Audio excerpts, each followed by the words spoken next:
I'm glad that beer loading bar brings you joy, Morsh. It is chef's kiss. Good morning, everyone. Good morning, Shanna. How are you this morning? I'm doing okay. What about yourself?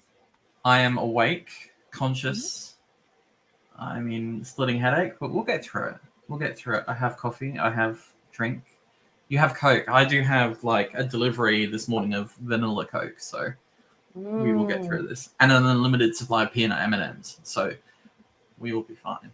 Yes. But it is Sunday morning. We got an extra hour of sleep, or at least when we woke up, it was an hour earlier, which was very lovely for us in Sydney. So I feel like I've had a productive morning already, and now we're in for another amazing day at ComfyCon. I was going to say states that are in the 21st century got an extra hour of sleep. States that are not in the 21st century. I'm on the fence about daylight savings, to be honest. I like getting up early in the morning, so it does, makes that a lot harder. I don't know. Yeah. But what it does mean is that we're here now. It is 12 o'clock, and we're ready for another day of ComfyCon. We are indeed. So let me press this button, which I've tried to make bigger for you this time. It still shows the bar, but there's not. I can't get rid of the bar unless I show my whole screen. Just restart and finish the update. No. That's the trigger. That's your trigger, is that I haven't done the update. Oh, that's so funny. Finish the update. Yeah. I will do it when it goes red. Because what happens is it shows green to start off with, then amber, then red. So, I'll do it when it gets to red. Come at me, bro. It is day 2 of ComfyCon. And first, acknowledging the traditional custodians of the land on which we meet today and pay our respects to their elders past and present. We extend the respect to Aboriginal and Torres Strait Islander people here today. So welcome.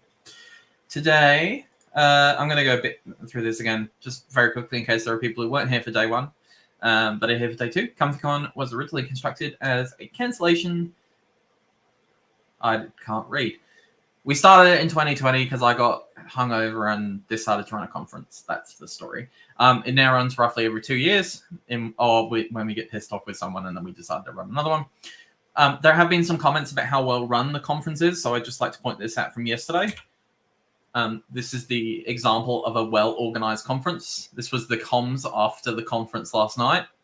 As you can see, super, super well-organized group of people. We are super professional. We act like complete adults all the time. Yes. And then this conversation continued afterwards with someone else. So, yeah. Who didn't take the bait, unfortunately. Who didn't? Love you, Lydia. Mm-hmm.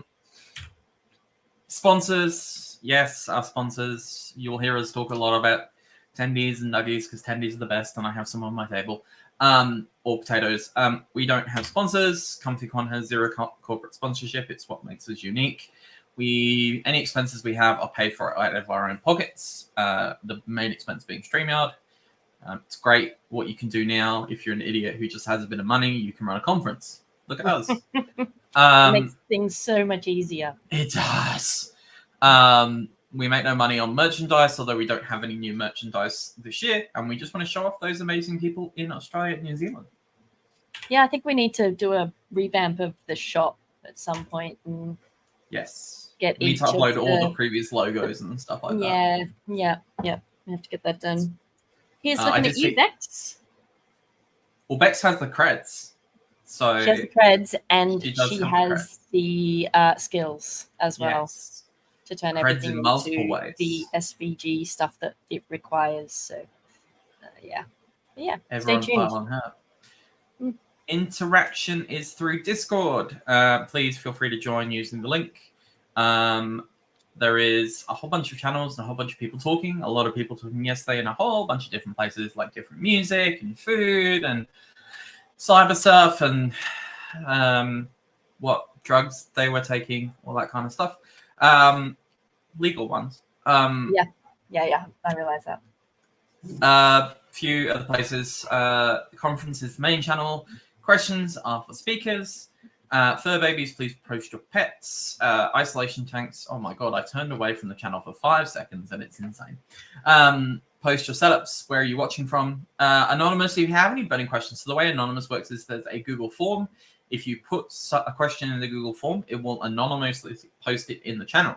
So if there are questions that you have always wanted to ask cyber people in a non-offensive way, please post them and please put them in. Cyber is everything you could ever want to talk to about in cyber. Cyber toys is not about sex toys, I will point out. Somebody already made that comment this morning. Hobbies, what else do you do? And then health. Are you struggling, need support? We have a very supportive community. They are awesome and amazing. And it's really good to see a whole bunch of people who've been here since the very beginning come through.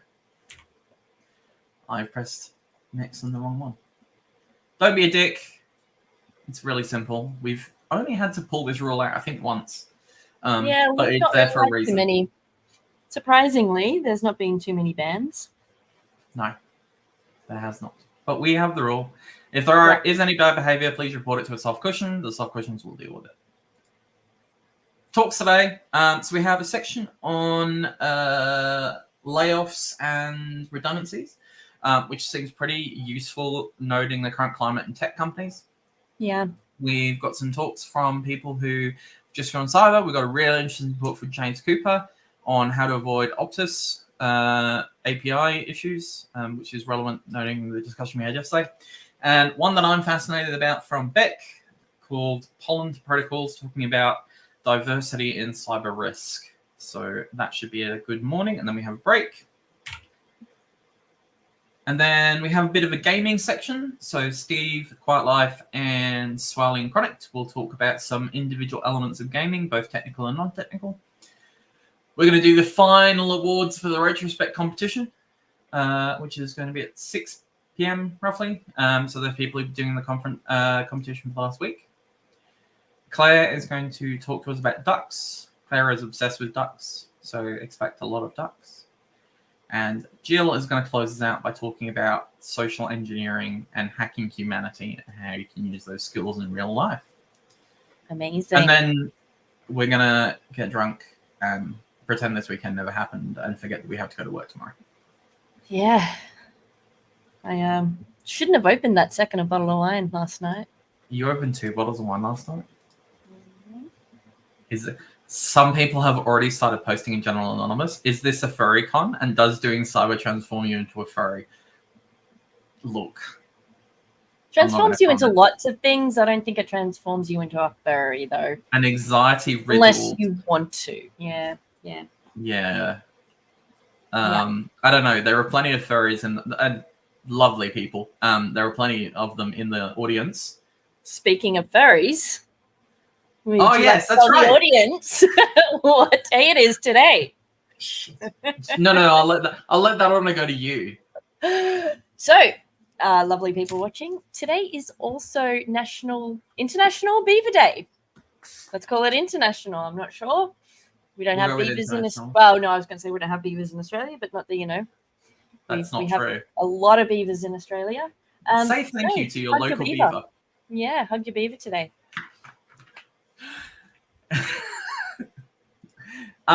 What's so funny? I'm not saying anything. Backstage when Brian told us this morning, both Ian and I just went like children. Absolute He's also just children. pointed out it is international. It is international. Well, what is? I was waiting for a picture of a beaver then to come. No, he didn't have one ready of a beaver. He was just showing up with one thing. Be more prepared in future, backstage person. A reminder: this is the diversity stats for this year. Pretty proud of it. Always trying to increase diversity in a number of ways. We also did have this year a a metric for are you of Aboriginal or Torres Strait Islander background. I haven't shown that one, but it's good stats. Please tell us how we can make this easier for people to submit in the future. We want to be really keen on supporting diverse groups. We want to make sure that we get those really awesome speakers who are coming up in the world. those new speakers, like Chloe's presentation yesterday, fucking amazing. So please tell us how we can improve your lives. Yeah. And I think that's the last slide. Yes. I've droned on enough. Let's go. Cool. I have to drone on again. Because the first speaker is me. Oh yeah, true. Shall I welcome you? You can welcome me. Everybody, welcome to the stage coming up. First time ComfyCon speaker. Has been in attendance for the last 4 years, but first time speaker. So we are going to welcome ICD Ian to the stage today. Thank you. Thank you. No, it's really good to be here. Like, ComfyCon is so amazing and wonderful, and like I've been watching it since the very beginning, and it's really great to sort of see it evolve and join. So thank you for having me. Nice. So for clarity, we did have a speaker here. It was the one and only Hoodie Pony. Unfortunately, Hoodie had to pull out, and we love him very much, and that's, you know, fine. So someone volunteered me that I had to speak at my own conference, which, as some people will know, I've made comments about in the past, but it's the one and only time this is going to happen, so we're okay. Yep. So I have a talk today about that I gave at Sec Talks last year sometime. Yeah, you can go. Bye. Yeah, take me out. Okay. I have a talk that I gave at Sec Talks a couple of years ago. It's kind of like an Uncle Ian story. But what I really wanted to do was I realized last year that I'd been in cyber for 10 years. And I wanted to talk about some of the defining moments for me in terms of what I realized, what are the big things that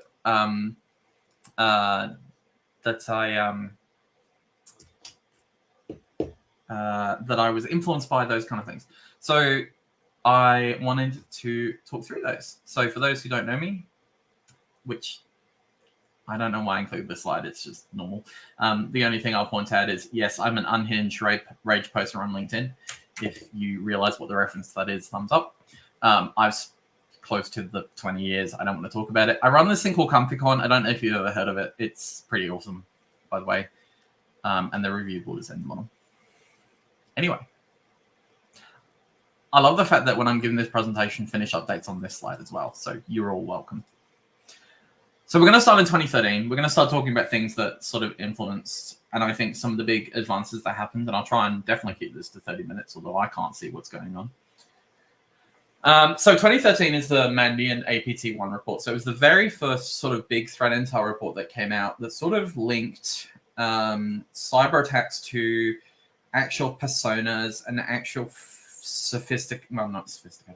actual state actors. So if you've never read the Mandiant report says, you know, there were these series of attacks, this series of issues that occurred, and they traced it back exactly to a building, like a physical building in a country, and said, this is it because we know this network goes through this building. We know these people are in this building. We know these personas have been posting on forums. Like, it was really wildly, I don't know if it's accurate. I don't think anybody knows if it was accurate, but it was very well done. It was the very first, APT report that came out. There was a whole bunch since then. And for me, as a new cyber person who was doing software engineering, this taught me the fundamentals of cyber. And this is something that stuck with me. I'm not going to spend too much time on this. Most people should know this. But like, cyber is not about the pew-pews. It's about the threat, the vulnerability, and the risk. That's fundamentally the main driver for everything. Like, you can abstract whatever you do. Like, if your threat is APT1, you can then make a judgment call on what vulnerabilities they use and the risk that's going to encounter. I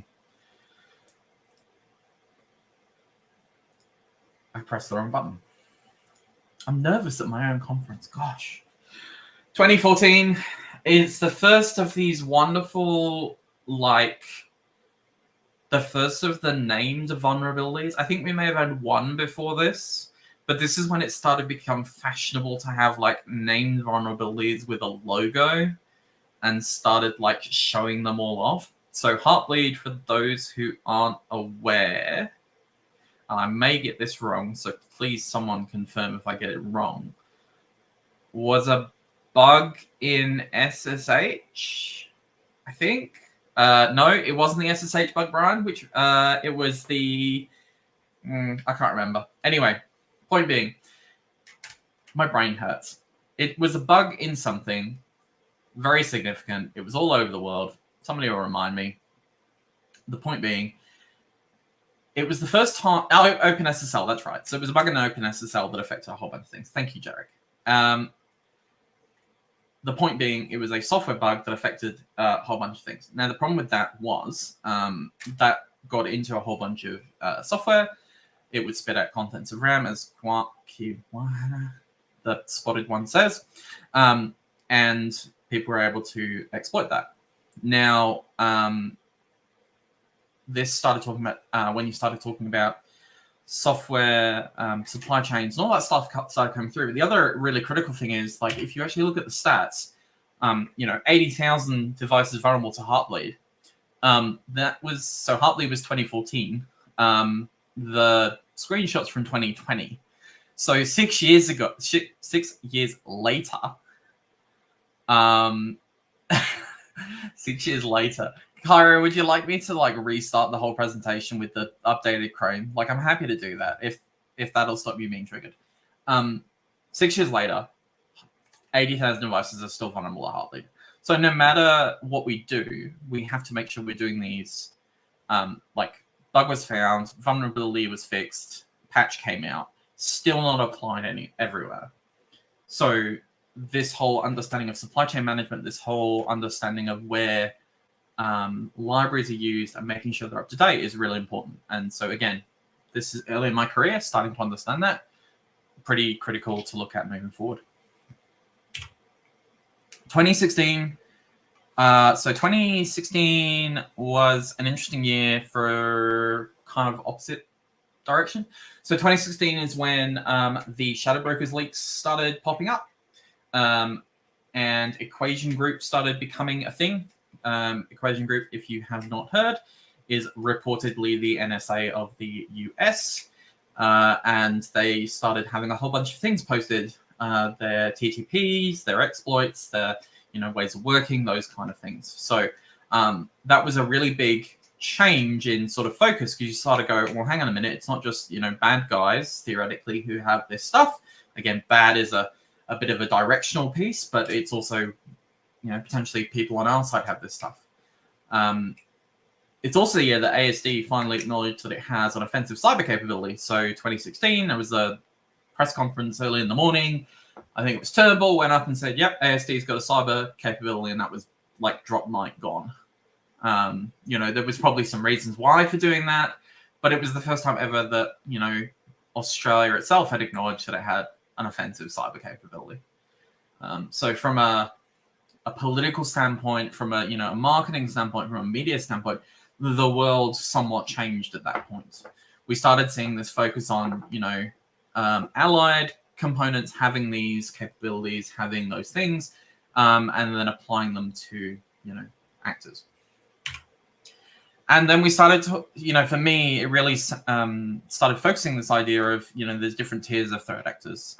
People who've seen a presentation from me before have probably seen this diagram, and it's from some DARPA research. I read this a long time ago, but it sticks with me really well.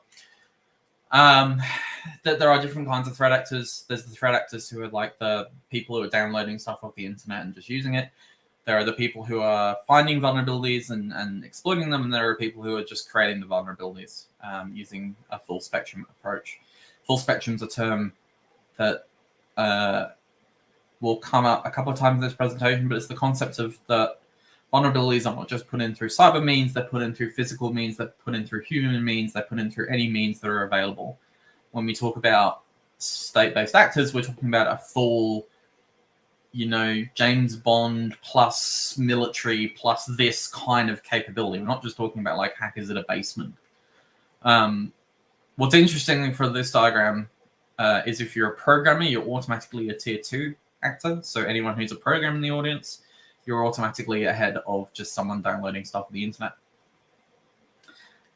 So for me and people who know me, I've had kind of a focus on like threat intel in the past and trying to apply threat and a prioritization context. This was critical to me because like your tier 1 actor is not going to, well, may target, government or whatever, but a tier 6 actor is not going to target your mum and pop like sweetie shop on the corner of the road.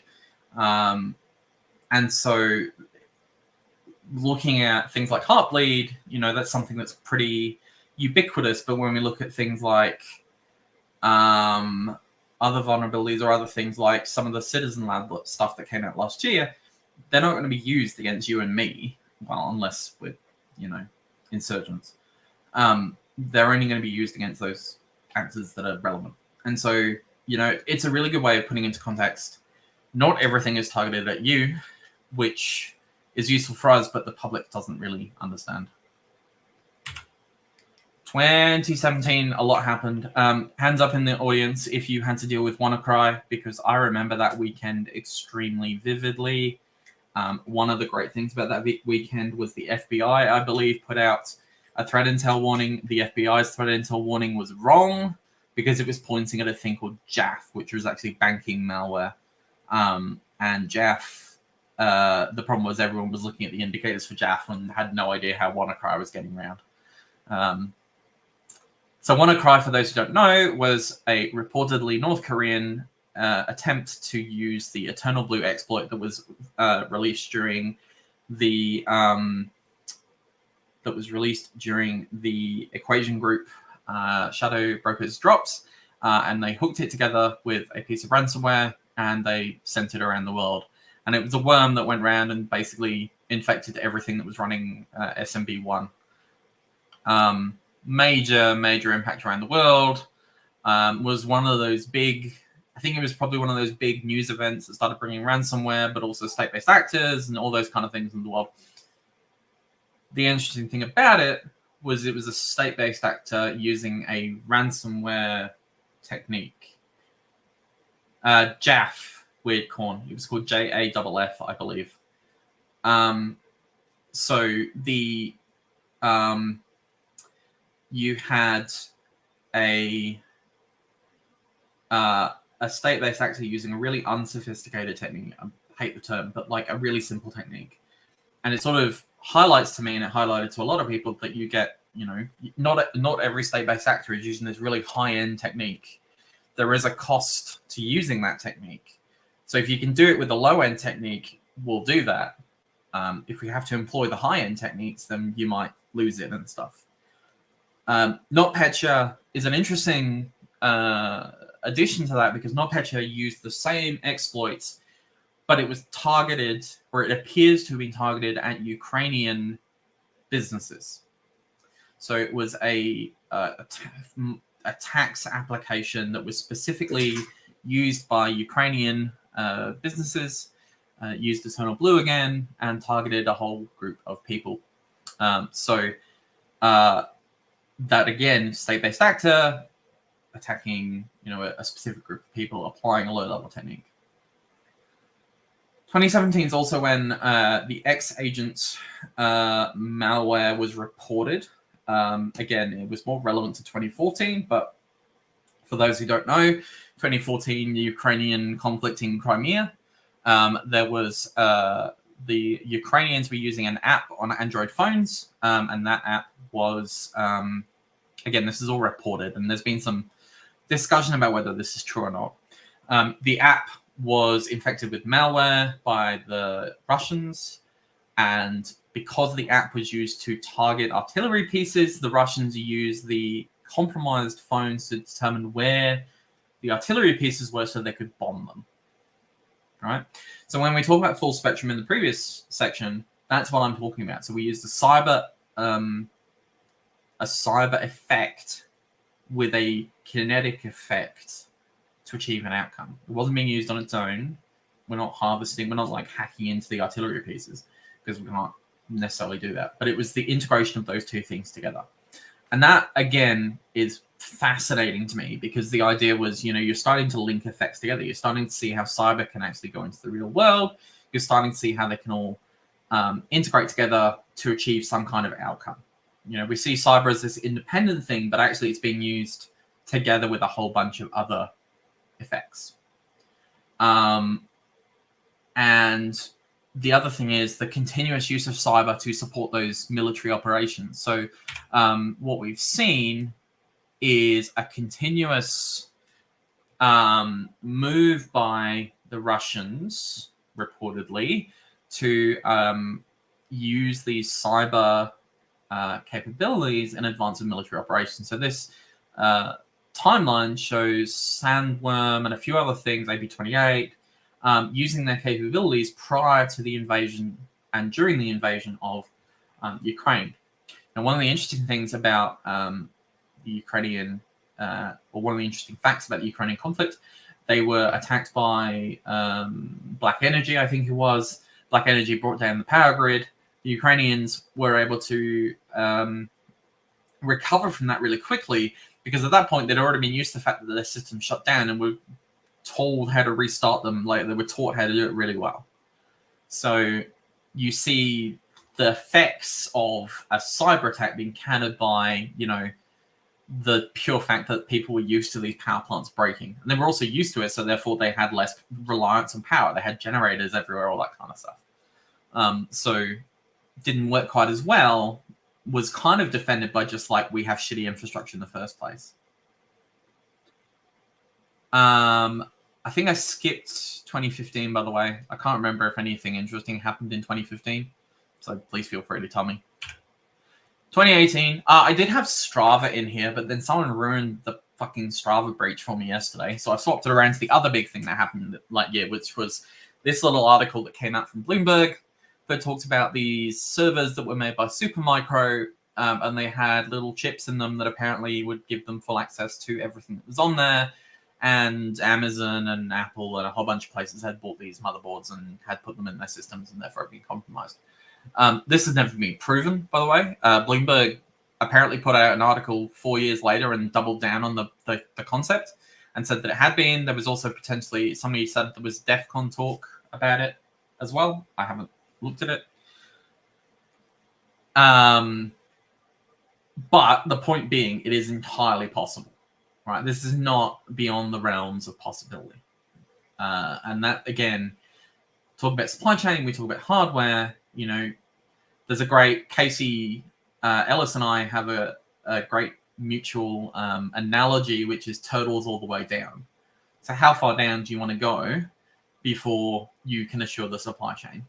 Do you talk about the motherboard? Do you talk about the chip on the motherboard? Do you talk about the things in the chip?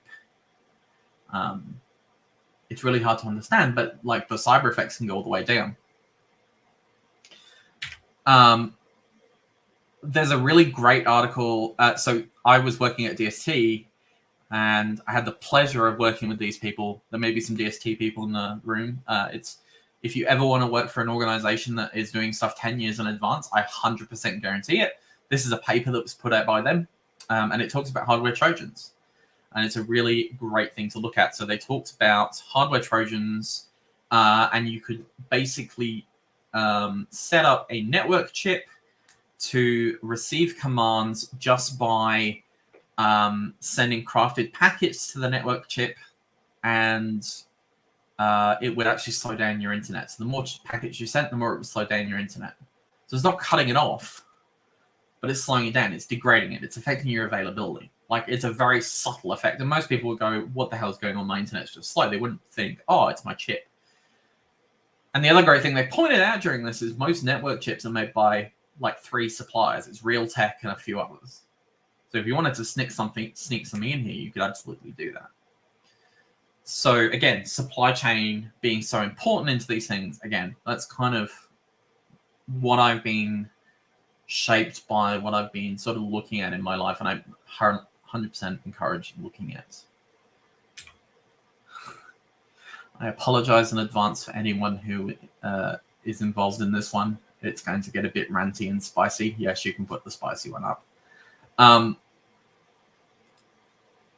The ANU breach. So for those who don't know, the ANU breach happened. It was breached by some group. There was a report about it, and the report is probably one of the most triggering things I've read in a long time. They talk about fileless malware as a thing, and they talk about it being a sophisticated actor. They got in, they managed to change, I think they didn't get into research data, but they went into databases related to like students, and they changed them, like they were able to get data from there, like no major issue, but it was a thing. Anyway, the point here is getting triggered by the words sophisticated and fileless malware. Don't use those words in any reports that you ever have. Sophisticated, as InfoSec meme says here, is wearing a hood. Well, sorry, John Drake says is wearing a hoodie, but also a monocle. I don't have a monocle. Sorry, I'm not sophisticated. And then, yes, I put this piece of, quote, thought leadership, unquote, as someone called me a thought leader yesterday, that says the existence of sophisticated actors implies the existence of burgeoning ones. I think cyber at this point started getting very emotional and started getting very melodramatic. And people were starting to trying to justify that they got breached. And yes, getting breached is inevitable and all this kind of stuff, but like trying to say, oh, it was a sophisticated actor, it was just, it was a phishing email. Like the use of those terms is trying to hide what actually happened and their own inadequacies potentially. Fileless non-persistent writes to registry, Brian. No, they said there was no file at all, which is the thing. So I could understand it if it was like non-persistent file, but they said there was no file at all, not even non-persistent. That's why I don't like this. 2020 is misinformation. Now, there are some people in the room who are more expert on this than I am, but, the idea that truth is it's not a constant, it's not a fixed point, it is biased, it is, influenced by a whole bunch of things. For cyber people who think, think in facts and think in figures and think, those are the defining things, it's a very confronting concept to think of misinformation. Like, I'm telling you the truth. It's like, no, your truth is wrong. Well, it can't be wrong. It's based on numbers and facts. So it's quite interesting how misinformation has come into the world and has started influencing these things. You get concepts such which 2 years later, Ghost of Kiev, which was, the pilots. It wasn't actually a pilot flying an aircraft. It was from a video game. And then Russian warship Go Fuck Yourself from Snake Island wasn't a thing. They didn't die. They were captured, all those kind of things. So becomes very hard to understand the truth. Again, especially potentially difficult for people of a neurodivergent nature. Like, it's not like, how do you understand truth? And how do you understand facts? Very difficult, especially when you're doing cyber. There was one other little tiny thing that happened in 2020, which was we made ComfyCon. I'm not going to spend too much time on this. People know this, but like ComfyCon has been one of the most worthwhile things I've ever done. And I think Shanna and Hoodie and Brian think this as well. I think we've brought a lot of joy to everyone, and I hope you all are really happy with what we do and have brought everyone together. So it is one of the things that I'm most proud of in my entire life, quite frankly. And I'm so lucky to have met so many of you and stuck with you from the beginning. So thank you. Didn't mean to get mushy, but you know who you are. Log4j. Who has nightmares about Log4j? Log4j came, it was like December as well. So, we find this vulnerability in Minecraft. Okay, do I care? No.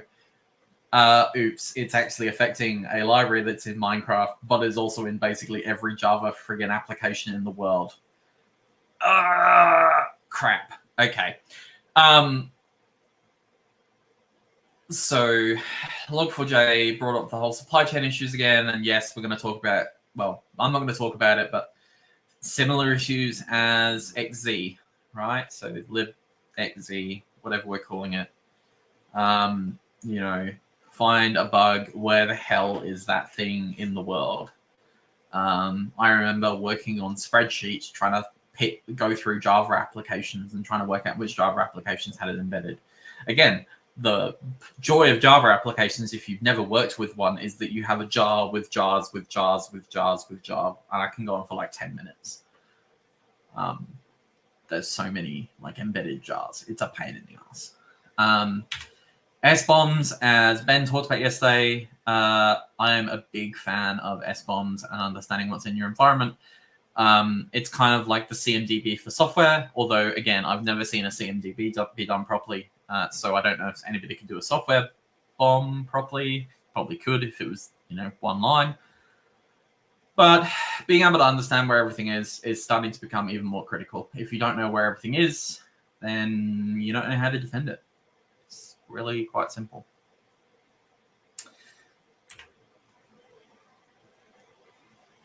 I promise I'll wrap up soon.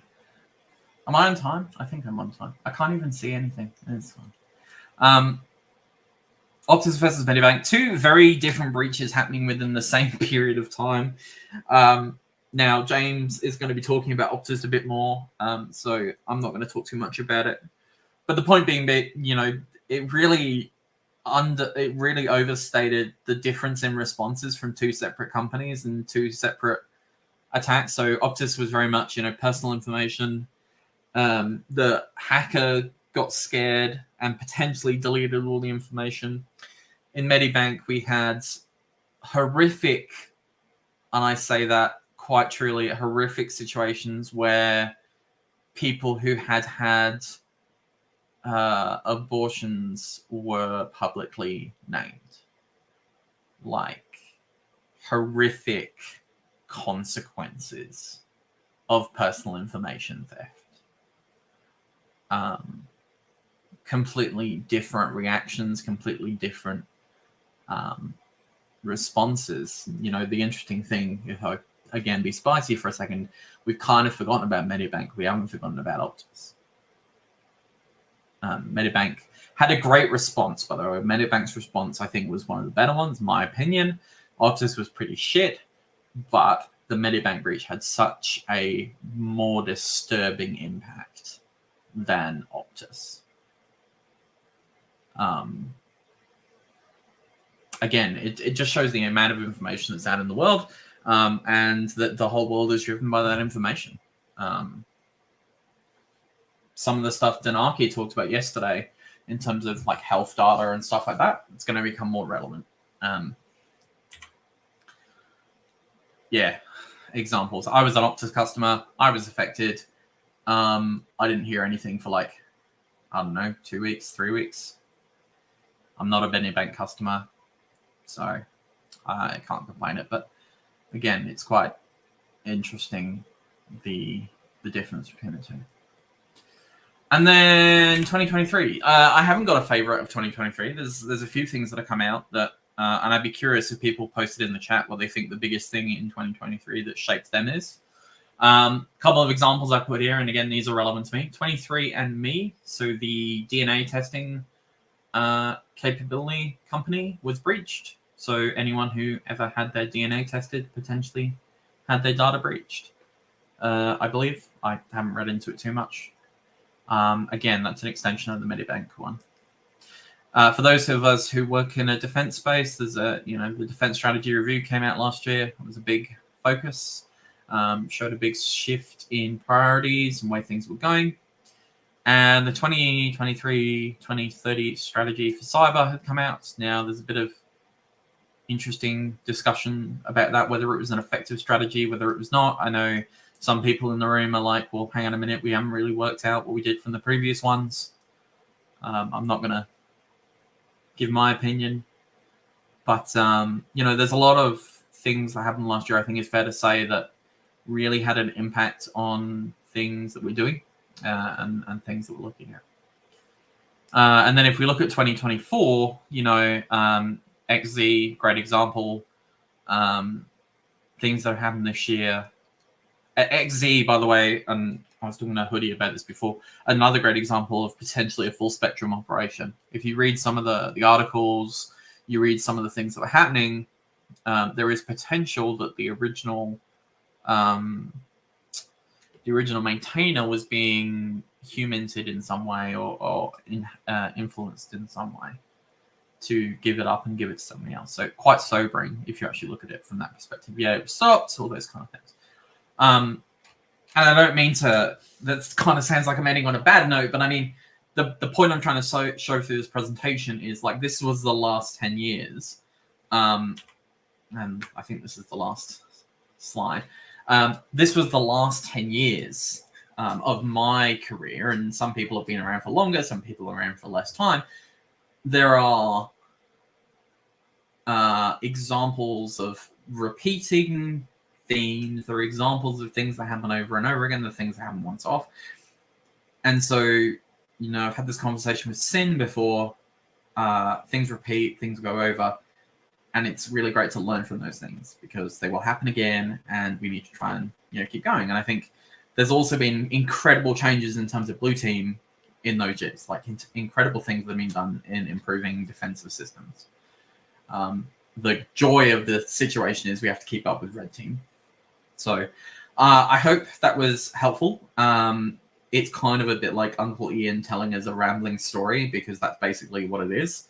But a lot of really interesting things happened in the last 10 years that have influenced the way that I think, and I hope that they could potentially influence the way that you think as well. So with that note, I think I have hit my 30 minutes. So thank you very much, everyone.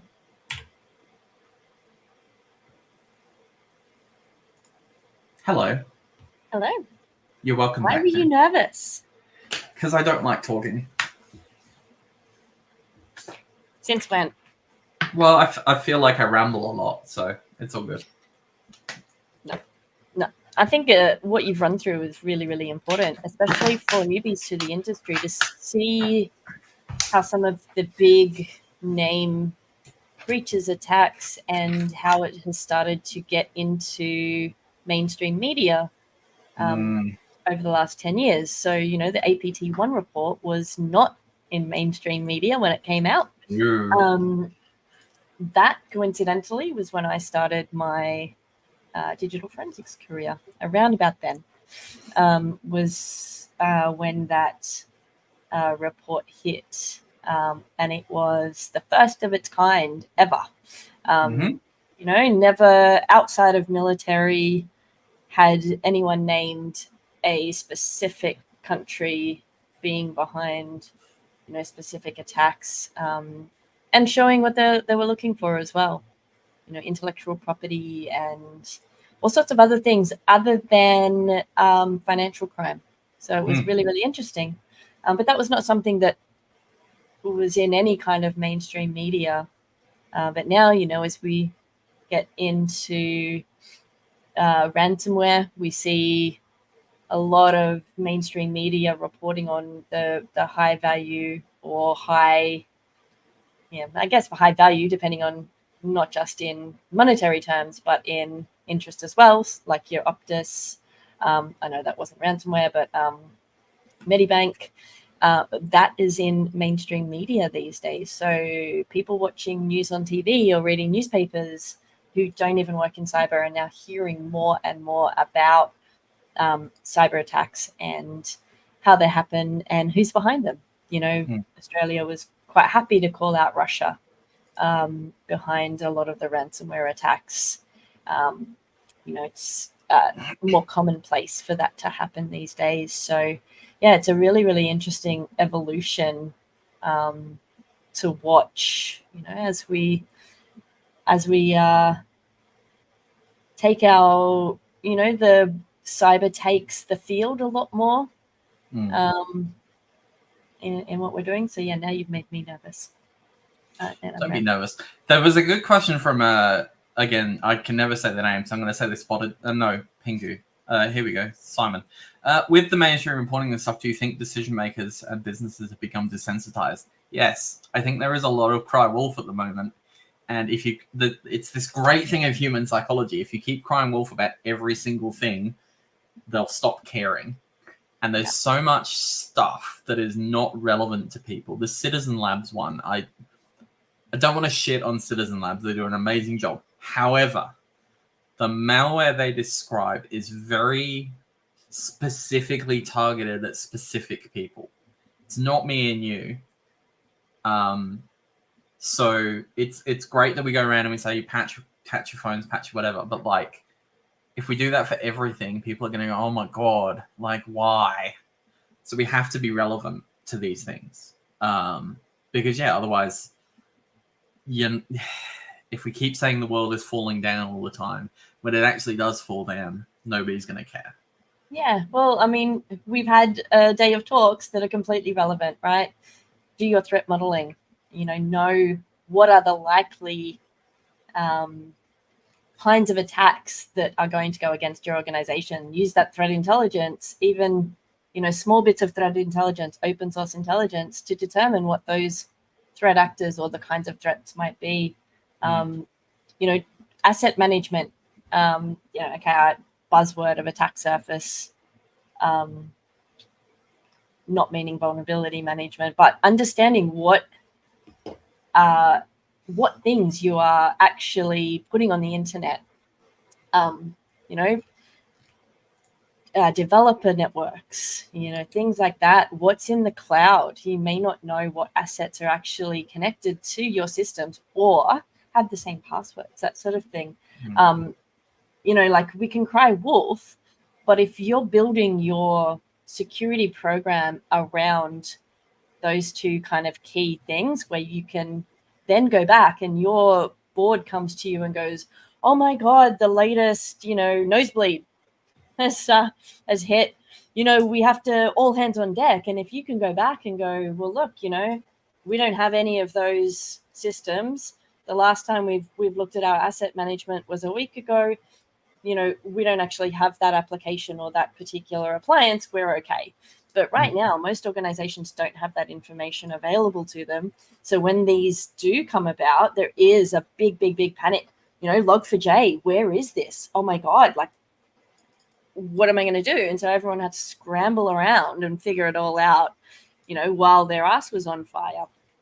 ComfyCon has had some good talk so far that will help organizations, people, when there is that cry wolf, you can be fairly certain or not if it's going to affect you. Yeah. Rant over for now. It's an appreciated rant. Yeah. However, we do have our next speaker ready, who is going to be the first of our two talks on redundancies and layoffs. So, Kane, I'm going to bring you on stage. Hello, how are you this morning? Hello, very good. It's kind of afternoon here in New Zealand, so almost 3 o'clock. So, definitely the time zones got me today. I was like, is the time zones going back in Sydney as well as here? Because we go in at different times and come out at the same time, which seems like just to add that extra confusion, We're very sorry for the confusion. Apparently, I've been told off for trying to pick a weekend off the top of my head. Yeah. Kane, you might want to turn your mic up just a little bit. Oh, sure. Give me 1 sec. We can hear you, but it's a little soft. There we go. How is that? Any better? Much better. That's better. Thank you. Cool. All right, so we will let you get started with your first of the themes of redundancies and layoffs. I'm super excited to see the next talk, but I guess I'll kick off. So today we're going to be talking about securing layoffs without being an asshole, as we say here. So thankfully, the content I'm talking about today has nothing to do with my current role. So I'm actually going to keep the kind of about me slide pretty light. Adding to this, I'm going to say us a lot and we, and that's because this talk wasn't made necessarily by me. It was made by about 10 people who have been through the same thing. And I'm just kind of the speaker on behalf of the collective experience, let's say. And so all of us have kind of been through this, and we all wanted to talk around, the stuff we've done and the mistakes we've made. So I guess like this is a pretty heavy topic and not a lot of people talk about this, which is understandable. Most people don't want to relive this. And especially when they're at the same employer, they often don't want to talk about this stuff to bring back that negative attention. And kind of for the early half of this talk, I'm going to keep the process a little bit clinical. I'm going to kind of talk about the process and things like that. And I'm going to kind of end a bit more in the last 10 minutes with my personal notes on this kind of thing. And finally, I'm going to be talking about layoffs, RIFs, which is a reduction in force. I'm going to just use these terms interchangeably. Like a lot of this advice is good for both of them, but technically, I guess we're talking about a RIF, which is a large reduction in force at a company. So we're talking layoffs of, 100, 1,000, 10,000 people. So like I say, I'm going to speak about our experiences first. And so I've had the unfortunate scenario of being the executioner, as it's called, a couple of times throughout my career. And usually it's been small scale, it's been like a product that gets moved to other areas of the company. It's been maybe a small team getting moved around. And it's usually, like I say, less than 50 people, I would say. But in my last role at Shopify, I was kind of within a series of RIFs that a few thousand people were let go in each one. And so it kind of, gained in scale as we were going. And of course, my experience was not unique. 2022 and 2023 have been pretty crazy for tech, I think. And I'll kind of talk about the numbers a little bit now, which is we're kind of down from the peak, which I think is a good thing. I don't have any more up-to-date numbers from here. They're still going on. They seem to be smaller, which I think we can all agree is a positive thing. But this information, may be needed by people in the future. Maybe we go through this again. Maybe there are people who haven't done this yet. So I figured, why not talk about it now we've kind of gone through it? And I think the biggest thing I need to talk about is scale. Like most systems aren't designed to deal with 10,000 requests, 20,000 requests at once. Like Amazon's largest layoff here of almost 28,000 is larger than, hell, most companies. And so how do you scale your systems to go through this? And it's going to really depend on whether you're right-sized, whether you're testing, and all of those kind of things. And so before we talk about what we do during the process, we kind of need to talk about information gathering. And it's going to probably start like this. It's going to be a talk with your boss, the CEO, COO, someone senior. You're probably going to have to sign an NDA or have your name put on a list. And the way that these things develop is that like senior leadership often include people when you're needed. So you'll be included hopefully early on in the process, but you may be included very last minute. And you're probably going to get notified a little bit ahead of time, but you're not going to have a huge amount of time to prepare in many cases. I think that's really what we're going to talk about here, which is determining the biggest three things first. And time is number one. Like if you have to do a RIF within 3 days, it's going to look very different if it's a month's time. Now, of course, the longer it is, the more chance there is of leaks, information getting out, obviously not ideal. And scale, of course, like I said, like losing a product is going to look different to losing 20% of the company, 50% of the company. You're going to have to think about kind of the scale of what you need to do within the time. And you may have to increase or decrease those time windows. And finally, business risk. So you're going to have to think about risk to the company. And we're going to kind of talk a lot about risk during this talk and not just security risk. But I think once you have all that information, take a breather and realize you'll fuck it up, like probably in multiple ways. You can aim for perfection, but you won't achieve it. Like if I asked you to do a really complicated project and you had to deliver it in 2 weeks and you had to do it just with yourself or with a small team, what would your chances of success be? Probably not super high. And I can give you a bit of a story time here of someone who helped contribute to this talk. He once locked every single Windows machine in the org instead of just those who were affected. And so I think, you will have problems. You may even contribute to those problems. And I think being able to recover from them and having these different systems in place to recover is going to be super important. And the whole thing is going to be a series of trade-offs. Like, you won't have time to verify every single thing that you're going to do. Like, just move fast on the small stuff and then verify the big stuff, like any big project, really. And kind of, I'm going to be splitting this into kind of 3 sections now. We're going to have the pre-layoff period, what you do during the layoffs, and then after the layoffs. So going into the pre-layoff period, the thing that is the most tightly protected thing is the list, which is the list of impacted individuals. So the people who are going to get removed. The list is constantly changing. I've had it change after the process has gone out to already remove people. And so then you need to think about adding people back in afterwards. And so be aware that this is something they're not going to want to give you. You might get it at last minute, and you're going to have to deal with problems along the way of it changing. And my advice is you need to look at the list.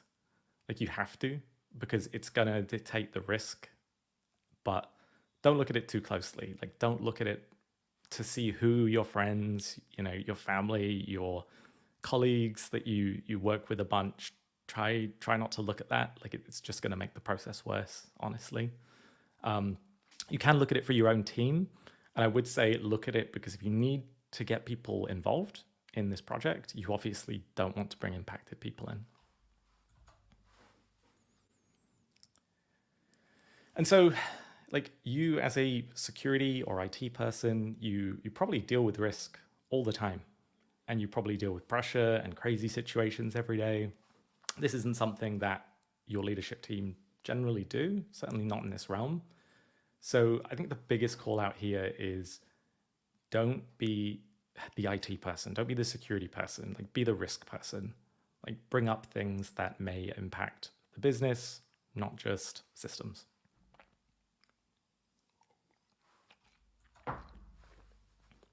So when you are communicating risks, you got to be aware that, like, things can leak, you can break things, you can lose credentials. I would say the one thing here is that most decisions you make aren't a one-way door, but just do be careful when you are sharing this thing. Like, you do need to sort of operate in that need-to-know environment. And once you get the list, I would say highlight any critical individuals or groups or super admins super early on in the process. Ideally remove them the day before or early in the day. You can do cooldown periods where, like, they might stay on for a couple months, but realistically, I think most people would rather just bite the bullet and just deal with it on the day. You probably don't want to drag it out.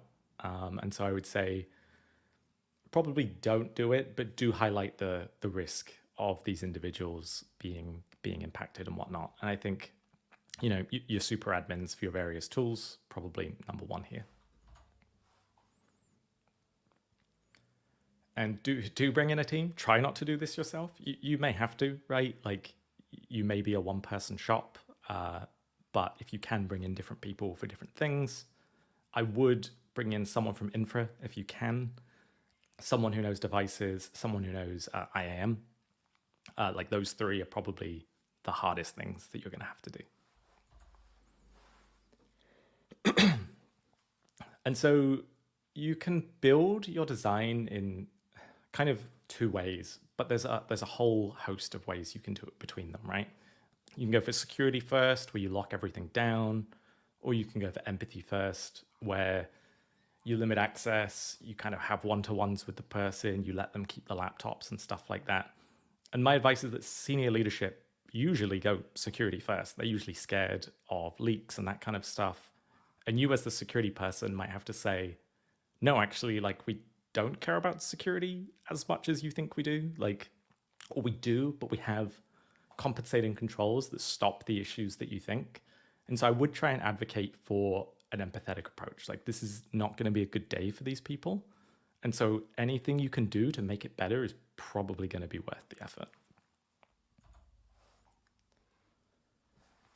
In section 4, we're going to go into some of the more technical designs. So we're going to be talking about laptops, access, identity, that kind of stuff. And number one is the comms problem. Like, there's definitely no good way to do this. Like, you will have people complain no matter how you do. Some people want one-to-ones. Some people don't think it's worth the time. One thing I would say is that you do not want to keep people waiting. You don't want to have people waiting like 5 or 6 hours to find out if they're impacted. And so you need to be wary of things like mailers, like Google, where if you're sending out 1,000, 10,000 emails, it's going to take time. So you might need to split down into like 10, 20 mailers and sort of pull from a unified list. Because if you don't do that, you will be waiting way too long.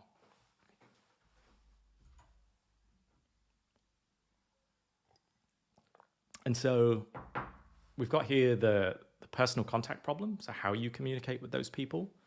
I think the biggest thing here is don't remove access to the things people communicate with. And we have seen this happen before.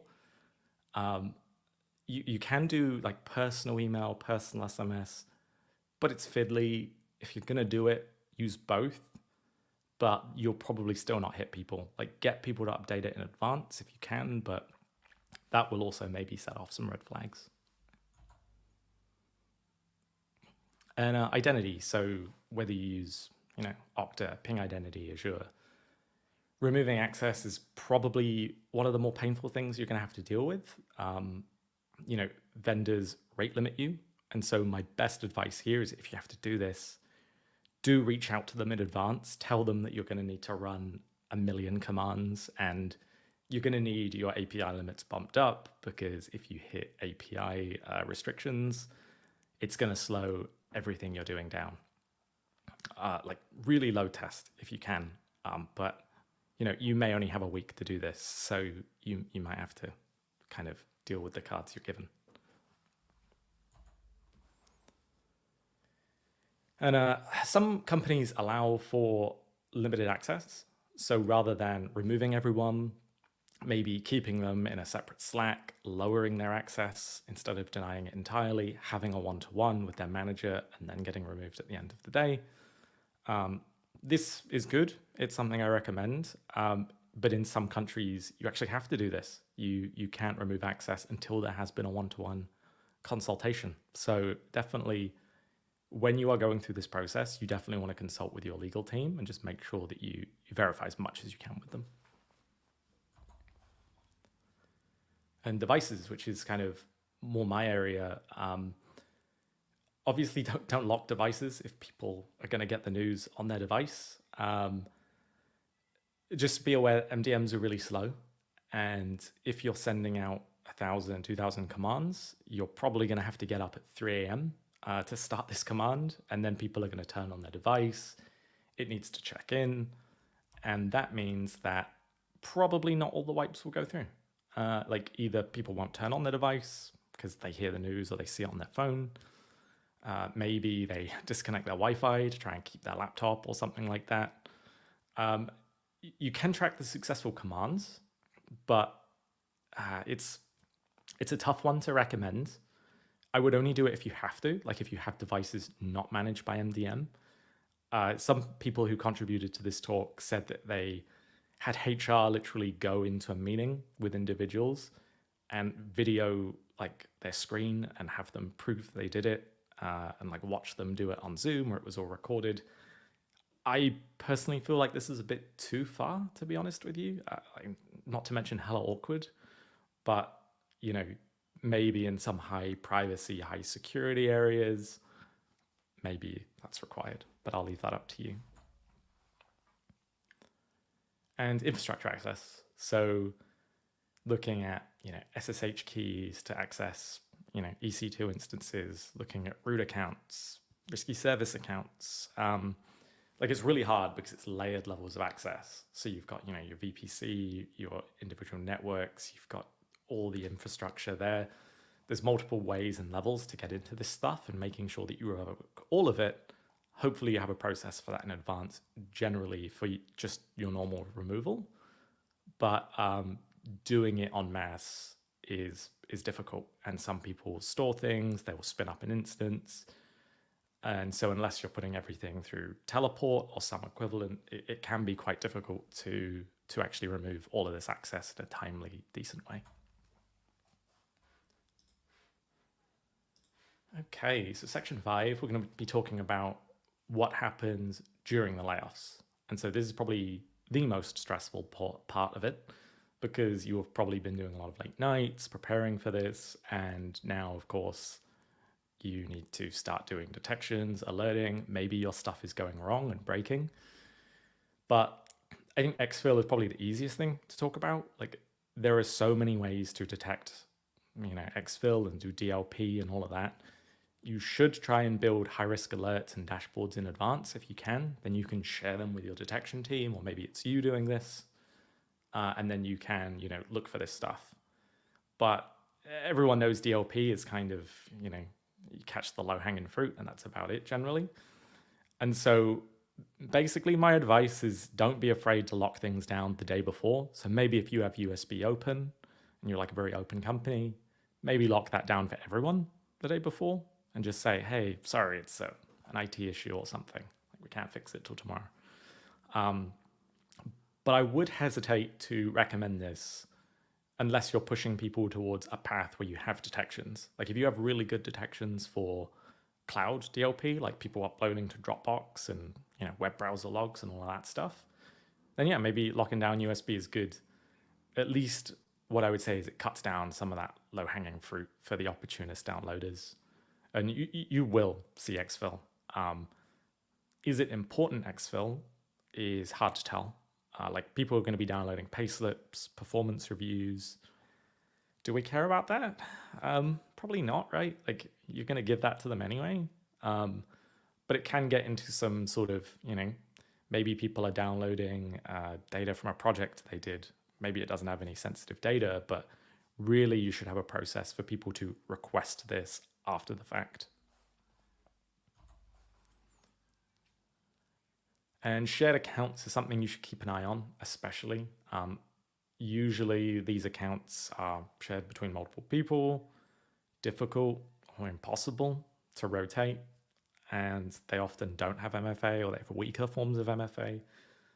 Very easy for someone to take one of these passwords when they go, use it to get access back in after the fact. And people will surprise you, even though you think even those who should know better. Don't try and rationalize it. It can be, interns who have only been there for a few weeks. It can be execs who have been there for years. It's just a numbers thing. Like if you lay off enough people, there'll be people who try and do weird stuff. Finally, we're going to talk about after the layoffs. So what happens, the day after or maybe later in the day. And so we're kind of be going into some of the more personal aspects as well as still a little bit of technical stuff. It's like as security professionals, I think it's important for us to maintain privacy as well for as many people as that we can. And so you will get bombarded, or your IT team will be bombarded by manager requests for employee data. Hey, I need access to Kane's email for the next 2 years because he was working with customers.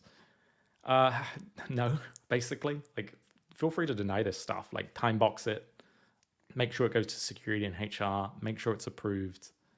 Don't be afraid to kind of be a hard ass on this stuff, I think. And kind of going into the more personal stuff, I think like survivor guilt is something to watch out for, especially in your team.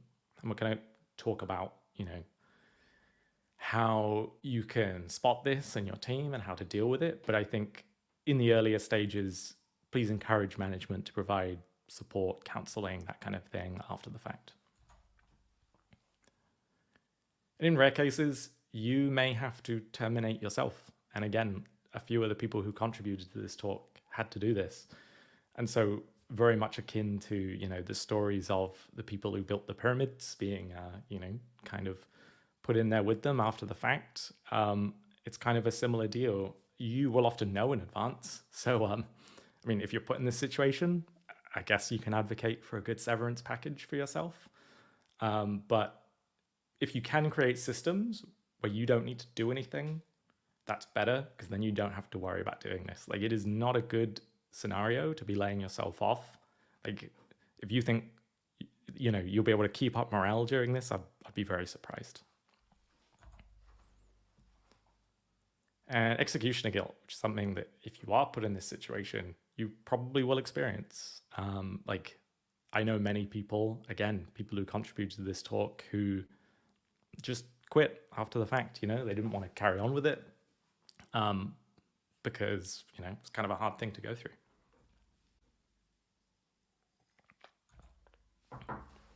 And so after the fact, I would say keep an eye on your team, make sure they're not working super hard. Like, if you're laying off 20% of the company, you're going to be doing 20% less work, probably 30% less work for the first few months. And something they often don't tell you is that, like, if you lay off 500 people in a mass layoff, you'll probably have 250 people kind of get annoyed and leave in the sort of 6 months after that. And so you're going to have even less, especially if you're not hiring, which is often the case, or you're going to be going through a hiring freeze. So, don't cut 20% of your work, cut 30% of your work, I would say, for the next 6 months at the very least. And of course, help those impacted. Like, even if you aren't the one letting them go or whatever, you're not their manager, reach out. Like, you see a lot of these posts on LinkedIn where people are like, oh, there was a layoff and, if you need help. You often don't see the other side of that. And like, I know many cases where either I've reached out to someone or a friend has reached out to someone, they've put them in contact with other people, and then they've got into like really awesome roles, maybe even better roles than they were in before, or they've started their own company or something. But, on the day, that's not going to be something you're thinking about, right? You're going to be depressed that you've kind of lost your job and things like that. And so, just kind of be careful how you deal with it. And I would say that, like a personal story of mine, someone I know was let go. I kind of put him in touch with some of my networks. He'd been looking to move anyway. And so I kind of put him in touch with someone in Europe, and 3 months later he was out in the UK working a new job out there at some sort of like cool security startup. And so it can lead to good things, but don't expect that. And almost certainly the layoffs are going to be in the news, and this is a great example, I think, where you probably can't win. Like, no matter what you do, the news is going to be like ripping into the things you did. There's going to be posts on Blind and Twitter and stuff about it. I would kind of ignore it or learn from it, but also be wary that, they're just looking for clicks at the end of the day, right? So you got to take it with a grain of salt. My final advice is just, everyone deals with this stuff in their own way, but maybe just don't be this guy who ended up posting it on LinkedIn. So, try and avoid that. And that's pretty much me done. So I did want to say, why did I do this talk? I kind of wanted to do this as a bit of a brain dump for those who have to go through this experience. But you can prepare for a lot of this stuff in advance. I'm not saying you have to prepare for mass layoffs of 10,000 people, but I think it's good to be able to revoke infrastructure access at every level. It's good to be able to remove IAM groups and stuff like that. If you can have good individual processes that you can tie together and scale up, then it's going to make your life a hell of a lot easier if you do have to go through this. And, these mass layoffs are often very customized. It's not going to be the typical Friday 5 p.m. removal. You're going to have to tinker with a few bits. But like I say, you can kind of use the techniques that you have to make this a lot easier for you. And that is pretty much me finished. So thanks for coming to the talk today. I'm super excited to hear about the next talk as well, which kind of, I believe, goes more into the, if you are a part of a layoff, like how do you build redundancy into your career, right? Yes, I think it's, so there's a lot of people feeling interesting feelings about that whole talk. I think it is a difficult process on a number of in a number of different ways. The comment I made was I am one of those people who tries to think that on the whole, all people are trying to be good. And so when you're put in this position, whichever position, it just doesn't end well for everyone. But I think it's an interesting, like, despite it's a difficult topic, it is an interesting way about, like, the security people are the people that are involved in those things. We are the people that, it's another mental load that is added to people. You're either the laid off or not, the laying off kind of thing. So I think it was really good to have you to go through that, because we like difficult topics, and I think that certainly was one that was also fascinating as well. Yeah, it's something I hope I never have to do again, to be honest. It's one of those things where, you are doing work and then you kind of get brought into this project and you're having to deal with all of that. And, it's a lot of feelings, a lot of emotions, a lot of work that you've got to do. And it can be pretty tough, right? And I think, like me and the people who kind of contributed to this talk, one of them went through 5-6 rounds or something, to the point where there was no company left at the end of it. And like, I can't imagine how that must be. Like, that's like a whole different thing by itself. Yeah, seeing it sort of destroyed in stages, something that's been built up. Yeah, for sure. Thank you very much for that talk. Fascinating, lots of discussion about it. So thank you. Yeah, I'll go take a look at the questions. If anyone's got any, happy to answer. No worries. And it is a hard topic. And it's one that needs to be, it's happening. And there's, especially over the last, 12 months or so, it's something that a lot of people will need to deal with at least one time in their career, for many, many, many different reasons, whether you're on the receiving end or the giving end. So neither side is particularly easy. So it's good to have a little bit of a,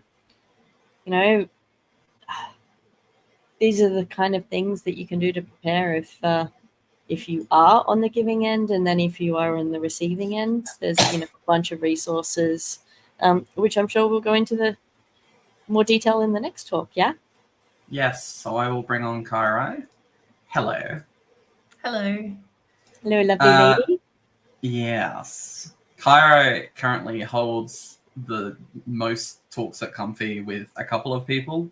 Partly because there's loads of memes. This time it's because I hear there's lots of potatoes. I was messaged yesterday saying I'm refactoring my entire presentation to have potatoes. I'm like, sure, sounds great. So Kyra, you're going to go through the other side of what we just had. So we will let you take it away. Yeah, absolutely. Thank you. And thanks to Kane for that interesting section before this. For me, having been on the other side, it was really interesting to get that perspective. And particularly, I know that some of my colleagues in the role when I was laid off were the security people involved in, getting rid of accounts and offboarding people. And I know that that was particularly rough on them. And some of them did, in fact, end up quitting after the fact. So I do appreciate that these processes are not easy on any side. And if I was looking back, quite frankly, I'm kind of glad I was on this side and not the other side, because I think the chaos that ensues after is probably more difficult to deal with. With that said, I will dive in. So as Ian said, I am Cairo. This is Backing Up Your Tech Career, Building Redundancy in the Face of Redundancy. I will just start with an acknowledgement of the Whadjuk Noongar people whose land on which I am speaking from today. And I will extend my respect for them to all Indigenous people across Australia and around the world, particularly the Indigenous people of Palestine, who are currently under attack, as we know it, by their settler colonial overlords. So extending respect to those peoples. Diving in, hello, yes, I am Cairo. Spoiler warning, I'm currently a senior manager at MF & Associates. My previous roles include trust team lead for a software product company, cyber risk advisor for one of the world's largest mining companies. Not that surprising when you consider that I do live in Perth, Western Australia. and also security consultant at a former independent, now part of the CCX Borg consultancy. I have a CISP and a Bachelor of Arts Honours, focusing on politics and international relations. And if you want to make conversation with me, I am happy to talk about all things Stardew Valley, pets. I don't believe in choosing between dogs or cats, love them both, and knitting, which is actually the topic of one of my previous talks. I'm also happy to talk about cyber stuff if you want, and happy to share some spicy takes. I'm going to apologize in advance. I'm recovering from a cold, so I'm a little bit stuffy. It also means I'm slightly under-rehearsed because I wanted to save my voice for the day. So at some points, if I pause, it's because both you or I don't actually know what's coming next, but we're going to roll with it. So the big question is, why am I actually here? As mentioned, I was actually made redundant in my last role. That was in January 2023, so the start of last year. To be honest, it kind of sucked. And I have a lot of feelings about it. Had a lot of feelings at the time, still have some now. And the best way, as we all know, to process feelings is to talk to a bunch of strangers on the internet about it. So here I am. I also felt that, unfortunately, my experience was not particularly unique. It's something that a lot of people are having to deal with, and something a lot of people had to deal with before I was even affected. So hopefully my experience and what I'm about to share will hopefully guide some people who have the unfortunate reality of having to experience it as well. Now, as with all advice, I'm really mindful that it comes from a particular context and is not going to work for absolutely everybody. So just for background, this is my individual context. I'm in my mid-30s. I've been working in cyber for almost 10 years. I live alone with my 2 cats. Unfortunately, despite my urging, neither of my cats have gone out and gotten a job. So I am the sole breadwinner of my household. And I do have a mortgage and a home loan, both of which I service completely on my own. So I don't have any other dependents that I need to worry about, like kids. But I do, I guess, have that pressure of being the only person who is responsible for all of my costs of food and shelter and everything in this capitalist hellscape. With that said, I recognize that everyone has a different threat model and a different risk appetite. So if any of the advice that I'm talking through here doesn't ring true for you or doesn't feel applicable, please feel free to completely disregard it. Take what is useful for you and leave anything that's not. I will also give the standard caveats. I am not a lawyer. Please get actual legal advice, particularly on employment matters if you need it. I'll also say I'm not a tax accountant. So if you want tax advice, also recommend speaking to the appropriate professionals. So diving in, this is the bit where I just ramble a bit about myself. So for context, I was working for a software product company prior to my current role. I'd been there for 18 months. In the 18 months that I'd been there, I had been promoted from a senior advisory role into a team lead role. I'd expanded my team by 100%, which basically means I added one more person in addition to myself. And in that time, we had aligned to ISO 27001. We had rolled out all the policies, built the governance processes, rolled out all of that, rolled out risk management processes and risk management governance. We also rolled out a cybersecurity awareness program, cybersecurity training, and a whole bunch of other stuff. And then we managed to actually achieve ISO 27001 certification in December 2022. January 2023 rolls around, feels like a bit of a slow start to the year.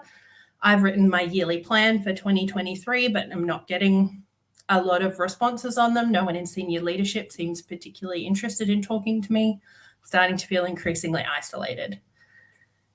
One Tuesday morning, towards the end of January, I'm woken up at 6 o'clock in the morning, woken up by my cat, in fact, and can't get back to sleep. So I figure, well, can't get back to sleep. I work for a company that has people all across the world in a variety of different time zones. I might as well just jump on my laptop, fire up Slack, and have a look at what's happened overnight and have a think around what I'm actually going to be doing that day. Fire up Slack. Suddenly it becomes very clear what I'm going to be doing that day. There is an announcement in the announcements channel in Slack from our CEO. This announcement says that they are cutting 13% of the company, which amounts to about 32, 33 people. And that is going to be happening pretty much immediately. And that anyone who's been impacted will have a calendar invite in their calendar for that morning with their manager. Now, at this moment, I know for a fact that I'm going to have that invite in my calendar. I just know it. So I fire up Gmail, I look at my calendar. Lo and behold, I have a meeting invite with my boss and HR at 8:30 in the morning. So it's currently just after 6. I am pretty sure I'm about to lose my job. I think the first thing I do is text my boyfriend and say I'm about to lose my job. The next thing I do is start making phone calls. Fortunately, a lot of the people I'm making phone calls to are based in the eastern states. So it was a perfectly reasonable 9:30 to be talking to them. But I basically immediately started reaching out and saying, hey, do you want to give me a job? Just kind of putting the feelers out because I'm feeling the pressure that I'm potentially about to lose my job. And I don't want to roll into this meeting with my manager and with HR completely unprepared. So I make a few phone calls, have a couple of conversations, do what I can in that 2.5 hours before my meeting. Roll into that meeting at 8:30. My manager is there, HR is there. My manager pretty much reads a script to me, ticking off all the legal boxes that needs to be done in that meeting. I'm told that my role is one of the ones that has been flagged as redundant to the organization, and that there is a consultation process happening where it's being discussed how or if I can be redeployed into another role. I'm given the opportunity to provide feedback as to how I think I could be redeployed across the company. I declined to provide any feedback. To be honest, that was a bit of a pride thing. I'm not going to beg for my job for a company that doesn't want me. But also the reality is that redundancies are often a cost-saving exercise. And quite frankly, I didn't really see a way that I could be redeployed that would be cost-effective for the organization. So I declined to provide any feedback. I was given 3 days if I wanted to provide feedback in writing via email. And I was told that the consultation would proceed over the next couple of days. And that Friday, I would find out whether or not I did, in fact, have a job or didn't. About 60 seconds after this meeting ended, my laptop went black, switched off. My access had been cut off. So I closed my laptop. Immediately staring at me is the sticker from the company for which I'm currently working or about to not be working for. So I'm petty and I scratched the sticker off. And then I walked away from my laptop and I was like, cool, what do I do for 3 days? So I spent 3 days continuing to make phone calls, continuing to network, continuing to work out what my next steps would be. Friday comes along. I dial into the meeting. This time it's just me and my manager. And he tells me that, in fact, it's been determined there is no way to redeploy me into another role in the organization, and that I am, in fact, being made redundant and I will receive my payout. I got copies of paperwork sent to my personal email address, and that basically outlined all of the information around what my redundancy payouts were. So that was the redundancy, how it actually happened.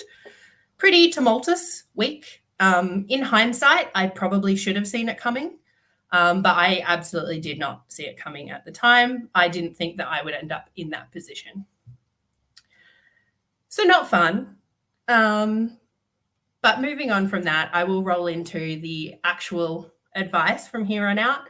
Some of these things are things that I did at the time that I found to actually help. Some of these are things that I wish I had done that I hadn't, that ended up causing a bit of strife. So I'm telling you so that hopefully you can avoid that in future. So my first piece of advice is that you should allow yourself the freedom to feel however it is that redundancy makes you feel. I was pretty hurt. I know that redundancy is not the same as being fired, but it does feel a lot like it. I assume I've never actually been fired. If, like me, you might be hurt, you might be angry, you might actually not care because you've already started to move on. Maybe you're glad you're going to get the payout because you were going to quit anyway. There's a whole spectrum of emotions that people might be feeling. Most of them, I'm going to assume, are probably going to be quite negative. The one thing that I had a lot of people tell me was that it's not personal. You shouldn't take it personally. My response to that is, yes, but I am personally affected. And I think particularly for cybersecurity people, we do tend to make our professional lives a big chunk of our personality. And to be told that the job that you're doing is not required, is redundant, we can just cut it and move on, can be quite a blow to take. So do allow yourself to feel however it is you're going to feel. Reach out to your support networks, family, friends, professional networks, whoever will be there to support you. Do that. Don't be ashamed to ask for help. It is also stressful as hell. This is, a capitalist hellscape in which we must exchange money for shelter, safety, food, and having any kind of uncertainty around that is going to be super, super stressful. So let yourself feel what you're feeling. Don't be ashamed. Just let it flow through you and work through it. My next piece of advice is to know what your rights are. So while redundancy is legally not the same as being fired, so it's essentially the job itself is being removed, not the actual individual. Now, the ATO uses a terminology called genuine redundancy. And what this means is when your job is no longer going to be done by anyone. So the company cannot cut you and then hire someone else to do the same job immediately after. And you also have to be consulted as part of the changes that are happening. The other option there is that the company itself is going bankrupt or becoming insolvent. Now, if a redundancy is genuine, you actually cannot file an unfair dismissal claim, but you can absolutely contest if you feel that you've been targeted as part of a round of redundancies. Organizations do have to document why they've chosen particular people to be made redundant. So if you feel you have been targeted, maybe you filed complaints previously or you've been a bit of a troublemaker, you can absolutely contest those. And I will caveat, this is very Australia-centric. If you're in another jurisdiction, double check what your legal jurisdiction and your legal rights are. So number one piece of advice, actually read your redundancy offer. Avoid agreeing to anything verbally before you've actually had an opportunity to read it and consider. Particularly, it can be quite an emotionally charged situation. You're possibly not going to be absorbing all of the information. You're not going to have that analytical view on what's being proposed to you. So put off agreeing to anything until you've had a chance to actually read and consider what the fine print actually is. Now, you should also make sure that you understand the minimum legal requirements. In Australia, you can check with the Fair Work Commission and the Fair Work Ombudsman. They have a lot of online resources that will cover what the minimum legal entitlements are for an employee who's being made redundant. In addition to that, also make sure that you check your employee agreement. You might have rights that are outlined in that agreement that exceed the minimum legal requirements. So make sure you're actually holding the company accountable to meet those and not just the minimum. And I will also note that the employee agreement, your entitlements for redundancy cannot be below the minimum legal requirement because you cannot actually contract away your legal rights. So make sure you're across all of those.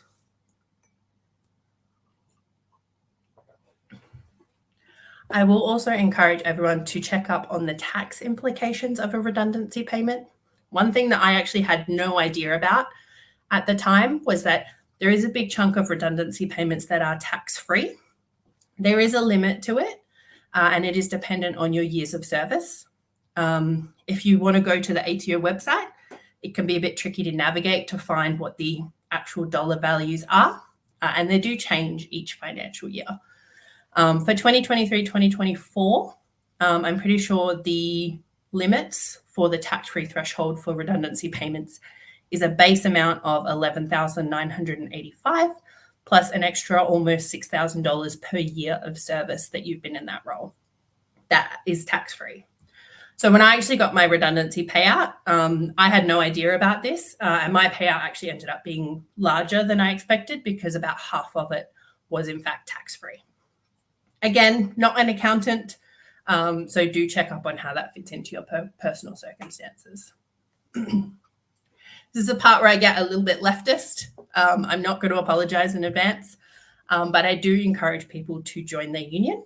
One thing I hear a lot from cybersecurity people is that because we are often quite highly paid, we do not need to join a union because we can't be exploited. If you're on 150, 180, 200K a year, you're obviously getting paid enough so you can't be exploited by your employer. I will say that is patently false. Cybersecurity people, even when high paid, can absolutely be overworked, can be incorrectly compensated, and can be victims of things like harassment or bullying, particularly marginalized or underrepresented people. The other thing to consider is that because cybersecurity roles do often tend to be quite highly paid, that means we can be first on the chopping block when it comes time to do layoffs that are related to cost-saving exercises, particularly if the role that you're in has a really long and windy line to draw to any kind of profit or sales-making part of the organisation. So something to keep in mind. In Australia, the union dedicated to IT professionals is Professionals Australia. An annual membership is just over $800. They have pretty significant discounts for students and other groups. And if you refer friends, you can also get discounts as well. If you're in a position where you're being made redundant, you can call your union for legal advice. One of the things I did was actually call up Professionals Australia, who's my union, and get general advice from them around what my entitlements were as part of a redundancy. Another service that they offered to me, which I didn't use at the time, but they do have available, is you can provide them copies of your employee agreement and your redundancy offer, and they will have an employment lawyer review it and talk you through it and provide you advice. And that's a free service. It's included in your union membership fees. And I will also say that even if you yourself don't use these services, your membership fees do fund these services for other people who are in similar situations. So at the very least, you can comfort yourself that those services are being provided to others. I know that maintaining your network is pretty standard advice. It is a good thing. LinkedIn is great for this kind of thing, as kind of cringy as it is a lot of the time. One thing I will encourage people to do is look kind of beyond the standard of LinkedIn and kind of, ASA meetings and those kinds of things, and actually connect with people that you like as people and build up a network that actually fits your values and allow you to be your whole self, rather than just your, work persona who sits around and says, yes, I love capitalism. If you build those networks with people who actually know you and connect with you on that level, it makes it a lot easier to, if you do, for example, need to find a new job, you can know that any roles or organizations that are being recommended to you from that network are probably also going to align with your values and allow you to be your own self. You're not going to end up working somewhere that's, not inclusive or not diverse or just grinds people into the ground. So I really encourage people to use non-traditional platforms. Even the ComfyCon Discord, there is a jobs channel. There's a whole bunch of channels. Ian's been talking about it all weekend. There's a whole bunch of different channels where you can go and you can connect with people on things that are cyber related or are more personal. And building out that connection will help you if you do end up in the situation where you need to find a new job.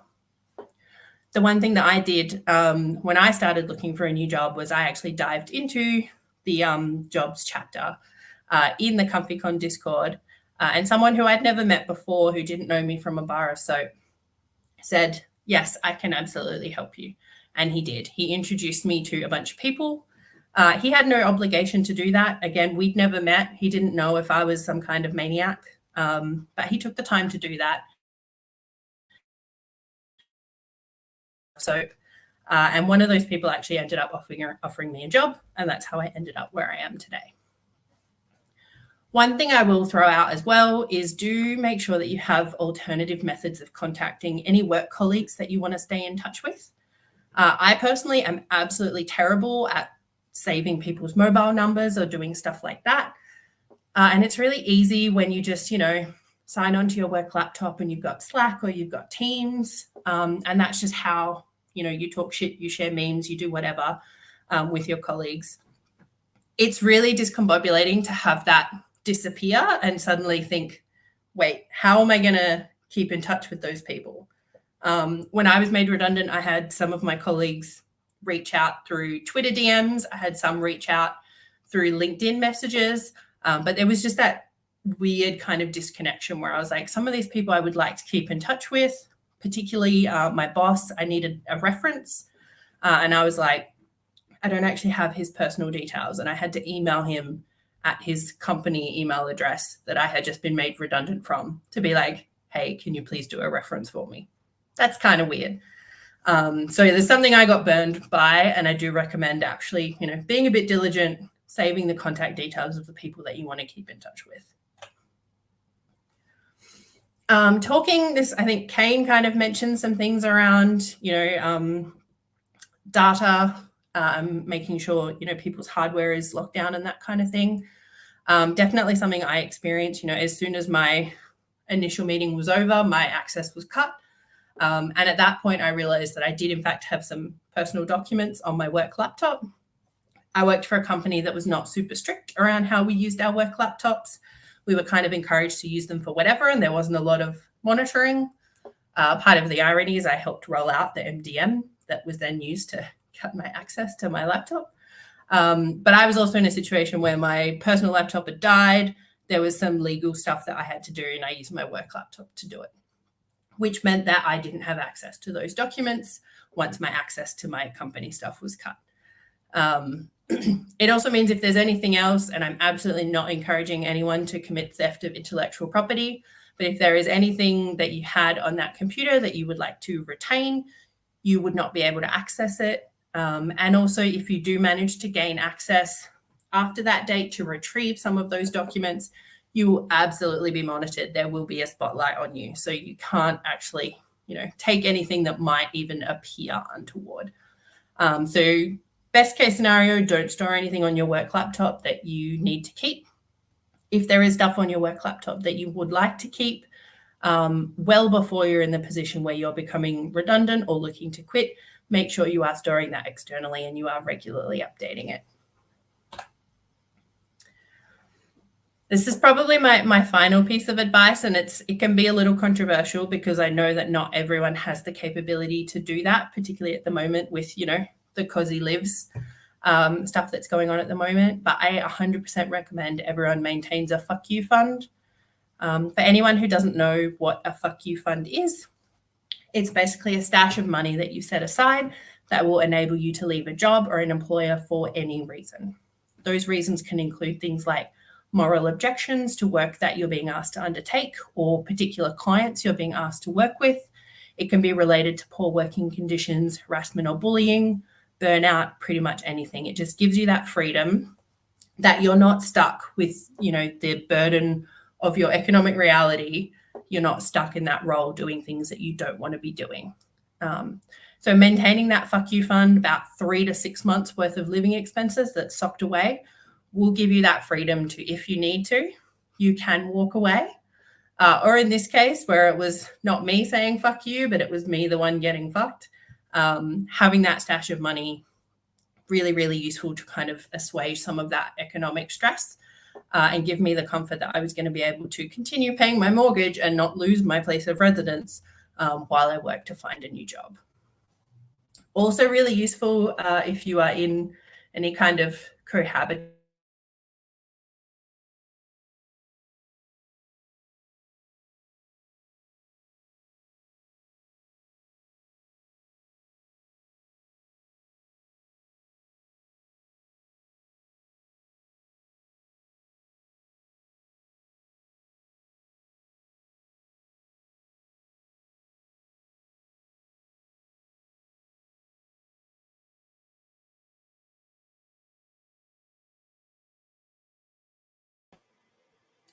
I think Cairo's internet has just died, potentially.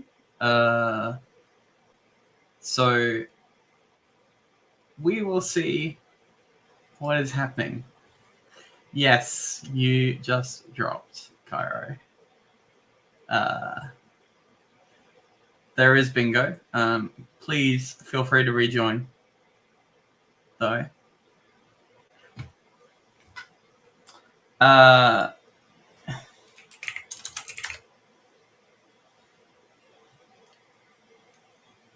Well, this is awkward. I'll bring on Shannon. Hello. Yeah, I was just about to message you, say I'm here. Yeah, I basically saw that happen and thought it was me. And No, so it was all of us. and saw that it was in fact someone else. So It's okay. Kyra is reconnecting. yes, We will bring her back for more So- potato recipes and wisdom. on what she was talking about, and maybe this is, I actually talk idea for Lydia, side for mum, for next time. Can't Ooh, see the book. I know. How am I going to get closer? Oh, it's just a guy and a dog. That's just a man with a dog, but a barefoot investor. A barefoot investor, and it does go through having, like these separate buckets, and he doesn't call it the fuck you fund. He does call it the fire extinguisher fund. But I think it is something really important for people to keep in mind as they're working through their career. That we are pretty privileged for the most part to be working in cybersecurity and having fairly good salaries. Make sure that you put some of it aside because you just never know what could happen. Interest rates going up, that kind of thing. So Hi. welcome back. I'm on my phone now. I don't know what happened. Oh, good. We don't know either. You Still kind of see you. It froze about 5 minutes before, like for a few seconds, and I rejoined, and then it completely went. Then you We all thought it was us. You were at the end of talking about FU money, though.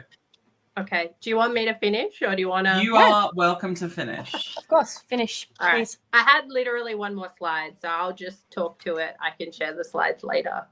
Apologies for the technical difficulties.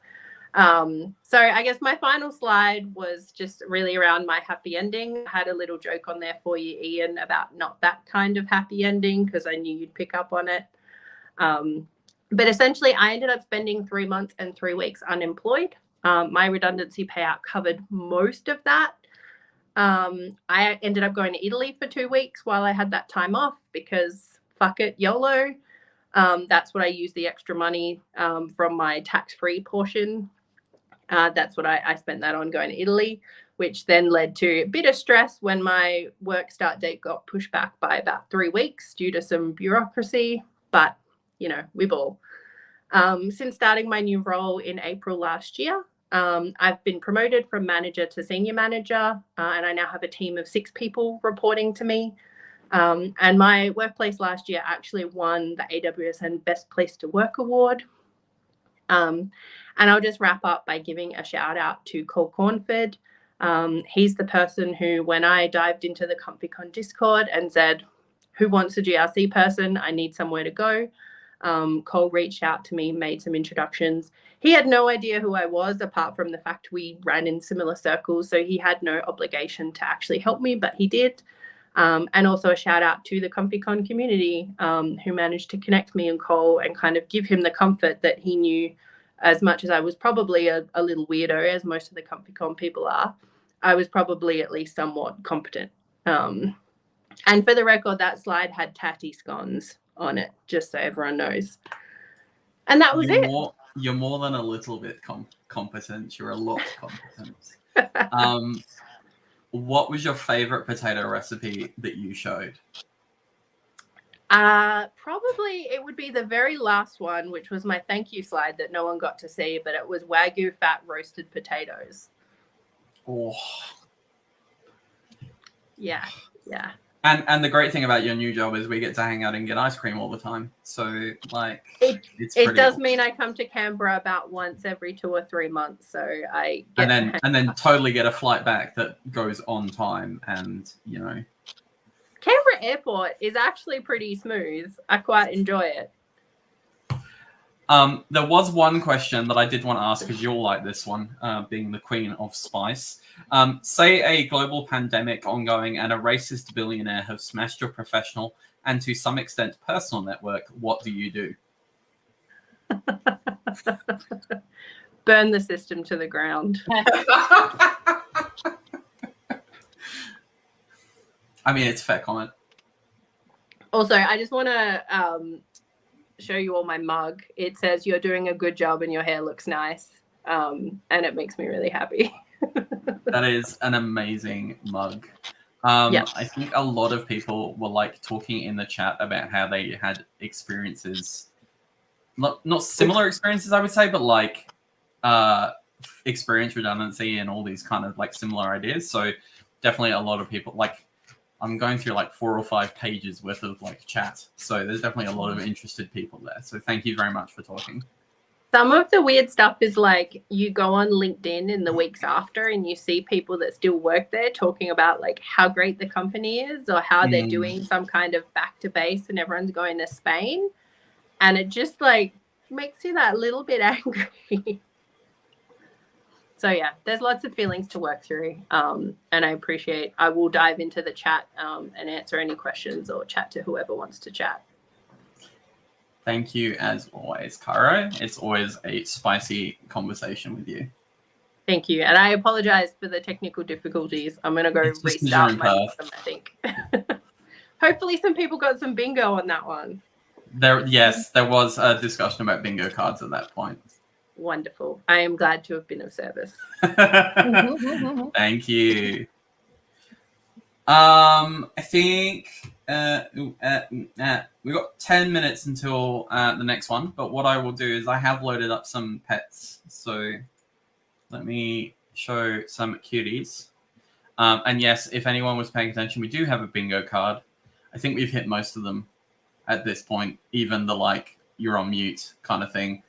And dogs running past. We haven't had any kids running past yet. We had singing yesterday, which feels like an eternity at this point. What was I doing? I was doing dogs.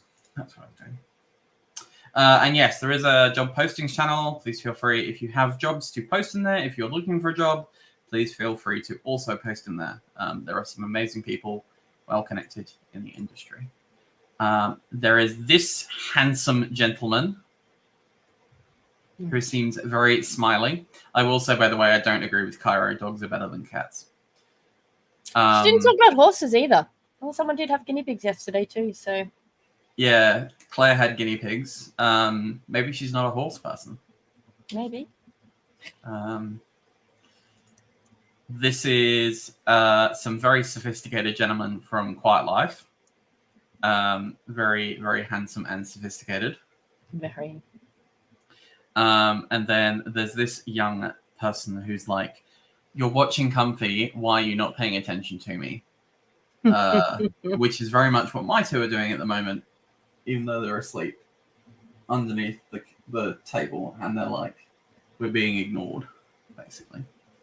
A reminder for people who are watching on the stream, all 56 of you, if you are not in the Discord, there is a link in the YouTube. Please come join Discord. There is lots of conversation going on. There's lots of fun. You can basically insult all of us all the time. Yeah, we're going to roll into Red Panda Doge next, if you are ready to go. Yes, thumbs up. Hello. How we doing?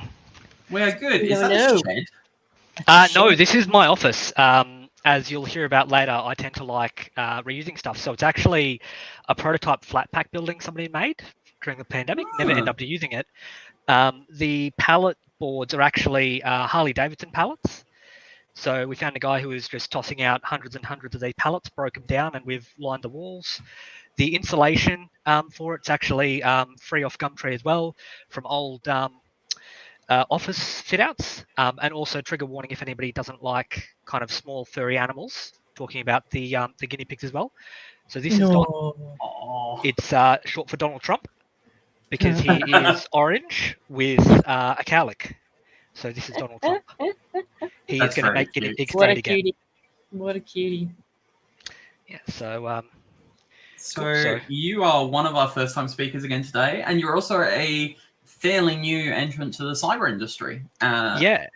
So that's, but also been involved for a very long time, I think. Yeah, yeah. So I took kind of hard mode to get in, which I'll go into a little bit here, and what my talk is about today as well is to try and really. The goal of the talk initially was to talk to people who are hiring managers and stuff like that to try and let them know that, look, if somebody doesn't have the job title, it doesn't mean that they can't do the job. But generally, if you're probably in this kind of community at the moment, and you're in that role, you probably already know that. So I want to try and give just some advice to people trying to get in, because I'd struggled a lot in the time it took me. So awesome. Yeah. Well, I will bring your slides on screen. Cool, and hopefully this goes well. I'm very sorry it's not as polished as some of the more experienced speakers. So Don't be like that. yeah, Looks great so far. Yeah, thank ChatGPT for my background. So he helped Awesome. with that. We'll let you get started. All right, cool. So yep. So yeah, Greenfield for Green Analyst. My first 90 days in cyber. Now, how do I move forwards? I can do that. So we do that. Beautiful. That's how that works. All right. So a bit about me. I grew up in a small country town. We didn't have a huge amount. We weren't uncomfortable with what we had. We lived comfortably, but we never really had a lot of luxuries. We couldn't just duck down to the shop and grab something. If something broke, we'd have to fix it. So we ended up doing a lot of repairs and stuff like that. For example, when I was 12, my sister's laptop wasn't working, and it was her only laptop for uni. So I took what I found was that the main board and the daughter board for power, the connections together wouldn't work. So online people were saying to use just to resolder the connectors. I'm 12 years old. I didn't have a soldering iron, and let alone know how to use it. So what I found was I got a bobby pin, some 2mm hose from the garden, and screwed it down over the connector to fix it. So that kind of MacGyvering has given me a unique perspective that I've tried to bring forwards into a lot of what I do. Basically just taking what you've got and using it in what you do every day. So that helped to build a lot of who I am and what's behind me there. So challenge of entering cybersecurity. So I went through my life working a lot of interesting jobs, being a private investigator, electronics repairs for Samsung, lots of different things that were quite fun. When I got to the age of 30, I'd realized that I hadn't really ever had a career. I'd worked lots of jobs, been in jobs for periods of time, but never anything that I could really say was a career. So when I just finished a job, I'd taken a month off between finishing my last job and starting my new one. I went up to visit a friend. She'd been trying to convince me for a long time to get into cybersecurity. She'd been in the industry for a long time, but I'd never really taken much to it. I'd always been burning myself out and just focusing on what I was doing right there and then without ever looking at what was around. So when I was leaving, I'd been up with her for a few weeks and she'd been talking a lot about cyber and all the cool stuff to do with it, and saying how hard it was to find people to actually employ in the roles. So when I was on the way heading back from Brisbane to Melbourne, I jumped in my car about to drive back and she put a podcast on for me, which was Darknet Diaries. And the whole trip just straight by myself listening to that podcast. By the time I got back, I pulled up in the driveway at home and I messaged her back and I said, "You're right, this is what I need to do. This is everything I need in my life and it's what I really need to do." So from there, I listened to a lot of podcasts, went through one podcast to another to try and learn as much as I could about the different areas. I had a Try Hack Me account before, reactivated that to try and learn a bit more about the different areas and what I could do. Yeah, just basically trying to familiarize myself as much as I can. But with my experience, it was a bit of, I guess, some of my own doing with the way I was trying to enter it. But it took me 2 years to actually find a job. In fact, it actually took me 2 years to get an interview or any feedback from any employer. And what I'm hoping to do is to get a few points to anybody who's just starting to get out into the industry that might be having some trouble getting in, to give them some tips that might help. Again, this is what worked for me. It's not going to work for everybody because everybody's different. You're going to do things different ways. A lot of people gave me really good advice, which would have gotten me in a lot quicker. But it's just not how my brain works, so it didn't work for me. So again, you might not take anything out of it, but hopefully it'll help somebody to get a job. All right, so there's some really good advice that I got, which would have helped me if I had listened to it a lot more.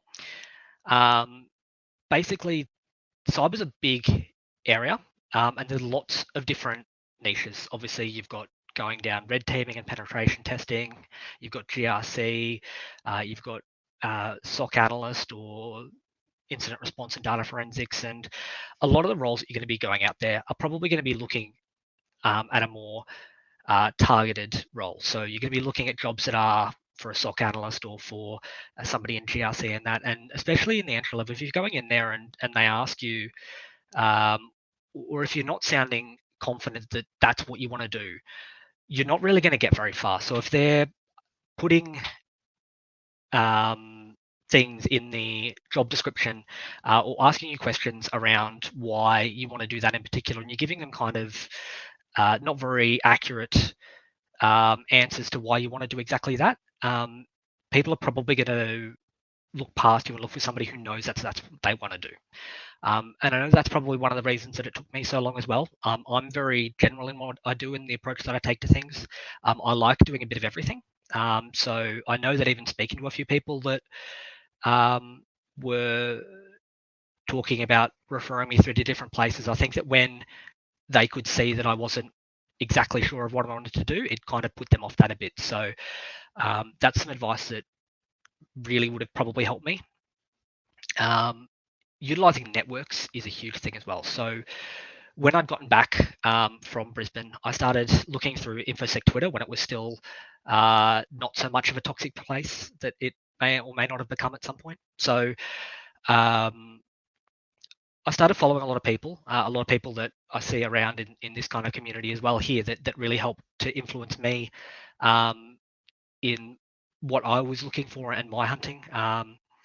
From there as well, I'd found out about B-Sides Melbourne, which for me was a really big part of what steered my search as well. I went to B-Sides Melbourne 2 years ago. I was lucky enough to get a ticket to the actual conference, and I went to a very, very fulfilling data forensics training session as well that was hosted by a very experienced teacher, which helped me to understand a lot more as well. So from there, I really got to know a lot more about the community and started to grow my network. And that introduced me to more networks as well. So everybody that I've met in those networks and every piece of advice I've gotten out of the kind of almost 3 years that I've been going through in this community now, I've probably only had 3 bits of advice that I found weren't really good. And those were still good to help me to learn about people and different things, but it wasn't very valuable in what I was doing, but it helped me to learn more about how people think. So the advice that these people in these communities are going to give you are generally going to be pretty good. Whether or not it applies to you, still try and assess it to see what will really work with you. Because yeah, the advice from these communities, especially in this area around here, are just fantastic. One of the things that really helped me more than anything to get my job eventually, which I'll go into a bit more, is expand your search area as well. So if you have the ability to travel further, Melbourne or major cities, so for me it was particularly Melbourne, but major cities tend to have a lot of people trying to apply for a lot of jobs. When you move out of there, you'll get a lot less competition as well. So I'm lucky enough that I live outside of Melbourne. So I'm about an hour to an hour and 20 minutes into the city. I'm about the same to a lot of the bigger regional centres in Victoria as well, which have a lot less competition. So if you have the ability to look outside the area, maybe spend a bit longer of a commute or even move to a smaller area, it may help you quite substantially, which is, as I said, how eventually I managed to secure a role was because of the remote area and lack of applicants in the area or lack of skill in the area. In Australia as well, we have so many good opportunities for free training and experience as well. So I did some training in an undergraduate certificate, which focused on cybersecurity. It was from a university. Again, it's something else that you can put on your CV, and it gives you a bit more experience and a bit more knowledge when you're talking to people, when you're taking interviews, when you're answering questions to somebody who may be a potential employer or potentially somebody who can refer you on. Being able to talk the talk can really be a big benefit. And even if you don't know the answers to the questions, if you've got something that can be relevant to the conversation, can definitely help you as well. So yeah, for me, that was a big thing too, just being able to get that knowledge and experience from home labbing, from doing the training, and especially from podcasts, listening to a lot of the news about what was going on in cyber, understanding the threats that were out there, listening to people that have been in the industry for a very long time, and that have the advice for people that are trying to get out there. Because again, the people that are out there talking in podcasts or in these networks are generally going to have very good advice and are going to want to help more than anything. So, yep, I'm worried I might be moving through this a bit quicker than what I'd anticipated with my talk. So hopefully we don't end up running too much further forwards anyway. But so from there, I'd spent about 2 years looking for my role. I'd started applying in about November, December 2021, and in about September 2023, I came across a job on it had only got 2 days left to apply for it. It wasn't a normal place that I would be looking for my roles. It was just in my email, and for some reason I opened it up with a couple of suggestions, and down the very bottom was a hospital in regional Victoria. And I'm like, yeah, that looks interesting. So I went through and I had a read through of the position description and everything like that. And like, it definitely sounds like something I want to do. So the location was about an hour and a half from where I live. I understood that there'd be a bit of a commute, but I really put a lot of effort into this. All of my applications, and another big thing is with your applications, make sure you tailor them to the role and the position description and what the organization's really wanting. Another part of focusing in what kind of area is making sure that you've got your CV to back that up to. So I would always spend maybe 10 minutes tailoring my CV and cover letter to particular applications, sometimes longer. In this, because I was getting so fed up and about to give up, I spent probably about 2 to 3 hours focusing on this application, going through, understanding what the organization was about, reading about the board so I could understand what their motives are, reading through their kind of pillars and their expectations of their employees and everything like that, the job description, everything, and learning as much as I could about the organization before I went in and actually did the application. And I spent so much time making sure that the application fitted, and it was very frustrating because they had very specific requirements of how long, what format the CV should be in, and the cover letter, and having to address certain things. I had to completely redo everything, but taking the time to understand it and to make sure it was very exactly what they wanted was a big thing that worked for me. So I applied for that as it finished on a Sunday night, and at the next morning I called up and spoke to the hiring manager and explained to him who I was, introduced myself, and that I was trying to get into the industry and where I sat. And he was honest with me that they were looking for someone with a lot more experience, but they're happy to still talk about it. But I still didn't let that deter me because he was still talking to me. He didn't want to get me off the phone. I spoke to him for a little while about what kind of infrastructure they had, what the software they were using, what networking they were using, and then got an idea of what tools and software they were actually using so that I could go back, and once I got off the phone to him, I did more research into those so that if I did happen to get to the interview stage, I'd have an understanding of what they were talking about, where it gets used, and kind of some better use cases for that. And I was lucky enough that I did get an interview for it. And again, I was very honest about where I was. I'm very much a person that I don't want to deceive people about where I stand or what my skill levels are. And I was honest about what I did and didn't know. And they were very good with that as well. So when I was asked a question about something that I couldn't answer, have I had experience with this? What have I done with this? I could always come back and say, well, no, I don't necessarily have experience with exactly what you're asking here, but in my home lab at home, I have been using this, which I feel can apply to that. The principles of this can apply to this. And I did that a lot in my, drew a lot on my previous experience as well. So as I mentioned earlier, I worked as a private investigator, and report writing is a major component of that. So I was able to leverage, when they asked me about, say, report writing to the board or doing up analysis of things, I said, well, I haven't done anything like that in particular. However, I have produced reports that went to lawyers. I have produced this and that.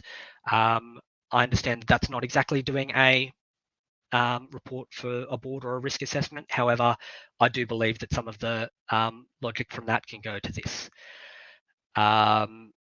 So that was a very good thing. And again, when posed questions, I may not have necessarily had the answer to something, but I could show the employer that although I can't answer that, although my answer is no, I do believe that I have strengths in this area, which will help me to benefit here. Again, that comes back to where having an understanding of the language used in security, what's happening in the current affairs, what's happened previously. If they mention something, I could say, well, I'm aware of this, and continue on that. So that was another thing that helped me very well.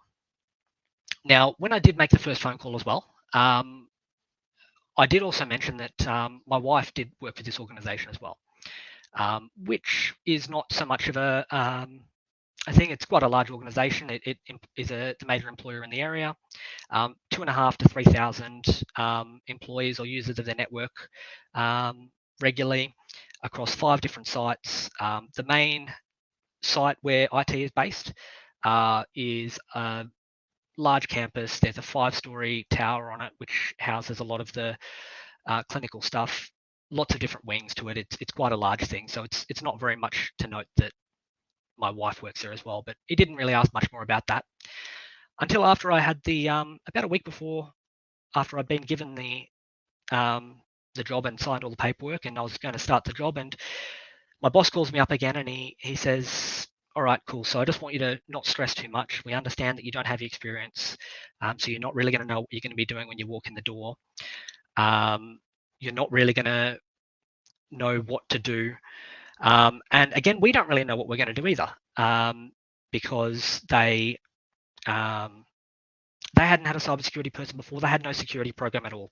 Basically, all of their team had been trying to do their part in security, but nobody had ever been doing that. So he basically told me, don't worry, they're not expecting much out of me for my first 6 months. And he also mentioned, so you said your wife worked for the organization. Whereabouts does she work?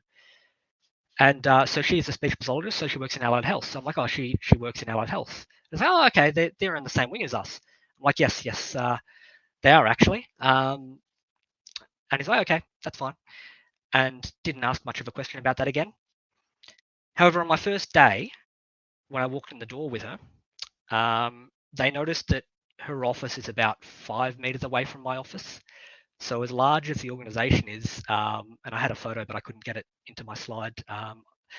But yeah, so basically from standing from my office, you can see her door about 5 meters away from mine, which opens up again onto the IT manager's office. So out of the entire organization, it just happens to be right next to that as well.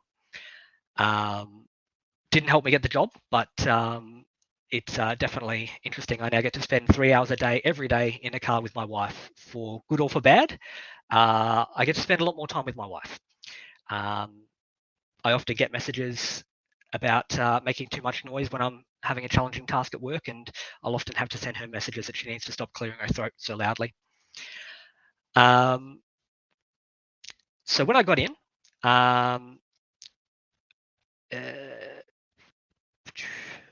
as I said, there was not really anybody who'd been in security before.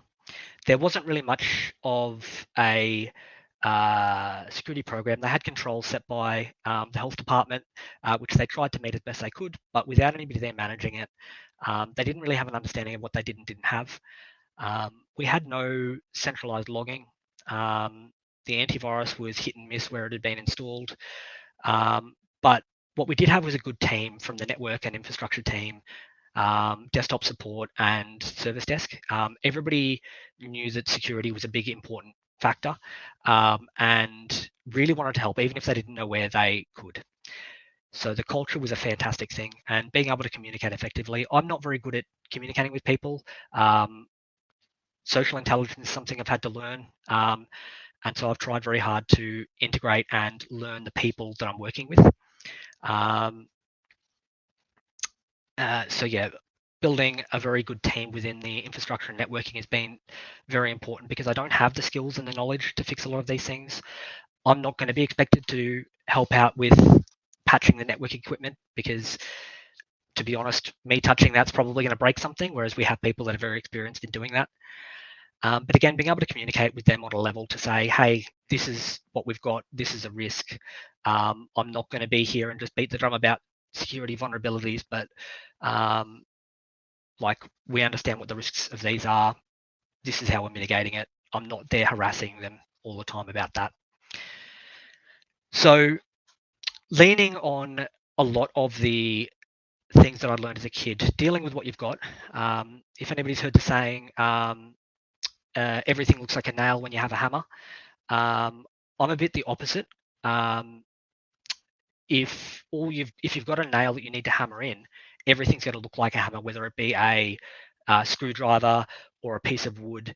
You're going to use what you've got to hammer in that nail or to fix that laptop. So being in public health, there's not a huge amount of funding that can go around without a lot of work towards it.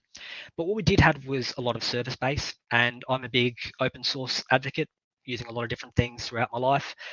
So knowing that logs were a big thing from us, I went out and I did a deep dive into Wazza as a seam, rolling out a proof of concept using open source software that wasn't going to cost us much more except for some server processing,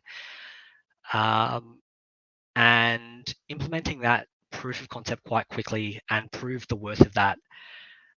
So again, leveraging what you know and you've had experience with in your life, being open source software, virtualizing stuff that I've used in my home lab, finding that the way I could use that. My ADHD, I also think, is a superpower of mine. I can learn something very quickly and spend a deep dive hyper-focusing for a week just looking at a single problem. So the antivirus that we had wasn't effectively rolled out throughout the organization. So I spent weeks just sitting there staring at the screen, learning every problem that we were facing to get that going. So that was another thing that really benefited me, being able to sit there and just focus on that. And a number of projects like that, just being able to go out there and use what I've had experience with and push it out to the organization to try and make a good change. So where was I from here? So another thing that I found as well is that I'd always kind of been in the situation that I always thought that you could educate people and train people, and once you gave people the information, they're going to do the right thing. And I learned very quickly that that's not necessarily the case. You can equip people with all the information and the knowledge that you want, but they still don't necessarily take the best options. For example, I'd been there for about 2 weeks, and I had a user that asked me about a piece of software, and I explicitly said, no, that looks like malware. Don't install that. It is really not a safe thing to do, and there will be problems if you do that.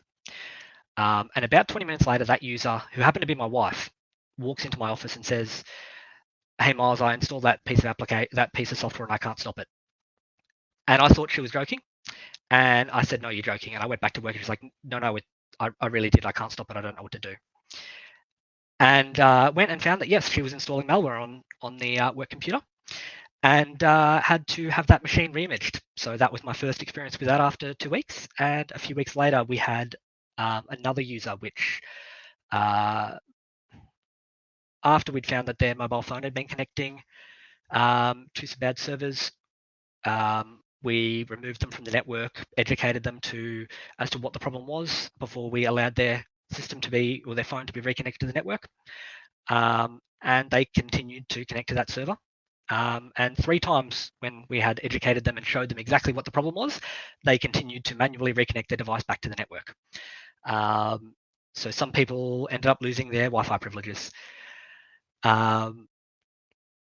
So yeah, there's a lot of learning to be taken from that, and challenging your own opinions. And again, challenging your opinions is another big important thing to do. I don't like alienating and attacking users for clicking on phishing links. I believe that we do need to educate and do some proper training, but I think that doing repeated ongoing phishing training without any real learnings or proper educating of the users, just attacking them for when they click on something, is not helpful. But again, leveraging my network, when I was faced with a situation of ongoing phishing training that I have no impact on, I reached out to my network to get some good insights into why phishing training can work in an ongoing fashion, and really challenged my opinions for how to address that and how it can be a benefit.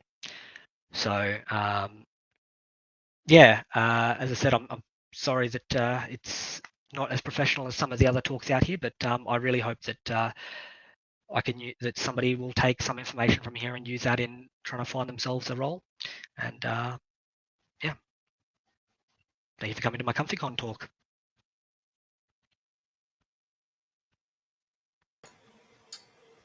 I don't care that it was not professional. It was more professional than my talk.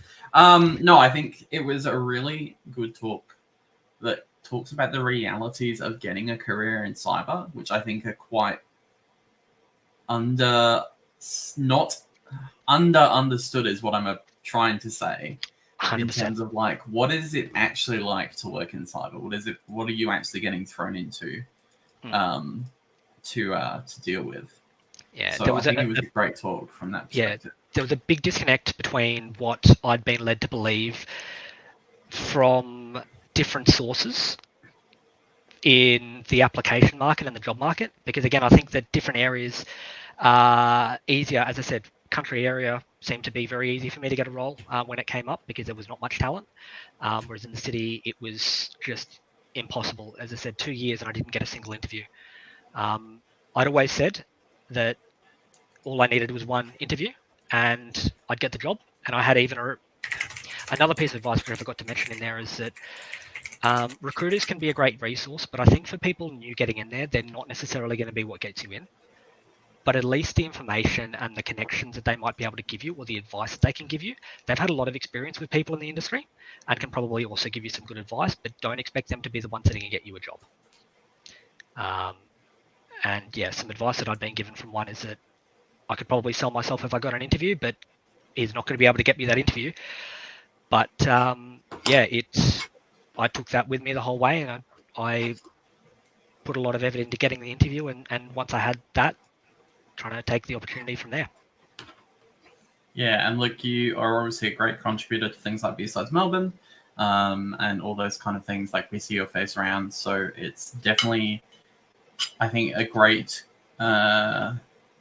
shower that networks are important, but like there's also a drive piece as well, like to be able to pull that together and actually like apply it to yourself rather than just, oh, my network will do everything. Well, no, there's actually a piece where you have to drive yourself.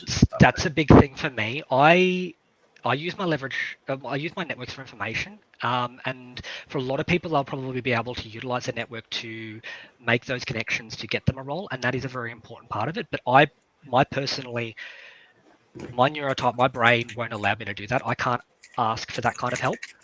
So I relied on the information that they would have and the insights that I could get from my network to be able to use that, rather than actually going out there and saying, hey, I see your work is hiring, can you put me a reference? And that will be a very good use for a lot of people. But for me, that wasn't something I could rely on. I just can't ask for help in that way. It's very hard for me to do. So I just relied on the information and the advice I got from the network. And it's an amazing community. And I know that most people here are part of this community, but it is amazing, and it's really helped to change my life for the better. So thank you for everybody that I've met and everybody that's spoken to me, because it's made my life better, and that's why I really want to contribute more to the community, because everybody that I've met has given me some amazing advice, and I can think of at least half a dozen to a dozen people I've seen in here that are very important to me because you've helped me all. I agree entirely. So thank you very much for presenting. It's been great to see you transition in and then to see you succeed. So thank you. Thank you very much. No worries. Now, I apparently have to put something on the screen. You do. And I can talk while you do that. Okay, you can talk. I have No, been we can't. requested to ask Annabelle if she's still listening, and hopefully you are, to join the Discord if you have not already, and reach out to Bex, who called you the ultimate slayer. So get your ultimate slaying butt into Discord, please. So I kindly asked Ian to put the QR code back up on the screen to make it super easy to join. So join. Is there any other context than that? No other context. Okay. None. We love you, Bex. She's doing the ComfyCon logo red bubble stuff for us as well. Is she actually, or are we just telling her again? No, she is. She's doing it now. Thank you, Bex. I think what we will do, we are a little early, but James, are you ready to go? Cool. All right. Well, we will bring on James when I stop sharing my screen. And James will... Hello. Hello. Can you hear me? We can indeed. I believe you are the second New Zealander we have speaking today, so it's good that we're getting across the ocean and, you know, the kangaroos are not drowning. Now, I mentioned your talk earlier when we were talking about Optus, and this... So this was a blog post, right? This is a blog post you wrote. This was originally a blog post for COSIV when I was still working there. Yeah. And then I sort of spun it into a talk, and this is, I think, actually the third time I'm presenting it, but yeah. Yeah.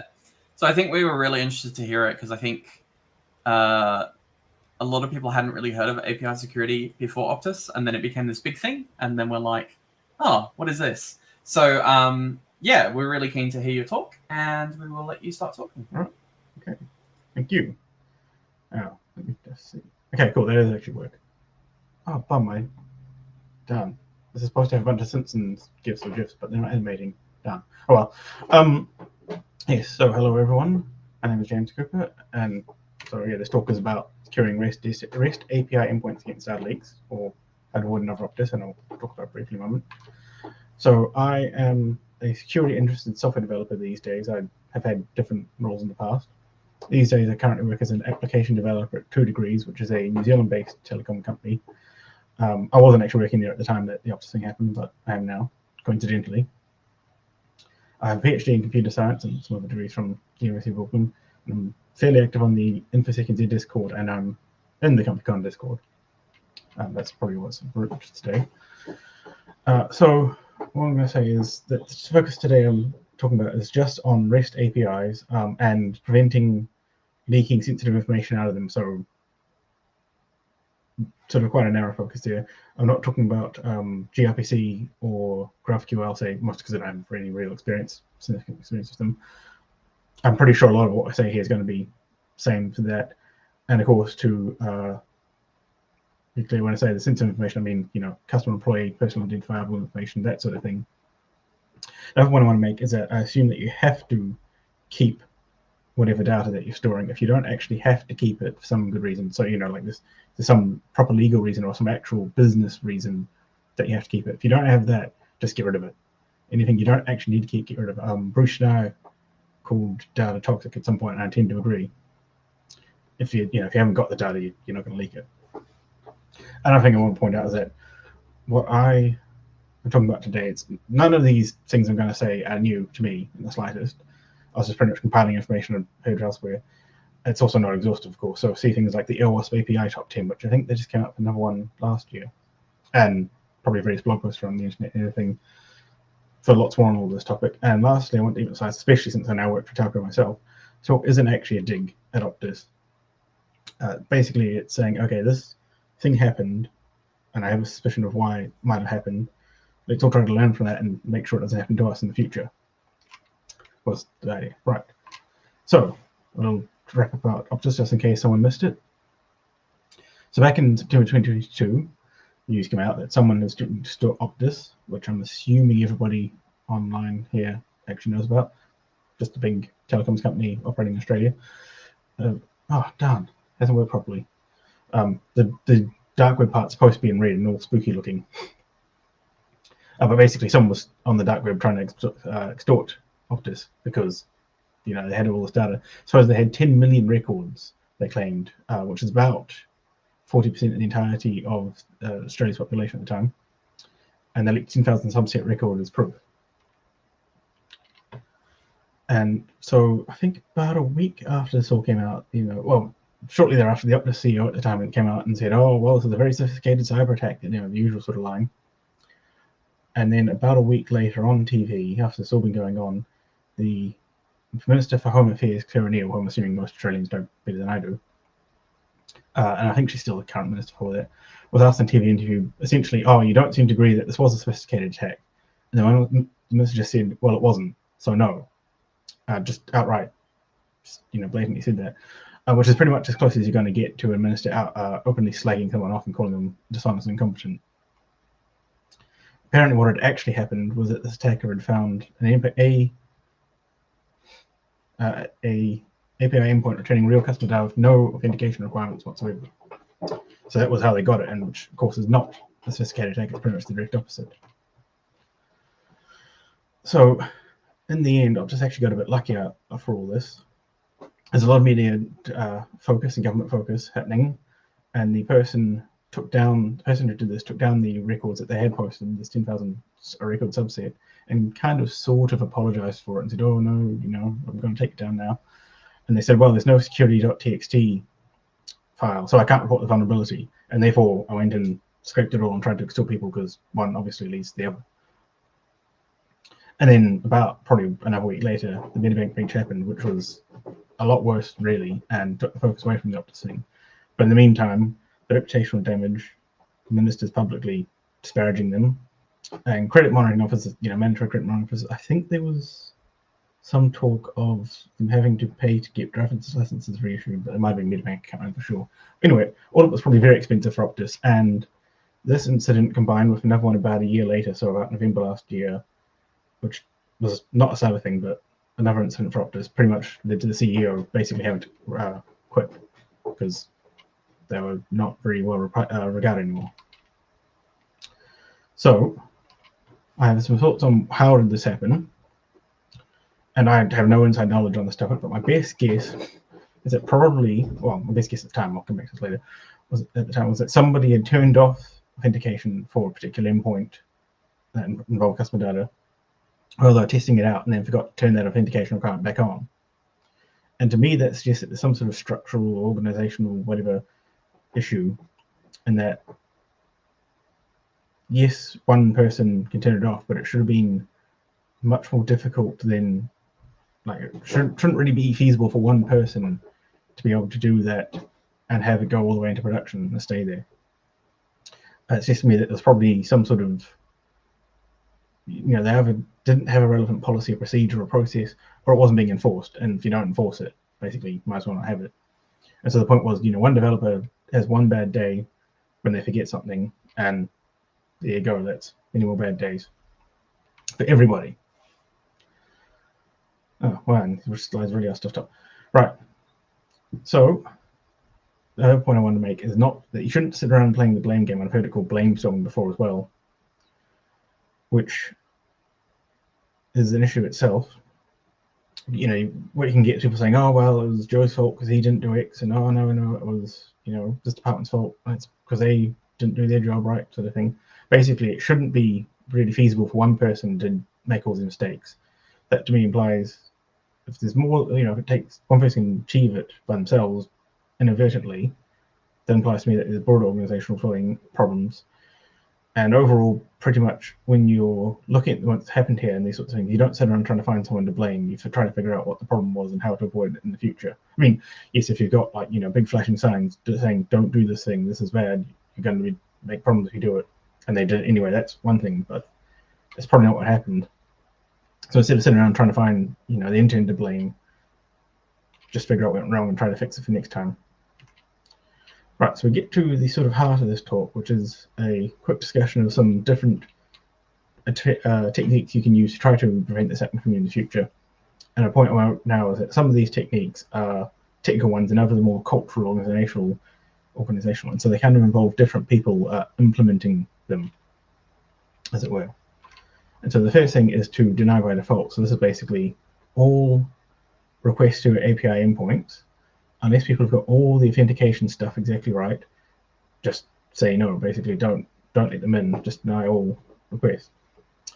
And so it means two things: that any unauthenticated access gets told no. You don't say, oh well, you're not authenticated. We'll just give you the data anyway. Which hopefully is pretty obvious. But the other thing being that in the actual software code itself, you have it that all unauthenticated access must be explicitly marked somewhere as being unauthenticated. And so I know in Django and ASP.NET Core, you actually have on your API endpoint definitions a little tag saying, okay, this one's, people can be access this one anonymously without being logged in. And so you want it to be that you have to put that on for people to be able to use it without being logged in. In fact, ideally, you have it that if you haven't got any sort of tagging, absolutely nobody of any type can get it to it. And so that would mean that basically what happens is, if it goes out with no tagging on it, then when someone rings you up, it goes out like that, then what happens is your customers, they try to access your API and that doesn't work. And then they ring you up that day and say, hey, this thing isn't working. You're just getting lots of 401 back. And, you get it fixed that day and everything goes on happily. Or if you do it the other way, you're missing the tag. Someone comes along, scrapes all the data, and a few months later, big issues. So basically, you just take the approach that people have to, if they don't actively say it should be open access, it is closed access. And of course, the other thing being that if people, for any endpoint whatsoever, whether it exists or not, if people are unauthenticated, they get back a 401 response rather than a 404, say, because that way they stops someone from being able to map out your attack surface just from status codes. Obviously, for something like a login endpoint or a password reset, you need to make it different, but that's one of the few that are explicitly made anonymous, allowed ones. This is all called fail secure. And so because this one thing is so strong and so useful, I'm going to re-emphasize deny by default. If you remember one thing, make it that, because it stops the vast majority of the unsophisticated attacks, and it makes life more difficult for the more sophisticated attackers. And for the most part, in most scenarios, they're not targeting you specifically. They're just looking for a victim. And if you're too difficult, they're going to go somewhere else because they're going to say, this one's just not worth it for the amount of time and effort we have to put in. Maybe we won't even get there. Basically, if you're too hard to crack, they'll go elsewhere. And just using deny by default makes you so much harder to crack. Especially if all they ever get from checking in your endpoints is just for a 1 out of 10 go away, then it's not really much they can learn. Right, so the next thing I'm going to say is I'm going to talk about code reviews. And so hopefully anywhere that's actually developing software that's more than one person doing it, there'll be a case of, well, duh, of course we do code reviews. But of course, the point being that it's very easy when you're one developer working on something that you forget to go back and fill some part in or what have you. Whereas the reviewer should be able to spot it. And especially if you have these exposed endpoints that allow anonymous users, well, your reviewer should look at those and say, okay, well, what's up with that? And so if you've got the deny by default where they have to put the attribute onto it to say anonymous users are allowed, then it becomes very obvious to the reviewers this is anonymous, and they can say, well, why is that? That doesn't make sense to me. And of course, the point to note about all this is that you want to try to ensure that your reviewers do actually understand the broader context of what they're reviewing, because of course it's awfully easy for a change in one place to suddenly alter an assumption that was made somewhere else, and you have this weird flow-through effect where a change in one place ends up having some weird unintended consequence in another place, and sometimes there's just no way that anyone can know that unless they happen to know the code base pretty well. So you want to try to make sure that you have people who are going to know the effects of the changes.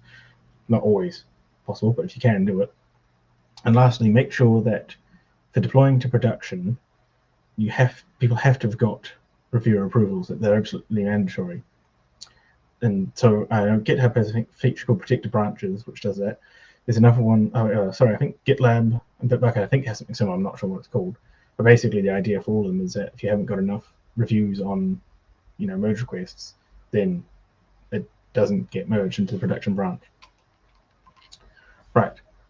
Another one I'm going to say is to ban changes in production. Now, this is probably going to sound slightly weird at first, but what I mean is, someone just like SSHing into the live box and just changing a code file there, or twiddling a setting here or something like that. And you just shouldn't not do that. There's a few reasons. So first of all, it gets around that code review and approval process that we just said is a good thing. You really want to have continuous integration and continuous deployment so that people changes in code, and then it all gets automatically, once it's merged, it all gets automatically deployed for them. And you only deploy to production from those protected branches, that someone can't just quickly make a change on their own and send it out, because it's not a great idea. And so some of the reasons this is a problem is that when someone does fix something in production, if they've just logged into the remote box, there might be 7 o'clock on a Friday, they finally fix the problem. They say, oh, okay, well, I need to go update the actual code for next time to get that fixed.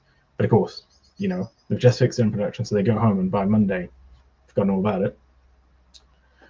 Or the other problem being that they make some sort of temporary change for whatever reason. Maybe they're experimenting, maybe it's just to let some stuff go through to take some pressure off somewhere, whatever. And it's just supposed to be a temporary thing. But again, they get distracted, something else happens, and they forget to go back and fix it later on. And, that can end up sitting around in production for a while. And of course, especially if someone starts making changes where they just open up, lower authorization requirements and something at some point in time, there's actually no guarantee that someone isn't just going to come along and happen to look right at that moment when it's changed, even if it's only a temporary thing. So just don't do it. It's pretty bad. Another thing you can try, which is a little bit less strong, it's more of a supporting thing to the others, is so to go along with your pre-existing software testing. So you've already, presumably everyone, I presume, has got unit tests and integration tests and end-to-end tests. Another thing you can add to that, in whichever way you want, is to do this thing called control validation testing, which I just call automated exposure testing. Basically, you just have some system go through and send just basic requests to your API endpoints. And so, all unauthenticated requests should get back a 401, all authenticated but without the right level of authorization should get back a 403, all appropriate requests should get back like a 200 or a 201 or whatever. Just as simple as that. And that can mean that if you've got one which has suddenly somehow gone from being authorization required to anyone allowed in, as long as you know the baseline you're expecting, you can have just this automated tool say, hang on, wait, this one suddenly changed. It's now letting anyone in when it shouldn't. And so that can be useful just to help you keep tabs on what's going on. And I mean, there are lots and lots of tools that can do this. You've got various DAST things. I'm pretty sure Postman and Insomnia and Bruno support it. And I'm pretty sure you could create your own just using curl and a shell script if you wanted. It probably wouldn't be a great ending point, but I'm pretty sure it'd be a good starting point. And you can also consider doing this sort of thing in production as well, but just make sure you do it carefully so that you don't potentially DDoS yourself or DOS yourself in production, but also, of course, that if you've got a security team and they're watching and suddenly there's all these weird requests coming through, that we'll make sure that they know what's going on so that they're not saying, well, someone's trying to attack us. So it's a good idea to try it in production just in case, but be careful about it. And the last one I'm going to talk about today, which is hiding behind Browser partly, is getting security training for developers. So lots of developers these days are self-taught. Even people with ComfyCon and software engineering degrees don't learn about security. I definitely didn't when I was doing my undergrad ComfyCon. And the thing about security issues, especially because of that, is that a lot of them are what's called unknown. So those are the ones where people don't even know that there's a problem that they don't know about, if you follow me. So it's that they're unaware at all that it's an issue, so they can't even try to find out about it or anything like that. And those are most dangerous because no one knows to do anything about them. So if you get developers some training, just even a little bit, will go a long way to get them to be at the point where they say, oh, hang on, I've seen a few examples of X, this might be a potential SQL injection thing here, or maybe we're going to have some cross-site scripting we're introducing if we do this. And you might say, I don't know what the fix for this is. I don't know what the correct way to do this is. But now I know this just has the look of being not right. So I'm going to go find the person in the organization who is the supposed expert, or I'm going to go even just read online a bit more. And to the point being that they it can help them learn to spot these issues and find the appropriate help them, even if they can't fix themselves. And you don't want to train everybody to be the security guru, because I mean, there's just too much to learn. They need to know other stuff as well, and people don't have enough time. And once you learn enough, some of the stuff will start falling on your head. But if you get it to the point where they have just a bit of awareness, it can make them a lot better in figuring out that, making things known unknowns, where they say, oh, hang on, this looks like an issue, I don't know the fix, I'll go get help. And you don't even need to do all that much to make it go a long way. Right, so those are sort of my top 5 suggestions today. I'm going to go on back to one more thing. So my original prediction was that the issue for Optus was that it was a production endpoint that someone had momentarily exposed inappropriately. Turned out probably that wasn't the case. There were suggestions eventually that it was actually a test endpoint that was just out online for everybody to access with no requirements on it. In fact, I was eventually told that yes, it definitely was the case. But somehow that test endpoint was using production data. I don't know if it was connected to production database or being preloaded somehow with production data, but it was real customer data behind a test endpoint. And so probably what had happened was people have said, oh, it's just a test endpoint, we don't need to bother with securing it. But because it had actual customer data, that customer data went out because it wasn't secured. And, you know, that was a bad time for everybody. Right. So the point is that all your environments, production environments, unless they're definitely testing environments, and it's pretty unusual for things to be definitely testing environments. So you can only say it's a test environment if there's absolutely no sensitive data, no customer, employee, personal identifiable information, any of that sort of thing on there. If it's completely unused and inaccessible, definitely unused and preferably inaccessible by anyone who isn't involved directly in the development and testing process.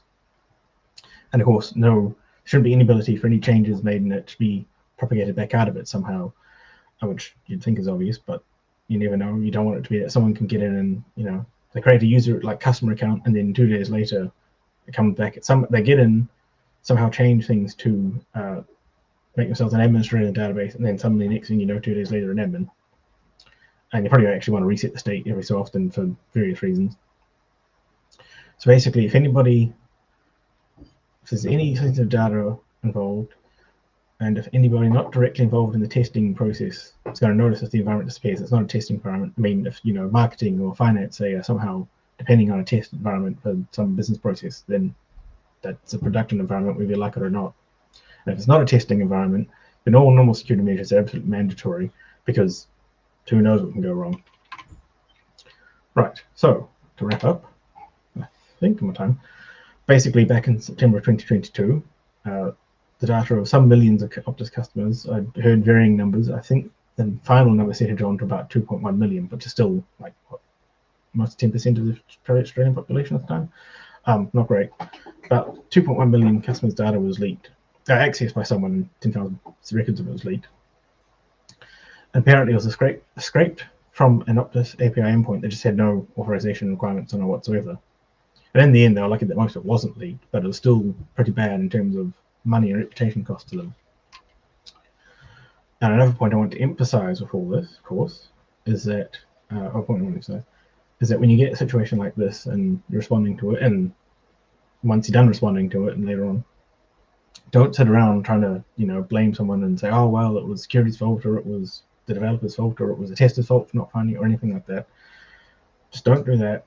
Focus on what the problem was and how to resolve it and how to make sure that it doesn't happen again. You know, if you have policies that say don't do blah, but there's not being enforced, then look at how you can start enforcing them, that sort of thing. Because trying to find someone to blame, it's sort of closing the gate after the horse is bolted or something like that. What you want to do is actually basically try to figure out how to avoid it happening to you in the future. And so all this, to me, it suggested that basically probably Optus didn't have a fantastic setup in place at the time. And to me, that's something that if anyone's to be blamed for, it would be management, not, you know, the interns or the new developers or whatever, because they're the ones who are actually responsible for making sure that the system setup is correct. Right, so to quickly recap those 5 points that I made. So the best thing you can do is deny by default. If things aren't all basically, unless people have explicitly said to make an API accessible to everyone, it's not accessible to anyone. And if people haven't gone through all the correct processes to get their authorization, then they get rejected. There's no, oh, well, it's slightly tricky for our customers, so we'll just make sure it works anyway, because then it's open to everyone. Do get code reviews done, which works especially great when you've got a deny by default. So when people have to, like, exposed endpoints have to be explicitly marked as that, and people can look at it and say, well, hang on. And, developers can look at things and say, this seems a bit funny. Don't make changes in production, because that just opens a whole can of worms where either fixes don't end up getting propagated back into your code base, and next time you do a deploy, you've got the same problem back in production again, or the other way around, where something gets into a funny state because someone was mucking around trying to fix the problem, and then that funny state hangs around and problems hang around. So basically just don't do that at all possible. Instead, use deployment from continuous deployment systems. Do some control validation or automated exposure testing, where you just have a thing sit there and ping endpoints and check the response codes, and it can tell you reasonably quickly if something's allowing in any unauthorized user when it shouldn't be, as long as it's set up right. And there's lots of ways to do that. And of course, get your developers some security training. Send them to ComfyCon, send them to another local conference. Can be a great place to start. Just getting them that bit more awareness of security issues, especially like the top 10, top 10, and that sort of thing. They don't need necessarily to know all the details, how to fix it themselves. But if they know how to spot something that looks funny, they'll learn to go get help for it, and it's going to be a lot better. Of course, there's no one single silver bullet to stop all potential breaches. You really need to try to use a mixture of things. But all of these ones here are pretty solid. They're implemented by different people, but they're all good, and most of them aren't really that expensive or going to have like a big impact on performance or anything. In fact, some of them, I would argue, are actually going to make things more robust. So basically, do at least these. And lastly, of course, it came out that probably this whole thing happened because there was real customer data on a test environment somehow or another. I don't quite know how, but basically, you should never have a test environment with real customer data that isn't treated like a production environment, because if it's got customer data in it, it's a production environment. So always assume it's production unless you're absolutely sure. So that's basically denied by default, again, if you think about it. And the only times you can ignore this advice and not secure a test environment is if it's really a test environment where there's no sensitive data whatsoever available from it. Changes in it can't get out of it. And nobody outside of development and testing actually ever uses it. Preferably nobody even knows it's there, but I'm sure they might find it. But if it's just some completely uninteresting thing, it's not too much of an issue.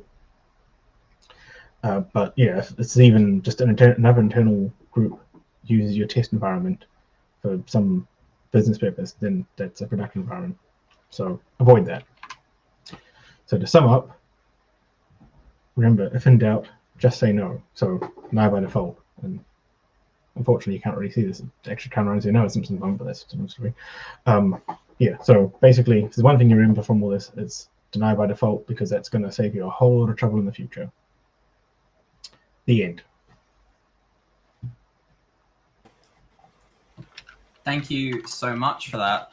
I've personally found that being a security person, also being able to talk in the language of a dev, to be really powerful.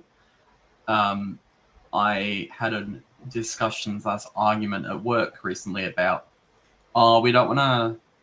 So I was going to mandate security testing on the main branch, and it's like, oh, well, we might not put security in straight away. I'm like, okay, that's fine.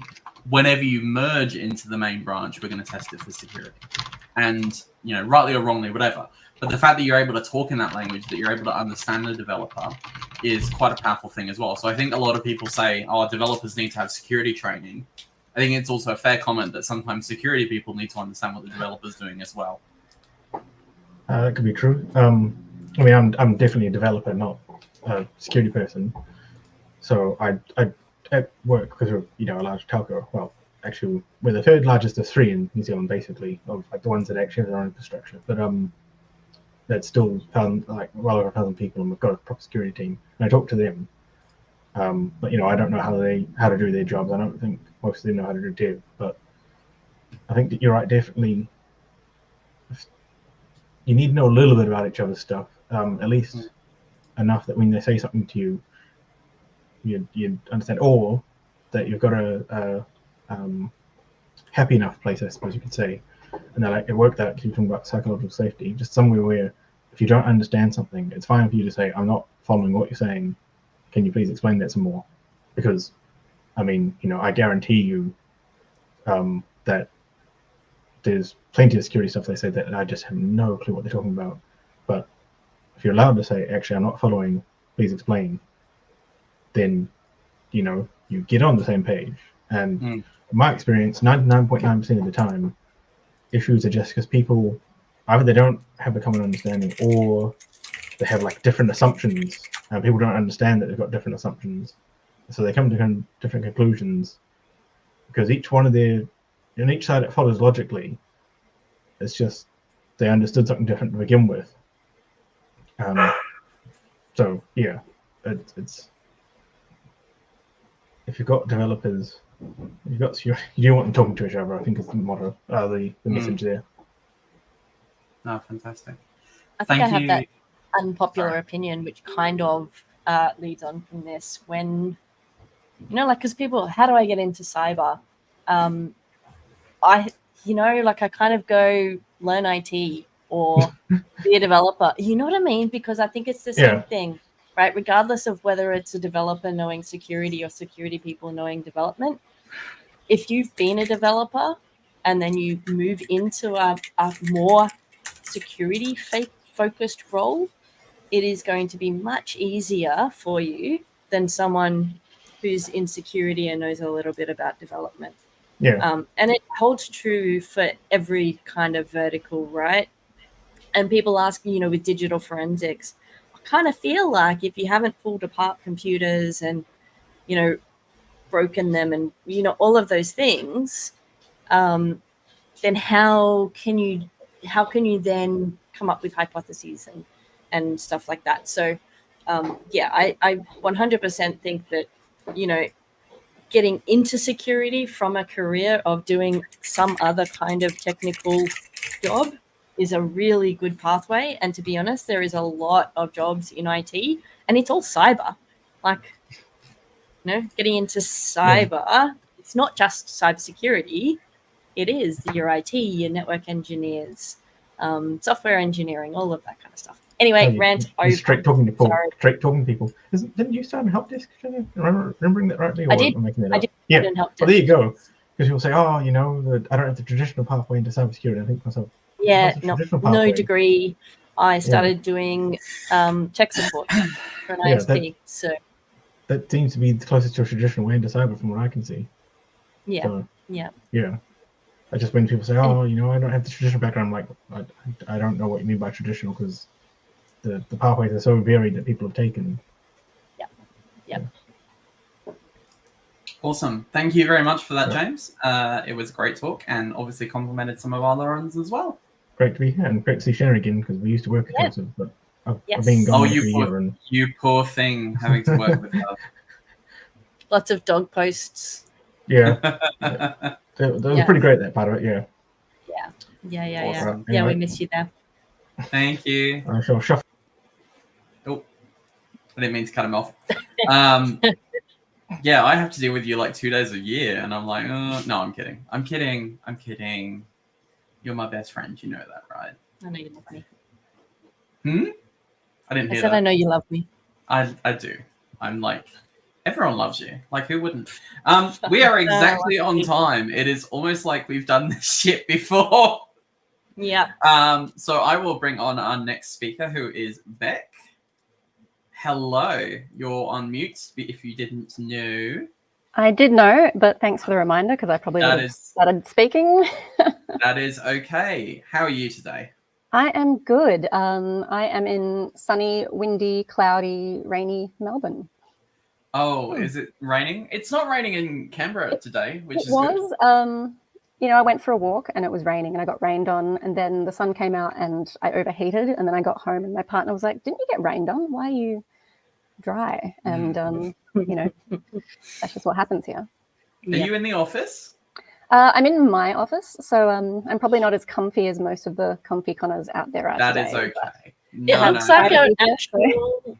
It looks like, I was thinking the same thing. It does actually look like, I guess it's the chairs and the white Well, no, it wall. is. It's a co-working space, and I have Oh, okay. 24-hour access. So I thought, look, I can make as much noise here as I want. And, Yeah, fair. Yeah. That is entirely appropriate. So, look, you're going to be talking. Well, look, I think a lot of people would have been transfixed by the talk description, as I was. So, very keen to hear what you're talking about in terms of diversity and risk assessment. So, we'll hand it over to you. Thank you. And I feel I've really set myself up here because it does sound really interesting, doesn't it? So I hope it is. But yeah, let's get into it. Yes, pollen to protocols. Now let's just talk a bit about me. So for anyone who hasn't met me before, my name is Beck Caldwell, and I'm actually a content lead at Friendly Fishing. And so it's my job to sort of write and research about human-centric risk, obviously, because we do fishing.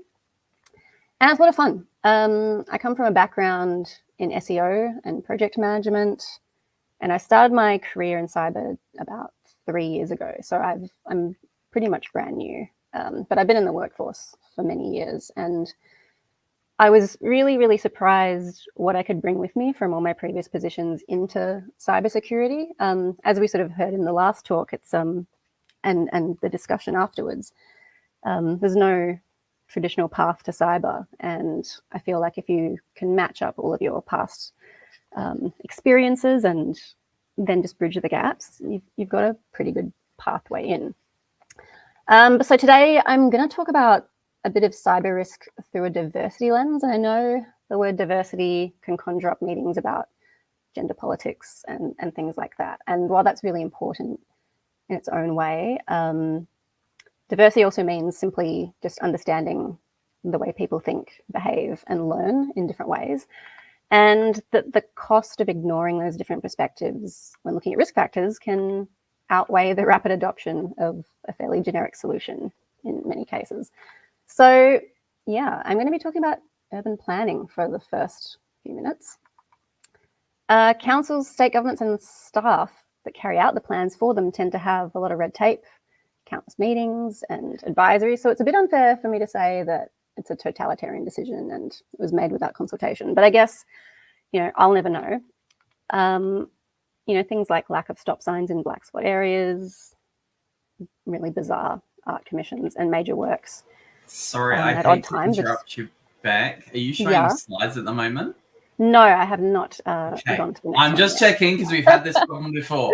I'm very It's all sorry. good. No, I have my presenter view in front of me, so I will shut up. I'm very, very sorry. No, interrupt me whenever you want. Anyway, those are just a couple of the odd things that we can be blessed for in our urban life. So yes, for the Melburnians and hopefully, well, not hopefully, I pity anyone that has to go through this. How many people out there, obviously I can't see any show of hands, so just nod in sad agreement to yourself.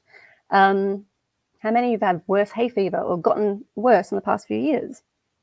So TMI, I'm on my second Claritin of the day. And like I said earlier, I live in Melbourne, so you can never really tell what kind of day it is. But I can tell you that most days my sinuses will be clogged up like an IT help desk ticket system on most days. And I sound really nasal and I sound sick. It's really gross. So I come from WA originally, and WA has a huge diversity of flowers and trees. And, you know, like any sick kid, I was pretty much raised on antihistamines.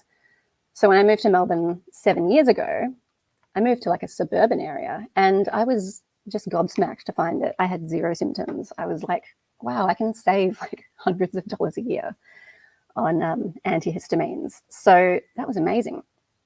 Until that is, I moved to the city. Now, a new friend of mine here told me the city was much worse for things like that, and that made zero sense to me. So I just happily moved on. But now I find myself at the mercy of big pharma and big tissue. So what does pollen have to do with any of this? So going back to diversity, About 40 years ago, the decision to plant plane trees in the city was made by a committee, a advisory board. Sounds like a really normal thing to do, to beautify a really dismal grey city.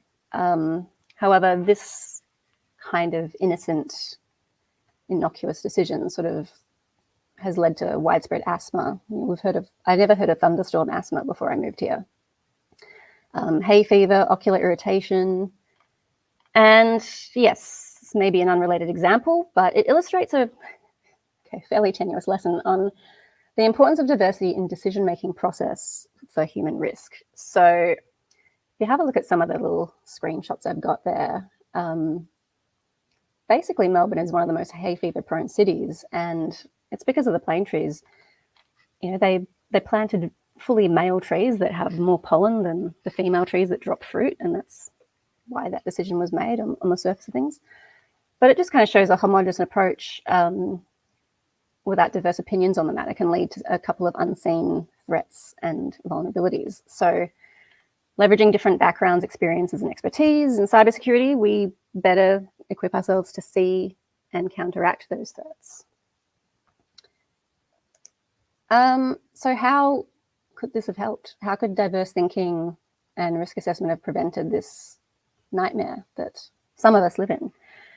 I'm assuming everyone lives with it, but yeah, I'm constantly dodged in the street while I blow my nose on a perfectly nice day. So you're probably thinking it's pretty small potatoes, but yeah, I defy any of you to spend time with me if I haven't had my antihistamines. It's pretty horrible. And especially if you're looking at this through the long lens of, lockdowns in Melbourne, ostracized sick people. Some people are still super paranoid about that. So, shuffle down the street looking pretty diseased, and it's not a good show. But what could have happened? So I'm just going to say again, I can't stress enough, I don't know what went through the council's mind or the state government's mind in this situation. This is all pure conjecture on my part. It could have been disorganized planning, rapid planning, or they knew and didn't care. If anyone here does actually know, I'd love some closure on this. So hit me up on Discord later. Who would have been asked about this risk for tree planting, if any? I can think of a few things like arborists, town planners, gardeners, the Public Transport Authority, main roads, local councils. So as I said before, male tree, I didn't actually know there was a male and female tree, but some trees that do have both flowers and drop fruit, like, gum nuts and acorns and things like that, actually have a male and female version. So male trees in particular were planted as they wouldn't drop fruit onto tram tracks or paths, so that equaled, less cleanup for the town, which is great. But the male trees have so much more pollen, and they just jizz it all over the city, where it lands in sinuses and eyes and lungs. So in my view, an allergist, botanist, or doctor could possibly have been a few good experts to add to that mix. So happily they're replacing those trees now. It'll take a few years and a few $1 million, but it's happening. Although they have said it's because they just don't like them anymore and they're getting old. Again, maybe we'll never know. So what is diversity and bias in risk? So one way to overcome them is to just be aware of them. It's really hard to think of everything. And I know that because people come from diverse backgrounds and they present what they know. And it's very hard to break out of that mold. So it is really important to talk to other people. And they're often shaped by factors that you can attribute to diversity. So it's good to listen to those diverse voices and at least be aware of them and factor them into your risk assessments. So I am not a big city GRC person. I think I mentioned before, I'm in content and research. So my sort of job goes across a few different practices, which is kind of fun. But what are the diverse biases? Anchoring. I'm probably talking to people, some people here will know exactly what I'm talking about. Anchoring is where you kind of accept the first piece of information as the truth, and then you refer all your decision-making abilities to that priority. I'm going to be extremely narrow in my examples. So obviously it doesn't pertain to everyone, but it is very common with the C-level. They don't have time. That's why they have the people under them to talk about risk, especially if they have no cyber training. And they might be advising a lower level employee to carry out these wishes also with no cyber training.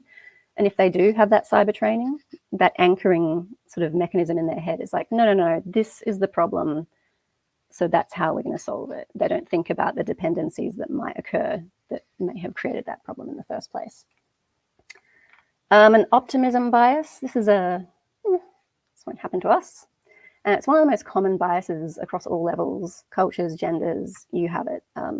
False optimism about readiness, research knowledge, and safety is pretty rampant, and that's what often comes back to bite people. Everyone's their own biggest fan, and we all sort of operate from our own perspective and our own point of view of the world. So it's extremely hard to admit, what if I'm wrong about this? I know we do have some highly pessimistic people out there too that are like, well, I'm just always wrong, so I have to overplan. And that's a completely different issue as well. But generally, in a sort of, from an organizational perspective, the optimism bias will sort of permeate because, nobody wants to have something go wrong. Effective heuristics or mental shortcuts. I probably could have found a better way of explaining that one or labeling it, but this is where one feels good about a decision, so it must be true or less risky, and you don't really research it much or delve into that nitty-gritty. Again, this is a very narrow way of giving you the example, but it's kind of common with physical security staff. You can judge appearance, friendliness, frequency. So if you're used to seeing someone, you probably think they're meant to be there, things like that. But in everyday situations, a lot of people just don't know why they don't like something or they like something. They'll just default to, I just don't feel good about it, or I feel really good about this. If you think of it from a psychologist point of view, it's, feelings aren't facts. And it kind of speaks to this one a bit. Confirmation bias. This is where you favor the information that conforms or fits in with a previously held belief. So something you might have been told by Aunt Mildred when you were 5, and you've just steadfastly believed it your whole life, only to suddenly be confronted with new information. Humans are not good at this at all. So you kind of seek out what sounds right to you, and that's why Twitter and fast social media can be a bit of a dumpster fire on that, because you're constantly seeking out what sounds good and sounds like something you already agree with.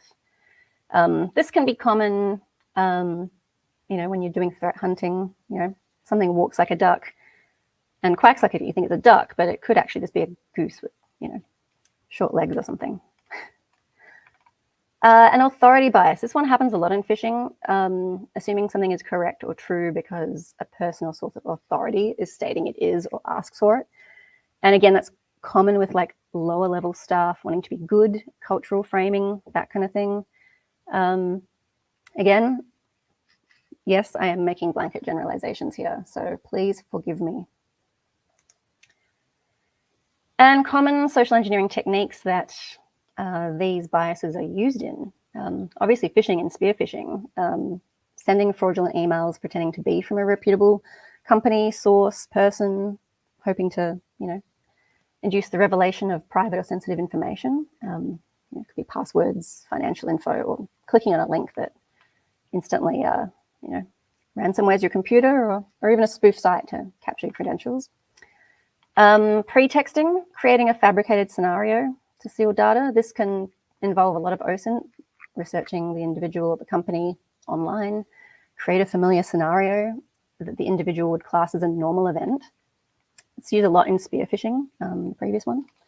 Vishing and smishing, these are pretty much phishing, but with a different mode of attack. Recorded voice calls from the fake ATO. Although, Gen AI is making it a bit easier to live vish people with cloned voices, which is kind of fun, but let's not talk about that right now. It's a bigger can of worms. And it's SMS. I frequently buy things online and I get the Ozpost texts. So one day that's going to get me. I fully admit that. It will get me one day. I've had some fake ones and I've had a lot of real ones. Clickbait tactics, and that's one of the clickbait tactics, is sending an SMS with something that you might be expecting even. But it's usually an email, an enticing offer, a time-limited window of action, basically the fear of missing out. And catfish and romance, this is actually a bit of pretexting as well. But we're seeing a lot more of that because people are pretty lonely, and also that's kind of just the way people date these days. But yeah, catfishing, it's just a romance scam where scammers will create fake dating accounts, social media profiles, and a lot of them become investment scams, crypto scams. Yeah, which is pretty sad. Business email compromise, BEC. This is a combination of some of the tactics, but in short, it's an impersonation of a person of authority. Could be even outright hijacking of your internal account, which makes your standard domain checks a bit obsolete, but also thread hijacking, where it looks like an actual email thread or chain that you've actually replied to before. So that's a very dodgy one. So getting to understand social engineering, obviously the awareness of what it all is can reduce the risk of data loss. And the main goal for social engineers is to trick individuals into breaking procedures. And if there isn't procedures, that can get a lot more tricky. So obviously from where I stand, we look at security awareness training as basically something that has to underpin all of your technical stuff. But how do you even do that? Not everyone learns the same. And I said that at the beginning. Some people like learning through doing. Some people like learning through being told or shown or listening. But everyone's biases are going to push against that a little bit. They're not going to do it easily. So when I first signed up to ComfyCon, I do admit I hadn't actually attended one before. So I kind of hoped there would be a bit of interactiveness. So drop questions into Discord if you can, and I'll get to them when I can. But I was going to do a fun game where, there were cards and buttons to press, but we're not going to do that now. I will just talk about it. So I just want to talk about a phishing escalation scenario. And we're going to sort of think about some of the bits of diverse thinking that could have come into play. So this is, the initial alarm is raised. So employees across various departments. So this is a fictional company. I just made this up, but it happens all the time. Across various departments have started reporting suspicious emails that closely mimic communications from the CEO, requesting sensitive financial information. Given the diversity of our workforce, the responses have varied widely, but they were actually detected early, which is great. That's a win. Someone reported the email.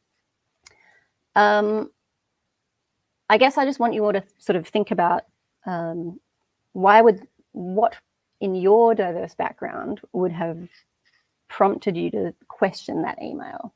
Because there's a lot of cultural nuance about getting an email from someone much higher up. And if you didn't know to check for all of the normal kind of phishing signs, and you're overworked and underpaid and you haven't actually had any, full-on training, it's a really easy one to kind of fall into. You could think about your professional expertise, ethics and trust, even language barriers. Sometimes things are worded a bit differently in translation. So if you're not an English first language speaker, that can be a bit of a difficult thing to get over. But I guess considering the diverse backgrounds of employees, just think about some of the unique insights or warning signs you think the people in this situation could have picked up on. So a couple of the things I thought of was generational. A lot of us are digital native. I'm actually not. I think I got my first mobile phone fairly early, but I didn't have full access to the internet until, I was in my first job kind of thing in my 20s. So if you're a digital native, you might be skeptical of emails asking for this information because you've grown up with it and you've grown up with bait and switches and, you know, people ghosting you and anything like that. So even if it sounds legitimate, sometimes people check for subtle signs like tone. I think people who are digitally native can read tone in text and email a bit better than other people can, people who are a bit older maybe. And they might understand that there's a discrepancy in the email address, etc. Professional expertise. If you've come from an IT background, doesn't matter where you work, you might look for technical giveaways, such as the sender's email address, things like that. But if you're, like I said, if English is not your first language, you might have studied English to the degree that you will notice more grammatical errors because you are very perfect in the way you speak, whereas a native speaker might use shortcuts and contractions and slang. Something to watch out for. And also, and this is a funny one, you could also just have people that don't like the CEO and just didn't want to comply at all. So that's possibly a different issue. So yeah, card 2, why the near miss? So it turns out this company actually does have security awareness training, and a high-level executive who isn't digital native was about to authorize a significant financial transfer, but what stopped them at the last moment was a mismatch in the greeting because he or she knew what to expect in that communication style. So that discrepancy prompted a phone call, which is good. If there's money involved, always make a phone call or go annoy someone at their desk and avert that disaster. So now we know a bit more about the phishing attempt. I guess we can reflect on some of the elements that led up to it being flagged, thinking about what we talked about before. So what are some of the subtle signs or elements that might cause you to question that legitimacy? I think things like culturally, you know, level of position and age is a really good one. Obviously, this is a high-level executive, so he is not digitally native and probably knows the CEO quite well, and that was what pegged it for him. But if you're from a culture that, you know, reveres authority, and that's where we talk about that authority bias, you might not want to disobey a CEO, and you might panic, and you might think, okay, I'm going to get in the good books if I get this done quickly. Things like that. But I guess on the same token, you might also not expect to ever even get an email from someone on that level in the first place. So it's just something to think about with experience as well. Different industry experience, different, you know, if you've worked in hospitality, for example, it's not unusual for the big boss to talk to everyone in the venue. Whereas if you work in a bank and the CEO emails you, it is entirely unlikely that that would occur.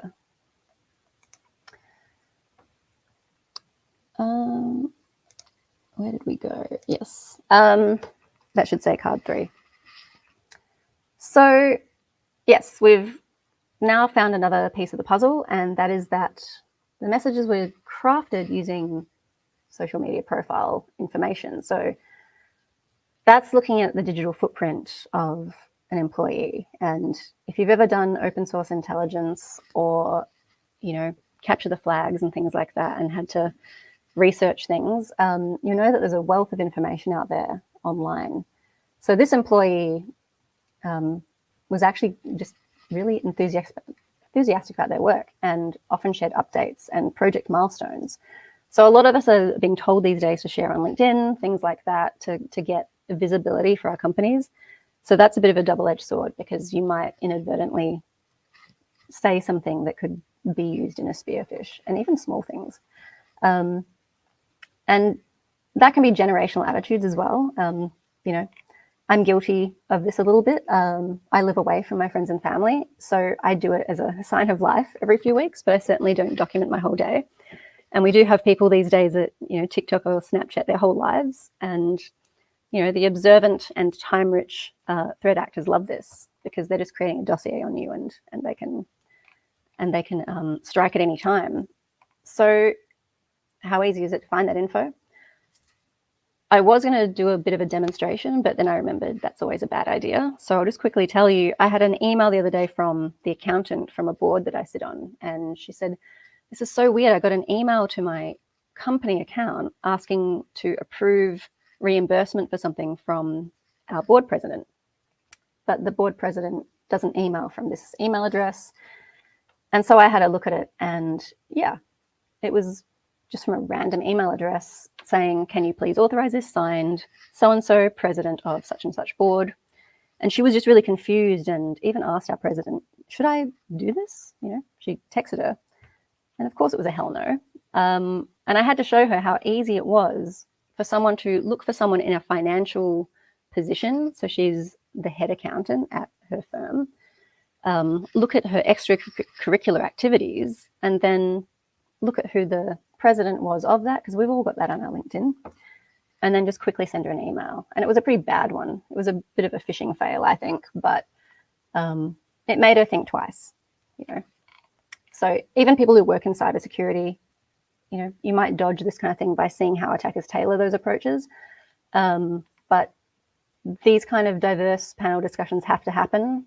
You know, when you've got someone who's the head of an accounting firm, not really sure what to do there, and almost reimbursing someone, because we actually just had an event which we'd been posting about as well. So that was a really great targeted one. I thought very well done for them, but luckily it did not get through. And also things like international perspectives, you know, GDPR. A lot of people might stop these things in their tracks because there's protection standards, there's compliance, regulatory, that kind of thing. And things like that. You've also got skeptics who just don't believe in emails at all, and that's why they come and annoy you at your desk. So why? Why is cognitive bias happening? What's the big deal? Well, I think we all kind of know what the big deal is. From a personal point of view, your personal data gets out there. It can be embarrassing. It can be harmful from a social situation. From an organizational point of view, loss of revenue, reputation damage, loss of public trust, inability to form new partnerships and continue your business. So what might start from a very trite, oh, we need diverse voices here in talking about what the human risk is. What is the human risk in our organization and in our personal lives, and how is that going to bring the company down? But it can. It doesn't take much to basically stop a business in its tracks if these little things get out of hand. So talking about it, being aware of diversity, and not discounting people's opinions just because they're not in the same experience as you, or speak the same language as you, or, you know, on the same level as you. So yeah, I think it just bears thinking about, and always invite people to the table. Thank you very much. I was distracted for a second, don't mind. So funnily enough, I do actually have a story about phishing, and cool. that's something that happened recently. So I was at a, we had like the top 100 people in the company in a session in Melbourne, funnily enough, last week before. And during that, I received an email from the CEO on my personal account. And of course, A, I know they're not going to email my personal account, and B, the email address was not their email address. Thirdly, the CEO had been in the room 5 minutes before and had talked to me, so he wasn't going to send me an email. So it's always interesting how, like, different things that people can, like, identify those kind of things. I like the one about, like, the greeting is not the right greeting. It's like the vibe. It's like the ultimate vibes-based thing. Yeah, it's not one that you would normally think of, because one of the courses we do is called Scan for Scam, and most of it is like, you know, check the sender's details, look at what they're making you do, and then manage it accordingly. But something as simple as, like, you know, someone who normally says hey at the beginning of an email, or greetings, or, you know, something very like them, that can be just the first thing to throw you off. Good. So we've actually got another social engineering talk given this evening, which will be really good because I think it complements yours. So we've talked a little bit about social engineering used for bad in this case. The talk this afternoon is going to be talking about somewhat social engineering for good. So I think it's been really good to get those two different Bookend it, yeah. I can't believe you've never been to a ComfyCon. I was a little like, oh my God, no, but that's okay. You're a busy person. Yeah, no, actually, someone at work told me all about it, because I spoke at CyberCon last year, And he was like, "Oh, you should check out ComfyCon. That would have been a good testing ground for you to start your public speaking career in this industry." But I just missed it, so I was happy to join in this time. Well, we're very happy to have you, and thank you very much for coming along. No, my pleasure. Thank you. So we are, huh? I was going to say, I think that there's more of this happens than we realize. Yes. Like people getting scammed. We think, oh yeah, that's so obvious a scam. But there's still lots of people that get scammed all the time with this. Buying gift cards, particularly on things like Facebook. Someone gets their Facebook or Instagram hacked and then messages people. Happens quite frequently. Yes, and it can be really hard. Like the other thing I was going to say is I've fallen for phishing tests. I had my phone and I saw something, and it was a weird one because it was like a domain that I'm pretty sure we do actually use, but for testing. And I'm like, okay, that seems fine. The one we had recently, which if there's anyone of my colleagues listening that I got done with because of a reason I'll explain, we all got Valentine's Day cards. So we got a Hallmark e-card saying Valentine's Day. And there's a colleague of mine who I won't name, but was here, that I would completely suspect would send me a Valentine's Day card as a joke. And she did the same thing. So we both clicked it because we both thought we sent it to each other. Both got put in jail, do your training, whatever. But like, you're never going to 100% defeat it. Like like you can do all the training in the world, you can do whatever. Like humans are gonna fuck up at some point. You end up like my mum, who, she's gotten better, and I basically ended up taking a laptop off her and giving her an iPad. But she used to end up calling me anytime there was a link in an email or an attachment. Can I click on this? Is this safe? So yeah, so it can go the other way as well. It can. We are halfway through the day, so I think everyone should go have a break. Go order some nuggies if you can, or some tendies. I'm going to reheat some tenders, and probably get a drink. By the way, I was going to say, if anybody ever wants to bribe me, the answer is these. Like, they are addictive as shit. Not that I would want anybody to bribe me. Come back for 15:55, or we'll have Stephen Kumar talking about Know Your Avatar. So it'll be the first of our talks involving gaming. So we will see you soon. Amazing. See you soon.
Hello, I apologize that we're a little late because we were having a discussion about boobs, and quite frankly, that's a very important discussion to have.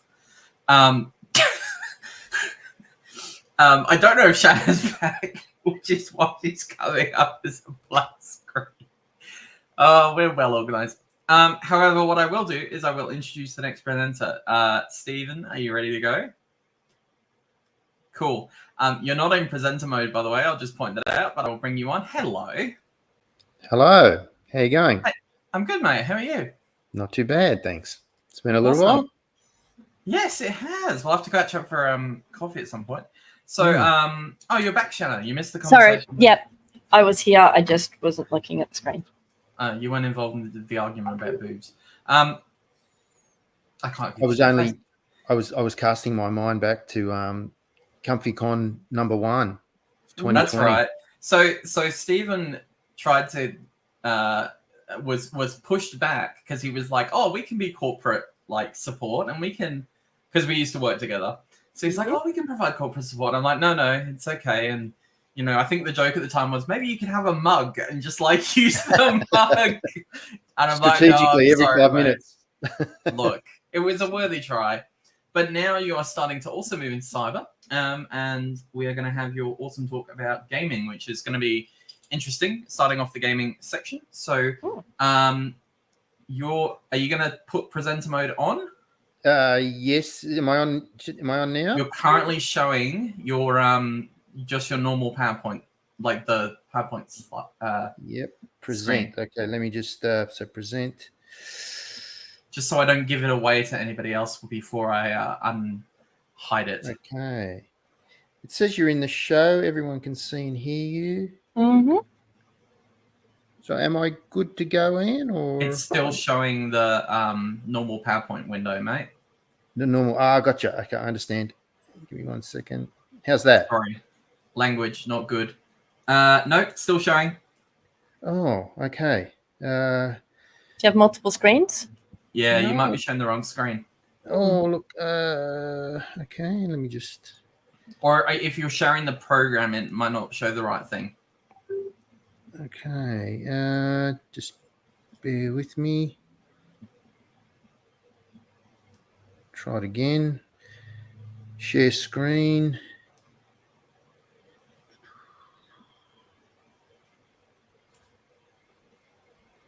I'm like casting a magic spell.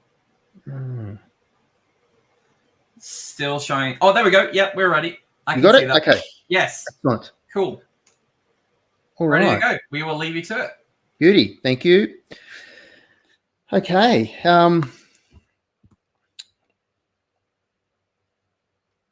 Video games. Look, the video gaming world is a fascinating world to me. Ever since the origins of the first prototypes in the 1950s through to Space War in 1961, the rise of the golden age of the arcade era in the 70s, Pac-Man, Space Invaders through to the 80s, and the home console, Sega, Atari, Nintendo, right through the early fighting games of the 90s, Street Fighter, Mortal Kombat, through to Xbox, PlayStation, esports in the early 2000s, right up to the modern day, and the high resolution, high definition, high detail games, VR and HR games that we AR games that we have today. The gaming world is something that playing video games is something that lots and lots of people like to do. It's interesting. It's stimulating. Look, it's a way to escape into fantasy. It's structured gameplay, leisurely competition. But above all, it's fun. It's enjoyable. It's something that we like to do. We do it because it's fun and it's enjoyable. And really, when you have a think about it, the technology is immersive and it's just everywhere. I don't think there would be a modern computer or a laptop or mobile phone that's not developed these days that doesn't have a portion of its capability devoted to having gameplay on its platform. So the technology is everywhere. We love to do it. The industry is enormous as well. In 2023, it was worth over $221 billion US, which when combined with the music and film industry, the Hollywood music and film industry, it outweighs that Hollywood and film and music combined. So it's an enormous industry, but it is not somewhere where it is always fun to play. The gaming world is not a neutral environment. It's a place where politics happen, and it's a place where not everybody always cooperates and plays nicely. It's a place where ideologies compete for the influence and attention of the audiences. And in my opinion, I really think that the video gaming world is the most underestimated and overlooked communications medium, and really should be considered right alongside social media platforms as a major communication and human engagement arena in the digital age. Let's have a look at the demographics. So, look, the demographics have changed a lot since the early days. Really, the stereotype of the the teenage boy playing video games in his darkened bedroom is a stereotype that came with games in the early days. But the reality is, look, it hasn't been like that for decades and decades.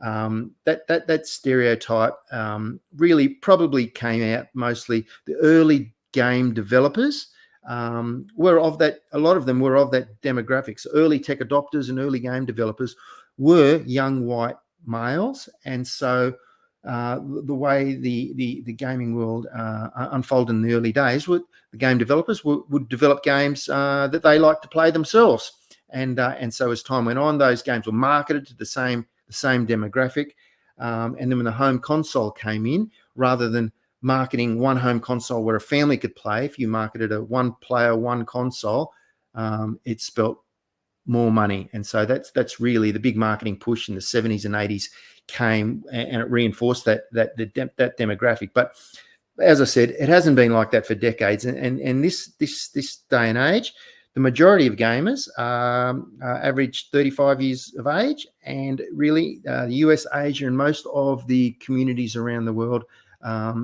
almost just under half of video game players are female as well.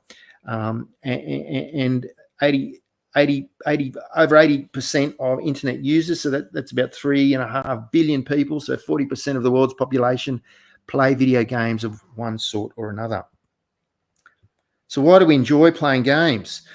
Well, look, a lot of games these days are developed with self-determination theory in mind. It's one of the foundational pillars of what makes a game enjoyable and what makes us play a game for a longer period of time. So self-determination theory dictates that we will play games for a longer period of time and we'll enjoy them more if there is autonomy. In other words, if we're given choices within the games to decide what we do. There's competence, so we have the ability to learn a skill, master a skill, and control the outcome. And there's relatedness, so that means how connected and how much we feel that we belong within the storyline, and we can relate to the storyline within the game. And so a lot of games these days will use self-determination theory as the foundational pillar of how their games are developed, because we will play them longer and enjoy them more. And it comes through in the games with in-depth, detailed storylines, consequences for your actions in the games. If you do something wrong, you'll lose points, or you'll die, or there'll be consequences. And there's a character payoff. So if you succeed, the opposite, there will be rewards at the end. And what it does, it tends to just promote a sense of being invested. And so we'll value our in-game identity sometimes just as much as we do our personal identity outside of a game. And when our friends are involved too, it is also lends itself to being a more enjoyable environment and something we're more likely to be involved in for longer.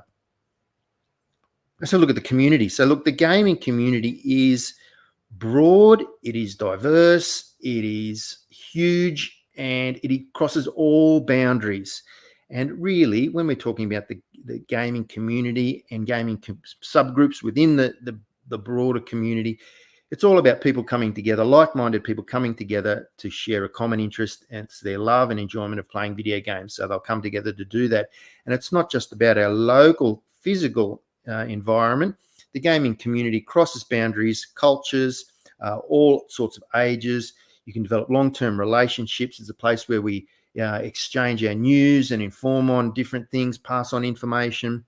And it's not just the community and our fellow players that we interact with, but it's also the game developers. We can now, in this digital age, we have the opportunity to have some sort of relationships, provide feedback, give ideas, discuss problems in forums, and communicate back to the game developers themselves. And sometimes this will lend itself to things like parasocial relationships with things, which are relationships that most of us have in one way or another. So a parasocial relationship is really a one-way relationship. So it's essentially where the type of relationship we'll have with celebrities or sportsmen or politicians or influencers, where we can feel that we have a connection and a relationship with someone, but essentially it's one way. You might get the odd reply back. If you reply to a celebrity on Twitter, sometimes you'll get a reply back, but it's really about the relationship being one way, but we feel connected to that person.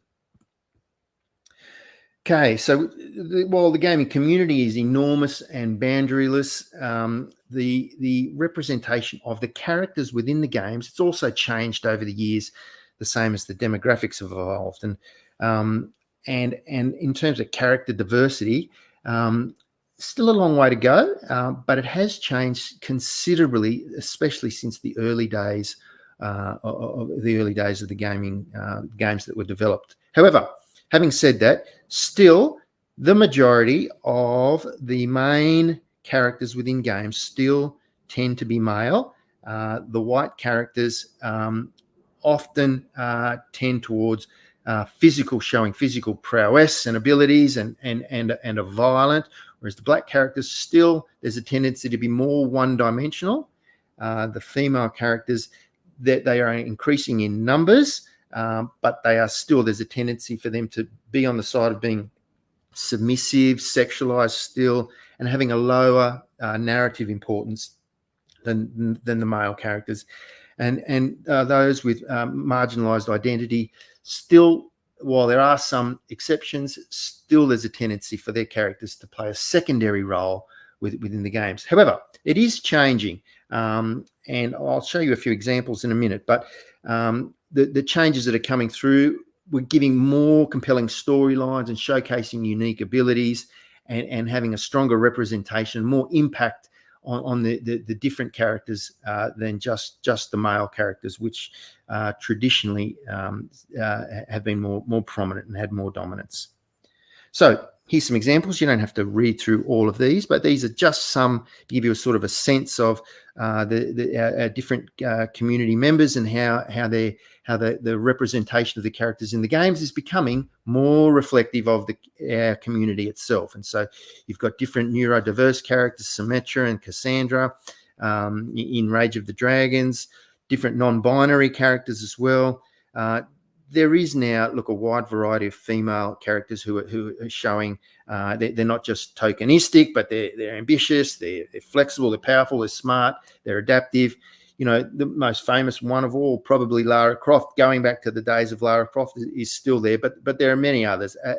Aloy from Horizon Zero Dawn and Commander Shepard from Mass Effect are a couple of examples.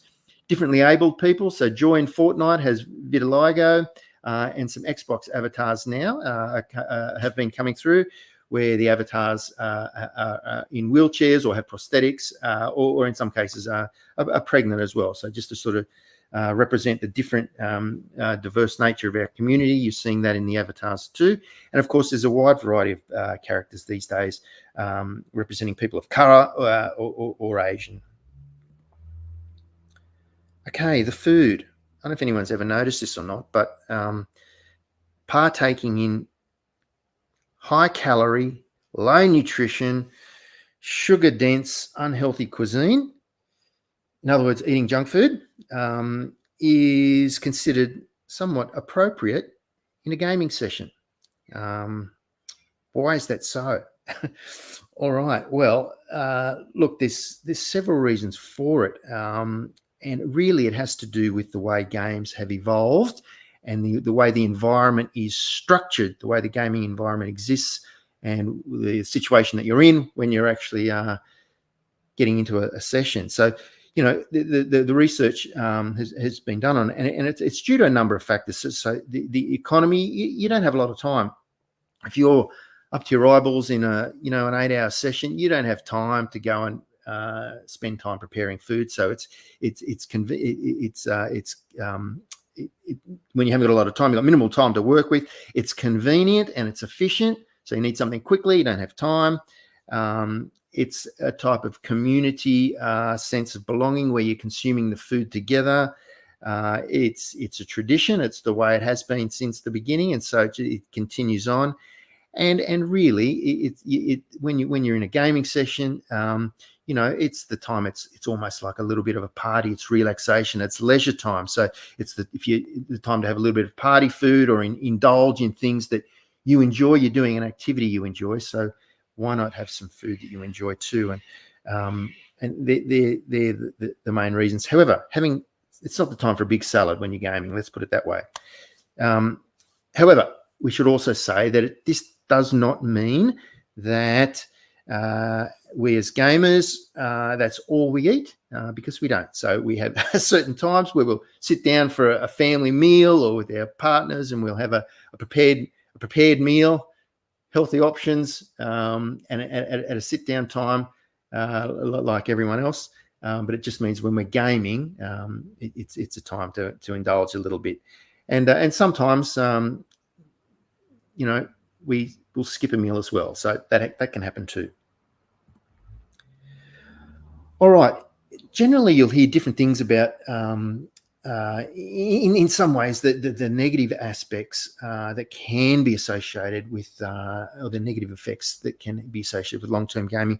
But there's also a wide variety of things that are good for us. So a lot of the research is showing that, gaming will increase our attention to detail, our self-confidence, hand-eye coordination, helps with problem solving. Sometimes it causes stress, but other times it's a stress coping mechanism to relax while we're playing. It can improve your memory, curiosity, learning, decision-making, pro-social cooperation. It also can help with our abilities to multitask. Right, immersion and flow. These are probably the two ideal states, and gamers will know what these are. But these are the ideal states that we look for and that we hopefully can achieve when we are gaming. So immersion is when you actually have a sense of you're stepping into the game. You're in a realistic, believable world with realistic graphics. You forget that technology is involved. You forget that you're dealing with technology, that you're on a console in front of a computer. You start to think like the character within the game. And the way that this can come through and be represented is when you have the angles on the game can rotate around. So you can see sort of, 360 or 180 degrees. So you get a wide rotating view of the screen. The graphics are high resolution, very detailed, realistic graphics that show depth, color, lighting. The sound effects are realistic. And in a game like, let's say, Red Dead Redemption probably is an example. When you have side storylines that have no real effect on the actual the main storyline, but they're just a little side storyline. If you're patting the horse's mane, it's very realistic, or you're feeding a dog. It depends what sort of food's in the plate that you give the dog. So these sort of smaller touches, or an animal runs through the field, we can hear the sound of the wind. These are the types of effects that can create a sense of immersion within a game. The flow state is when you actually feel like you are in the game itself. And this will manifest itself when you have that sense that time stands still. So when you've just pumped out a really quick 5-hour session and you jump away to make yourself a cup of coffee or something like that, or grab something to eat, and you don't realize that you've been playing the game for 5 hours, it feels like, maybe you've been there for 1 hour. So that time is just flowing by. That's when you're in the flow state. That's the sensation you'll get. And it's sort of it'll come through when you're making automatic responses and you feel a sense of happiness and joy and satisfaction. And it comes about when the game is not too easy and not too hard. And that's when you can enter into the flow state. Persuasion influence. So the gaming scholar Ian Bogost put forward the theory of procedural rhetoric. Now, procedural rhetoric is essentially the ability of games to make arguments through rules and procedures. So it's not using graphics or information or pictures. It's through rules and procedures. Now, procedural rhetoric exists on a continuum where you have two main types of situations where the game is designed and the designer puts in place the rules. So the designer sets the rules of the game and creates the possibility spaces that the user can explore through play. And that, in other words, the rules of the game dictate how we can be persuaded and influenced to behave in a certain way. And an example of that might be one of the older games, Overcooked 2, where you have to prepare to be successful. You have to prepare meals in a kitchen. Now, to do that, to prepare the meals, you need to show teamwork. You need to prepare the meals accurately, efficiently. You need to move around, be well coordinated, engage with other team members without making mistakes, just like you're in a real kitchen. They're the rules of the game. So in other words, to be successful, you've got to adhere to those rules. And so the theory puts forward that you can promote those different characteristics and and persuade people to behave and influence them to behave in a certain way based on the rules of playing a game.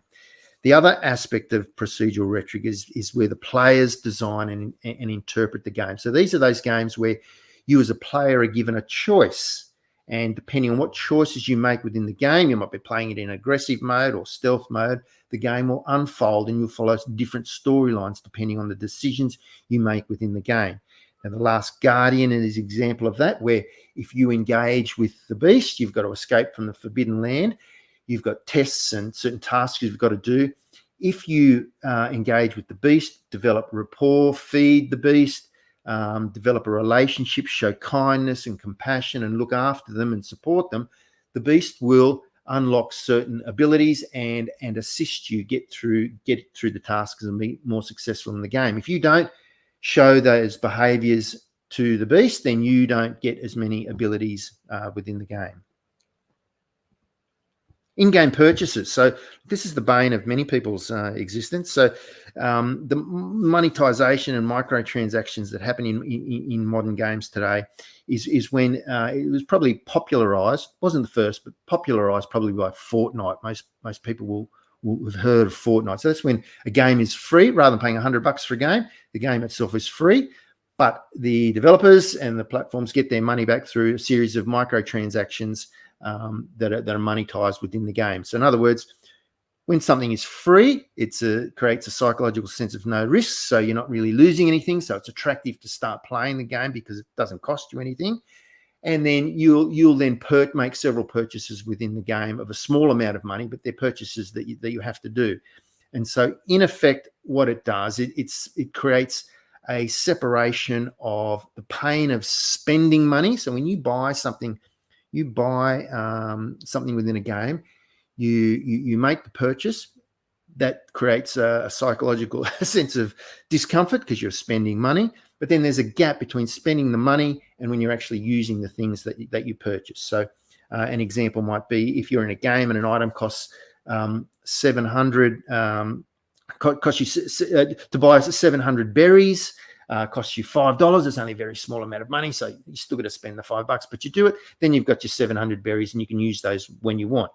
One of the techniques that these microtransactions will use, though, is an item might cost 700 berries. You can only buy the berries in 600 lots, so you spend your $5, but you've got to buy another 100 berries, but the game doesn't offer 100 berries. You only can buy them in 600 lots, so you've got to spend another $5. Get another 600 berries, and then you've got 1,200. Spend your 700 to get your item, and you've still got 500 berries left over. Now, psychological, that will seem like a waste just to leave it, and so you're stuck in the same predicament where you're 100 berries short of another item, and so the game lures you into spending and repeating the cycle again. In other words, you're lured into the cycle of spending, making lots of small microtransactions on a game that costs you nothing, but over time, these transactions start to add up. And it feels wasteful to leave it, so you end up just repeating. Addiction. So this is something that you'll hear a lot. So addiction, whether games are addictive or not. So the American Psychiatric Association has named gaming addiction, has listed it, and the World Health Organization has also listed gaming disorder as an official disorder. One of the problems that comes with addiction has been loot boxes. So you don't see them as much anymore as you used to, but loot boxes were using very similar techniques to poker machines. And so where there was excitement, there was a hit and miss, you didn't know what you were going to get. They were available for a limited time. There was the potential for a reward. It was all about chance. It was seen as a precursor to gambling, a gateway into gambling. And so loot boxes aren't something that you see so much anymore. They've kind of in many ways been replaced by another technique, which is the battle pass. So you'll see this in different games, and that's where you'll need to buy the battle pass. If you don't buy it, you're heavily restricted. There's different reward tiers. You don't get as many cosmetic options. You can't get the cool skins without buying the battle pass. You can't customize your weapons and all these types of things. The battle passes can be available for a limited time, and you can't accelerate through the game. So in other words, you'll be left behind. You don't have to buy a battle pass, but if you don't buy it, you're not going to get through, and you're not going to keep up with everyone else. one of the other aspects that that is an enticement in games is the crossover of characters. So you're seeing it now with different characters from movies and franchises crossing over into different universes, and it can be very appealing and attract us to playing the games that have crossover characters. Toxicity. So what am I talking about? Anyone know? So this is the, I've got a 18-year-old son, and what can turn him from a normal, kind, helpful, cooperative, well-balanced young man into a screaming, aggressive lunatic? Who knows?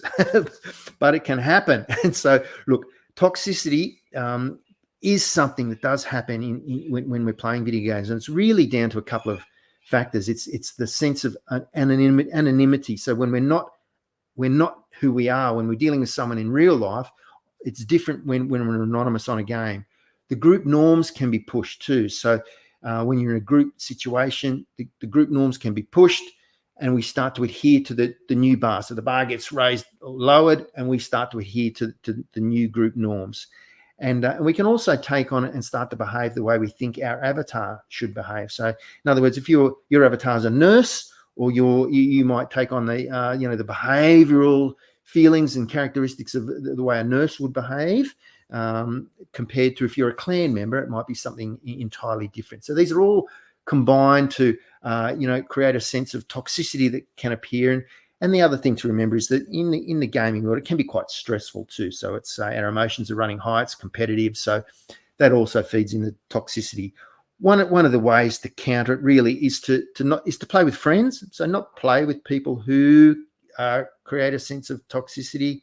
You can put up some of the platforms that research has shown you put up behavioural cues about playing more cooperative and nicely, and not being as aggressive can help when friends play together.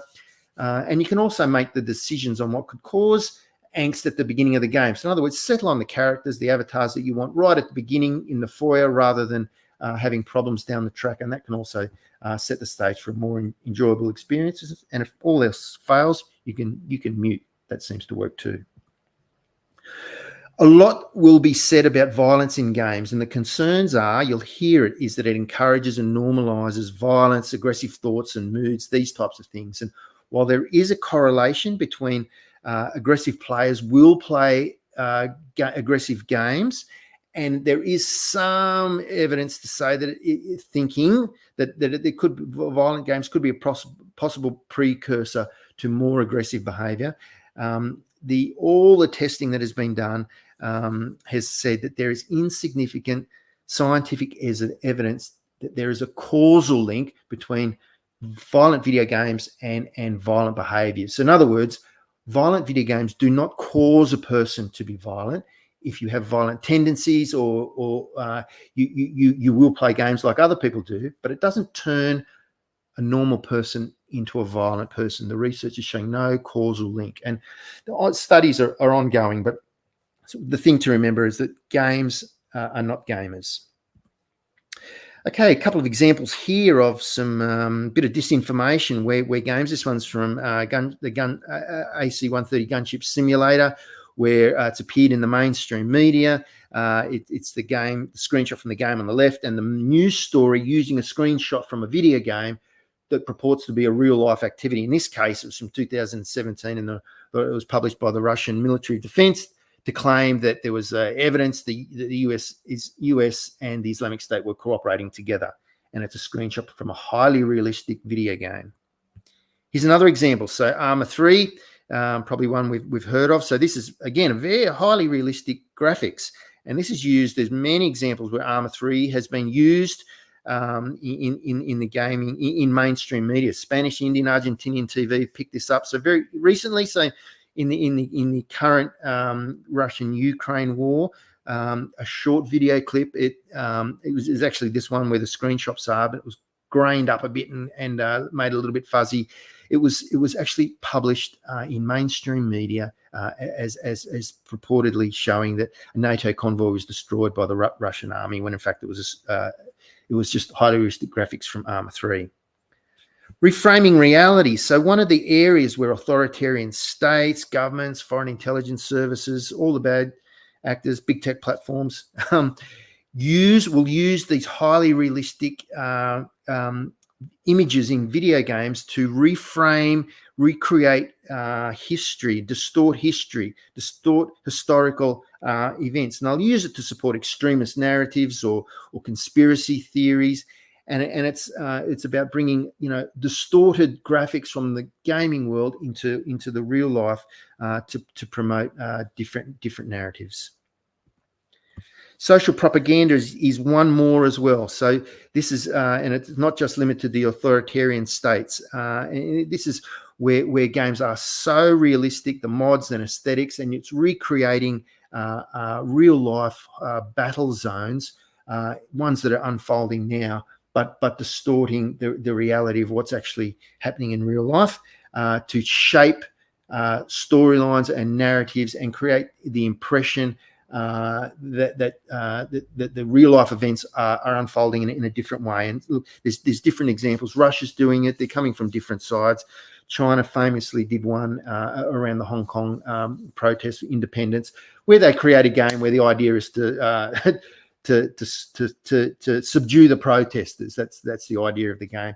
But it's not just limited to China. America's Army also for 20 years used a video game as a recruitment tool to shape the world, how the US saw different conflict zones and the role of the US military around the world to recruit people for the military. Psychographic targeting. So look, this is also a lot of information can be collected through our values, our opinions, our personality, our interests, just through everything that we do on a game. So it's how we interact, how the comments that we make, how we play the games. Our metadata can all be collected and collected by actors for things like advertising, cyber attack, cyber crime. All our personal data is available there when we're playing. So it's something to be cautious of. And finally, the future. So where do I see the future? So look, more research really is needed into the influence of the gaming world and how it can influence us. More research into the problem behaviours, gambling, radicalisation, how education, gamification can improve our skills and improve our education through gaming situations. What is ahead? Look, I just see more highly realistic, immersive virtual reality games, highly interactive, real world simulations, and of course the metaverse is coming too. So very soon, I think the whole world are going to be gamers. Thank you very much. How can you have a problem with chicken nuggets and Doritos and all those kind of things? I love chicken nuggets.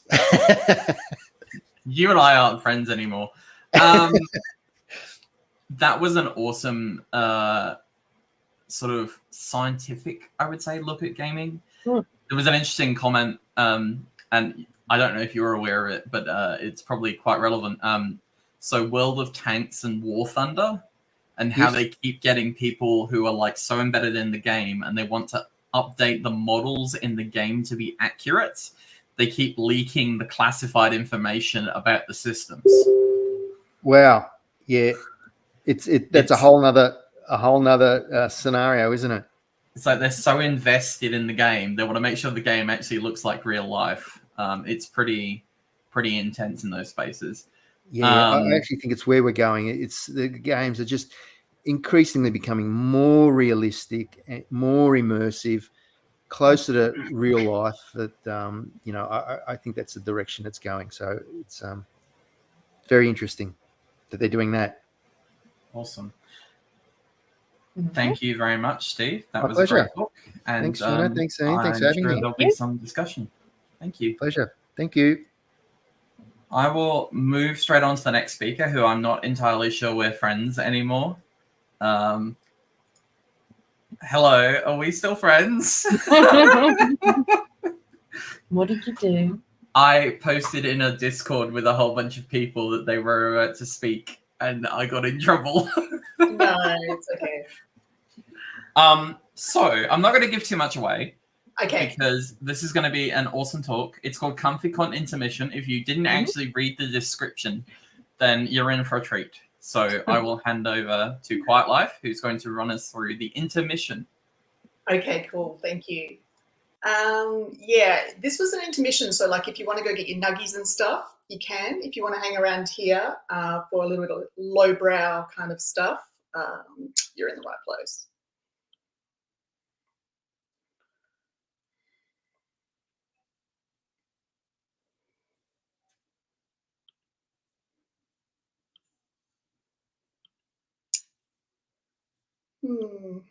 Good if I had some slides. Anyways, just one sec.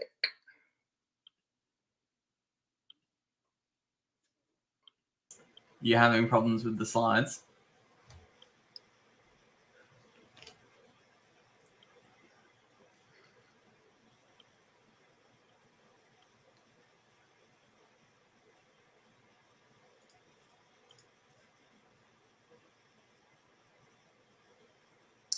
That's okay. So what I have is I saw this thing on social media, and it's McDonald's released this Happy Meal toy in China, and it just spoke to me of the ComfyCon kind of branding. So what we have here is it's a Tetris toy that is in the shape of a nugget.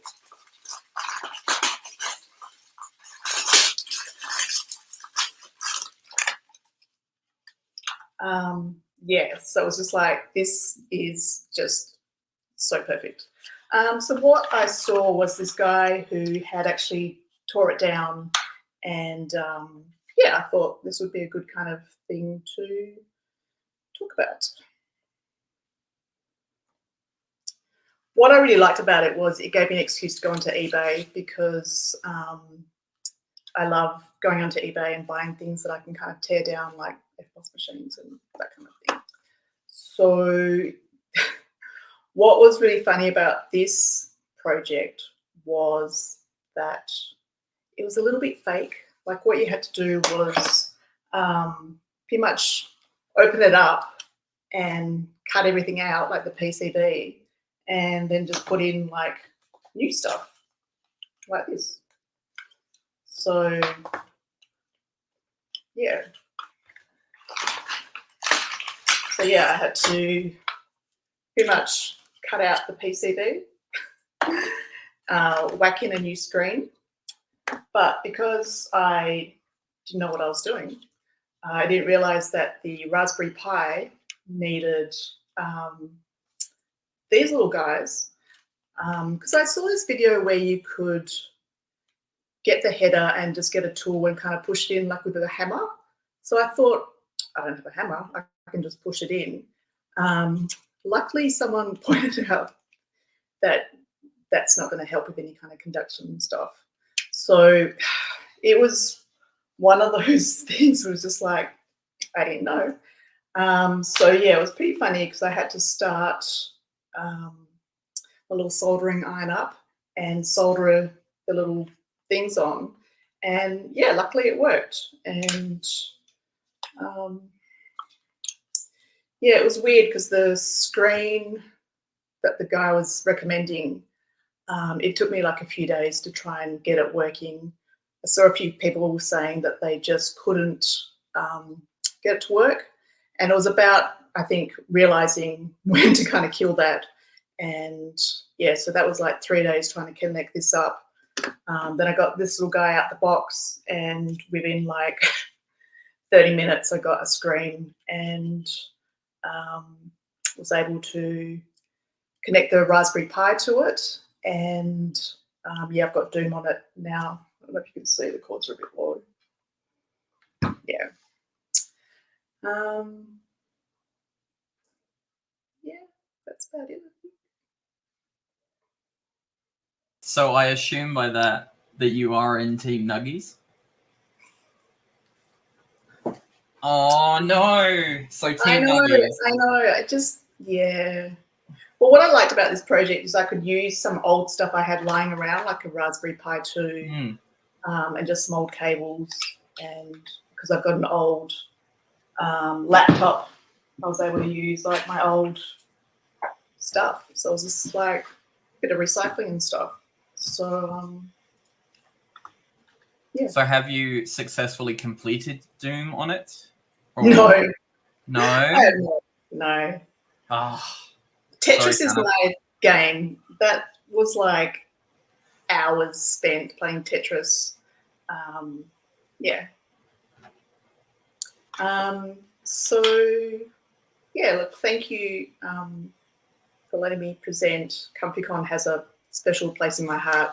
I feel with ComfyCon I really found my tribe, my people. Also, I found my first job through the jobs posting, which was very cool. So yeah, so thank you. Yeah, and thank you to everyone behind the scenes as well. There's a lot of little monkeys doing stuff behind the scenes with ComfyCon as well. So thank you. You're welcome. Shall I call out Tyler?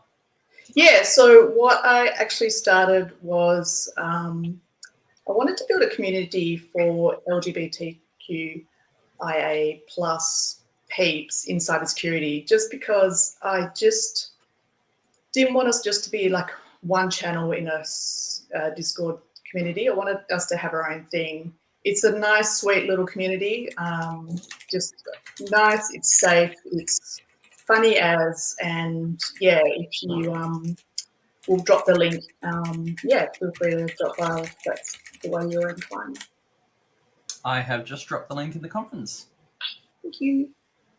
So yes, thank you so much. And I'm still shocked when people come and tell me like, oh, you helped me get into cyber or this, or like watching ComfyCon, and I'm like, on the outside, I'm like playing it cool. On the inside, I'm like bawling my utter eyes out. Yeah, it's really nice to have found like my people, and yeah, just similar like-minded nerds, and yeah, well done. Well, you are more than welcome.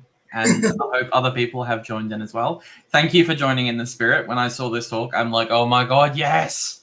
I want to see the Nuggie running Doom. So I'm very happy. I can die alive now that I've seen the happy. I'll post a proper photo on the Discord. I don't know where my slides went, but whatevs. I'm sorry. That's me. All right. Thank you so much, Quiet Life. Thank you. Wait. Ciao. Buttons. This button. Cool. Well, Bex seems to be running at like full speed on this logo thing. She She's done a does. better job than me. Oh, she's done a brilliant job. Brilliant. I don't know if I should have trusted her with the. No, of course I trust her. With Oh, the it looks so thing. good. It does. Oh, it looks amazing. I'm gonna. So what she's done now, though, you realize this, is she's volunteered herself to do every merch and every like logo in the future. You know what? I think she probably would just prefer that. Yeah, okay. Hey, Bex, you're doing the logo from now on. Yeah, rather than having to fix the crap that we make. I offered to send her the Canva files, and it's not like she's not using anything else. She's got a bias, right? No, I know, but like we're not so great with it. And then she has to do it in like Illustrator or something anyway to the quality for the printing. So yeah. Okay. So our next speakers have said that they, and I quote, and let me find the quote. Where is the quote? If you let us on stage, we will never finish. We had to cull 2/3 of our content, and it's still over 30 minutes. So what I have done is they've you don't remake them okay, maybe she does. They've recorded their talk. They're going to be available in the Discord to have chats. So we are going to play their video. But if you want to ask questions, Chronic and Smiley will both be in the chat, and they're going to be talking to us about the Bonzi chip. So I believe there it is. I pressed somebody presses that button and it comes on stage. So we will make that happen. Today to do my ComfyCon presentation with you. Yeah, I heard about that. It's called some sort of the Bonzi chip, the Pitfalls Bonzi of buddy success. theme talk. But really, what we're here to talk about is PCB design and manufacture. So how you can get things set up for your own projects and be like, I want to make an electronics, and then you could do that. Yeah. All right.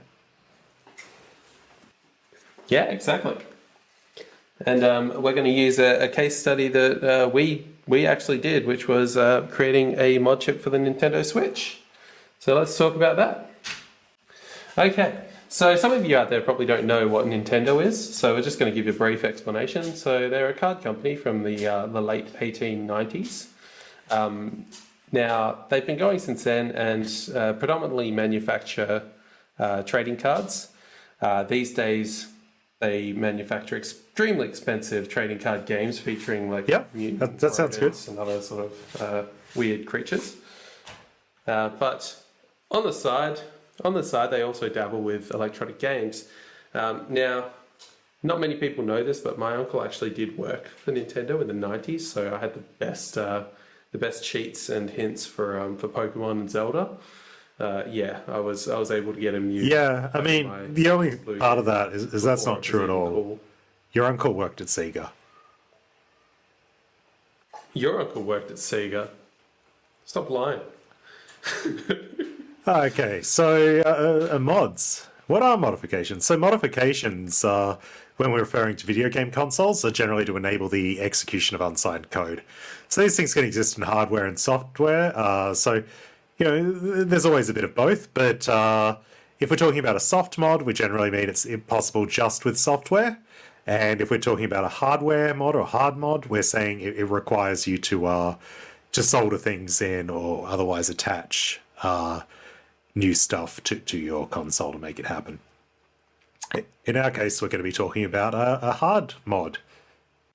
So, in this instance, the target console was the Nintendo Switch, and the modification chip was a device that performs an exploit against the hardware in order to enable arbitrary code execution. So the Switch Tegra X2 system on chip had a vulnerability that when voltage glitched can be abused to execute custom bootloader, which skips the signature check during the boot code loading process. So this vulnerability has been known for a number of years, and there's a lot of modification chips that were on the market that provided the ability to exploit that vulnerability and then load unsigned code in and enable custom firmware to run on the device. A lot of these use custom designed PCBs fitting they targeted, and they had proprietary FPGAs which perform the actual voltage glitching attack and deploy the payload. So these, as you know, as far as mod chips go, they were very well designed, very user friendly. They had a lot of simplification features so that they reduce the amount of soldering and other dangerous operations required by installers. You know, nice little ribbon cables that neatly fit in where they needed to be soldered on, and some other guardrails to reduce the risk when working with critical components. However, they're extremely expensive. You know, we're talking in the realm of between $150 and over $300 Australian. At one point, I remember seeing one of the HW Fly chips going for about $450 when they were running scarce. Do that. We instead sat around and didn't mod our switches. And then this post showed up on GBA Temp, and this person's got a picture here of an RP2040, so a very, very cheap Raspberry Pi Pico, based on the RP2040 chip there. Mm-hmm. So really, really cheap. And yeah, suggesting it's clearly a fake. Am I right or not? Yeah, so enter the age of the PicoFly, mod chip based on the Raspberry Pi 2040 Zero, which is a small little micro Pi. And in order to install it, you pretty much only needed some wires, a few resistors, a few MOSFETs, and the copy of the firmware. So the original PicoFly firmware couldn't actually be used to run backup games. You know, it was able to run homebrew, so you could boot Linux and things like that. And this was an artificial limitation imposed in the firmware. However, later on, someone did decrypt and document how this firmware functioned.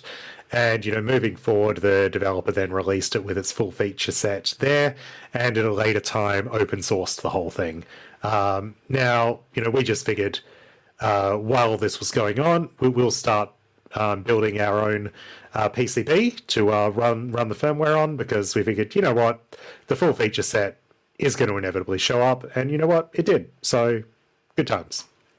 Okay, so now we're going to move on to going through an example board that we've rigged up with just some basic components to give you a sense of how to design and manufacture a PCB. The first and arguably most important step of your design process will be to produce a schematic.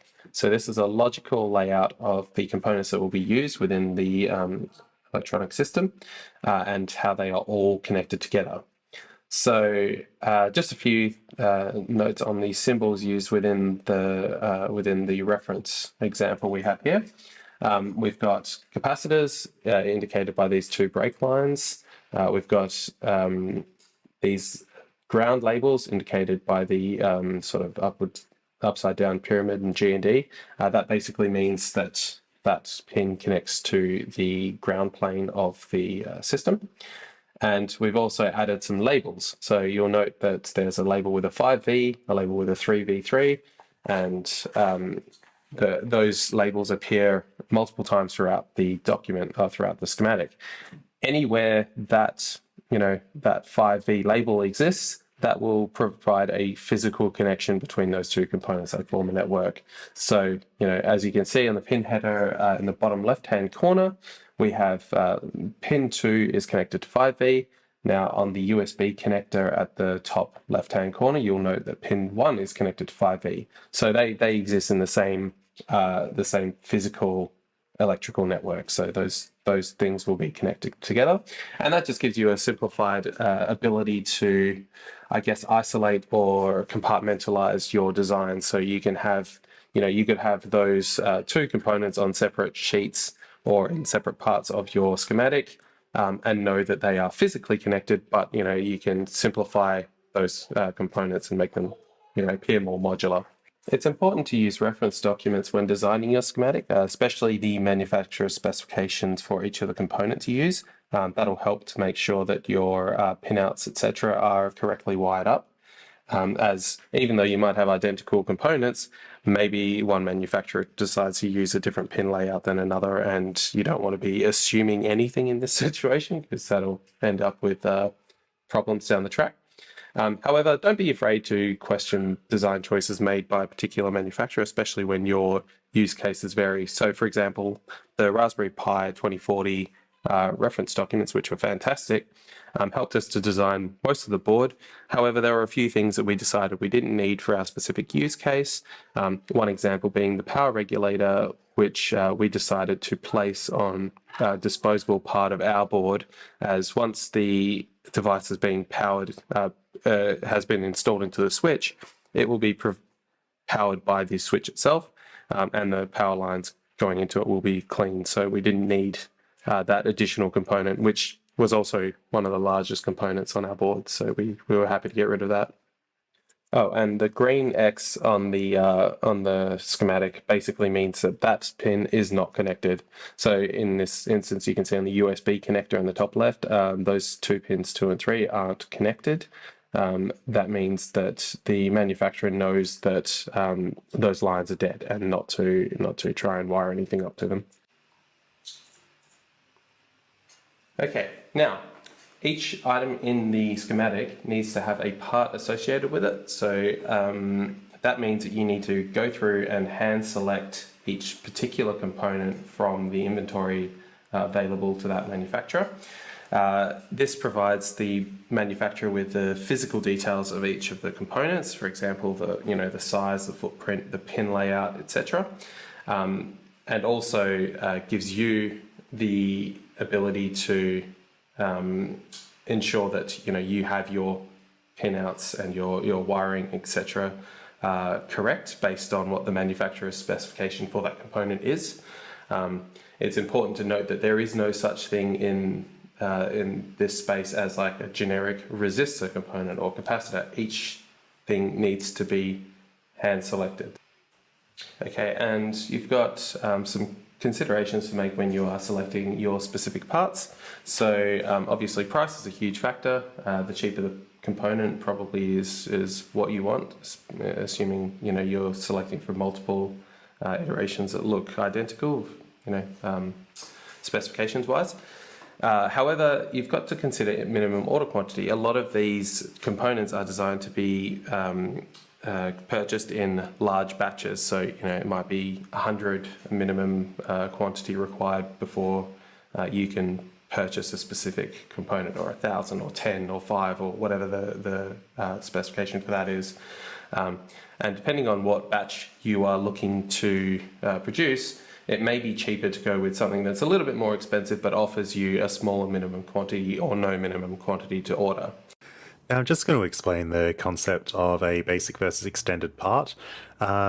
When these are made, they're put together by a machine called a pick and place, and the pick and place has all these parts that are connected to it in a series of bins and spools and things like that. A basic part is always attached to the machine, and an extended part is something that a human has to go and get and plug in and set up on the machine. So there's an extra fee for any extended part because of a human's involvement. So we try to avoid those where we can. So when you're actually assigning the components that are going to be used on your PCB, we use the JLC PCB website, which links quite nicely with Easy EDA, the schematic designer we used. So our process was basically to search the JLC PCB website for the specific component we needed, find one that suited our requirements, and then grab the product code and run it through Easy EDA, which we'll talk about in a second. It's important to note that when using these websites, they're kind of terrible, just in general. Things like applying filters or any other search criteria will 90% of the time just fail to produce anything meaningful. So you want to kind of keep your search term as broad but encompassing as possible. So for example, here we're using the term 47 because we're looking for a 47 ohm resistor, and 0402, which is the footprint size for that particular component. As you can see, we've also ticked the box for basic parts because we only want results that are basic parts, not extended parts, as we don't want to incur extra fees by having them included. And that's returned 2 actual resistors, and the rest are like capacitors, which is just interesting, but sure. Now, it's worth also noting that when you do this, you need to go into the information sheet for each of them, because you're going to get, in your results, you're going to get, 4.7, 470, 47K, 4.7K, you're going to get like 47 nanofarads, 47 picofarads, and then search engines are just weird. You're going to get stuff where just 47 was in a part number or something like that. So you really do need to check and make sure that the item that looks right really is exactly what you wanted. Yeah, absolutely. So important. And so in this situation, we've clicked on this and we've opened up this resistor. Now, as you can see in the listing at the top right there, we've got things like the minimum order quantities, the price for those specific quantity tiers. As you can see as well, the more you buy, the cheaper those items get, and how many are available in stock. This measurement of and dimensions of the resistor rather, and you can also download, for example, the data sheet for that specific product. So again, always important to check everything and make sure that it does actually meet the needs of what you're going to use it for. But once you've done that, then you can go back to your Easy EDA, find your schematics and hit place component, search for the product number, which will come up with that particular component, and then you can place it on your schematic. Cool. Now, once you've got your schematic all put together and the parts are all what they should have been, it's all assigned, you can then go and press Convert Schematic to PCB. Now, I just want to mention the general process we're talking through here is pretty much the same no matter what software you're using in the general flow of things, but, you know, the specific placement of buttons and parts libraries, you know, that's where it's going to be specific. So this is generally applicable stuff, which is what I'm trying to say, which is good. But once you hit that Convert Schematic to PCB button, it will give you something like we see on the right, so it'll create a new diagram, and this is your physical schematic. So this is physically where your stuff is going to be. And you can see there, we've got the parts, like we've got our voltage regulator here. Then we've got some capacitors, some more capacitors. We've got a USB connector and a pin header. So we've got these things, and you'll see there's these little purple lines between the pins coming off them. That shows, you know, what needs to be connected to what. And you can use that and drag things around and position them. So let's have a look at that. So what you can see here is all the components that were placed on have been moved into place in this diagram at the top here. So I've moved them in. I just dragged them around to where they looked good. And, you know, as I'm dragging them, I can see those little blue faint lines moving around to get a good idea of, you know, should I rotate this to the left a little bit to, you know, should I rotate it 90 degrees so it's going to be easier to connect all those things up, for instance. Now, down the bottom here, so the absolute cheapest boards have 2 layers. Now, what that means is you can do your design on the top and the bottom. If you're willing to pay more money, you can start having like layers that are in the middle of the board too, and you can run your connections through those as well. But we're doing a simple 2-layer thing. So the way I normally start with this is I'd add a copper ground plane. So I'd just say on the bottom side, just make it a solid piece of copper for the moment, and connect that to the ground network, which is specified in the top right here that I'm pointing to. And that way, you know, it'll tell the software this part should be copper, it should be connected to ground. But don't worry, if we try and like draw traces through it or whatever, it'll sort of intelligently remove things to the side so it doesn't bridge it all together.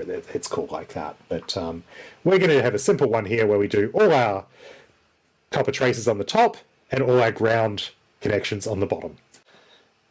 Then comes routing, and routing is honestly really annoying. It's the process where we use our copper traces to connect everything together. So all the parts that should be connected to ground will be connected to ground and all together, and the parts that are supposed to be 5 volt will all be connected to each other in the 5 volt network, and so on.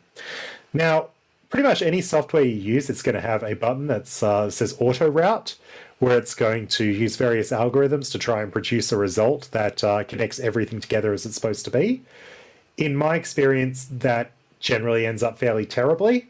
So on the left-hand side here, you can see we've got one where everything's connected. That's using auto routing. And, well, look, it says broken there. It's not really broken. It would probably work, but, you know, I don't like it. I don't feel it's as efficiently done as it could be.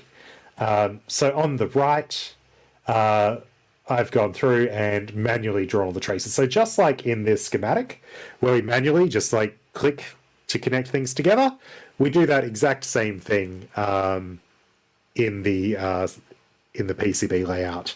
And then you can like drag the bits of copper around to get angles prettier and things like that.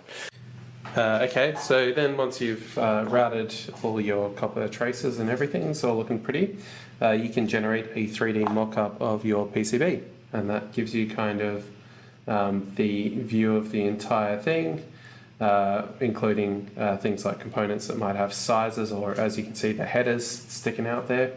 So that'll, you know, give you a good idea as to how it's going to look when it's produced. Yeah. And from this, you might be able to identify, oh, actually, you know what, that header port being there is potentially a concern, you know, because that's supposed to be a low profile part of the board. Maybe we'll move it around or remove it or whatever. So yeah, kind of you can also, you know, at this point, take a bunch of screenshots of it and post it to people online and act like you did something. Which is always enjoyable. That's a very important part of the process. Okay, then we manufacture. So once you've got your designs and everything, you can basically send them off to a factory for them to produce. Although it's fairly simple, obviously things can go wrong. For example, maybe the parts you've ordered, specifically some of the less or more obscure parts, might no longer be in stock, and you might have to look for alternatives. And if those have different footprints or whatever, perhaps you might even have to adjust your PCB layout and designs. So this process can be a little bit tedious and have a bit of back and forth with the factory. In our experience, we were very lucky with the manufacturer we used. They identified a couple of issues with our board that they were more than happy to work with us to solve. One being the the layout for a footprint for the LED that we chose, because it was a custom contributed schematic. It didn't actually match the product dimensions perfectly, so when they went to put it on the board, it didn't fit. So they helped us to devise an alternative where we were able to actually fit it correctly. And that worked, and 4 out of 5 of the boards that we got, one just came without an LED. Yeah, so whilst like the changes we were able to make were actually pretty small, so we got something where it's like a part of the pad on the PCB overlapped with like a part of the connectors on the LED. So it's really flimsily attached, but 4 out of 5. Yeah, not bad. Yeah. And Peter eyeballed the size of the USB connector and said, "Yep, that'll be fine." And I'm pretty sure I said multiple times, like, "You've checked that? Are you sure?" And he's like, "Yeah, no, it's fine." And sure enough, the pins weren't quite wide enough, so you do have to kind of jiggle it in a bit of an angle in order to get it to connect correctly. And it wouldn't connect at all on any of my USB ports. Like, I think you use like a Surface Pro or something, the USB ports and that worked, I think, if you did it on a weird angle. Shimmed it with some cardboard on an angle and it worked fine. Yeah, so there you go, it's all right. Okay, so this is the board we produced, the Bonzi 2040. As you can see, we did an initial batch of 5. These were our kind of development test boards, which also are production boards, incidentally. And we wanted our board to be quite a small profile. Now, if you look at it, it does actually look quite large with all the USB nonsense on there, and there's a huge power regulator, etc. However, as you'll notice, the board is perforated around the middle. So the intention is, once you've programmed the board, added the firmware to the Raspberry Pi, and confirmed everything's booting correctly, you can literally snap the board along that perforation line, and then that reduces the footprint of the device when it's actually installed in the switch, which we thought was a very neat feature. Right, so installation and testing.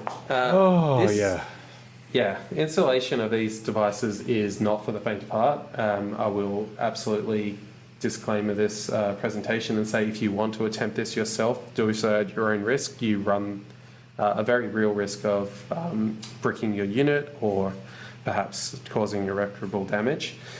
So you might not, like, it sounds obvious, but these components are extremely small, like really, really small. And it's not until you're kind of trying to solder between 2 capacitors or resistors or whatever on the board that it becomes very apparent how small these components are. And also, to be clear, like, you might see all the like installation diagrams and go, "Oh no, that looks fine." Every diagram you look at is taken with a microscope. I just want to make that clear. Yeah. Yep. So the pads aren't really designed for hand soldering. The pads on the actual console as well. Usually these are interacted with machines, which have a higher degree of precision and can get temperatures exactly where they need to be, etc. We're working with, a cheap soldering iron and some cheap solder and some cheap flux and some overlarge wire. Basically, everything we used was bought from AliExpress. Correct. It is very much recommended to get a digital microscope. It will help you actually see what you're doing a bit better. With all those caveats out of the way, this is a very doable project, and electronics are surprisingly resilient. Both Peter and myself caused some problems with our console during the process of this, and our console still worked after we intervened and were able to identify what the issues were and fix them. So as long as you've got a steady hand, a steady supply of beer, and some Taco Bell, you can probably get this done. So this was my installation of on my Nintendo Switch. You can see I've got my digital microscope connected to my laptop, the top left corner. I've got my pine sil soldering iron with the ultra fine tips, and we were using, I think it was 0.1 millimeter wiring for these joints, which is extremely fine, but still actually feels quite large when you're working with such small solder points, so that's important to note.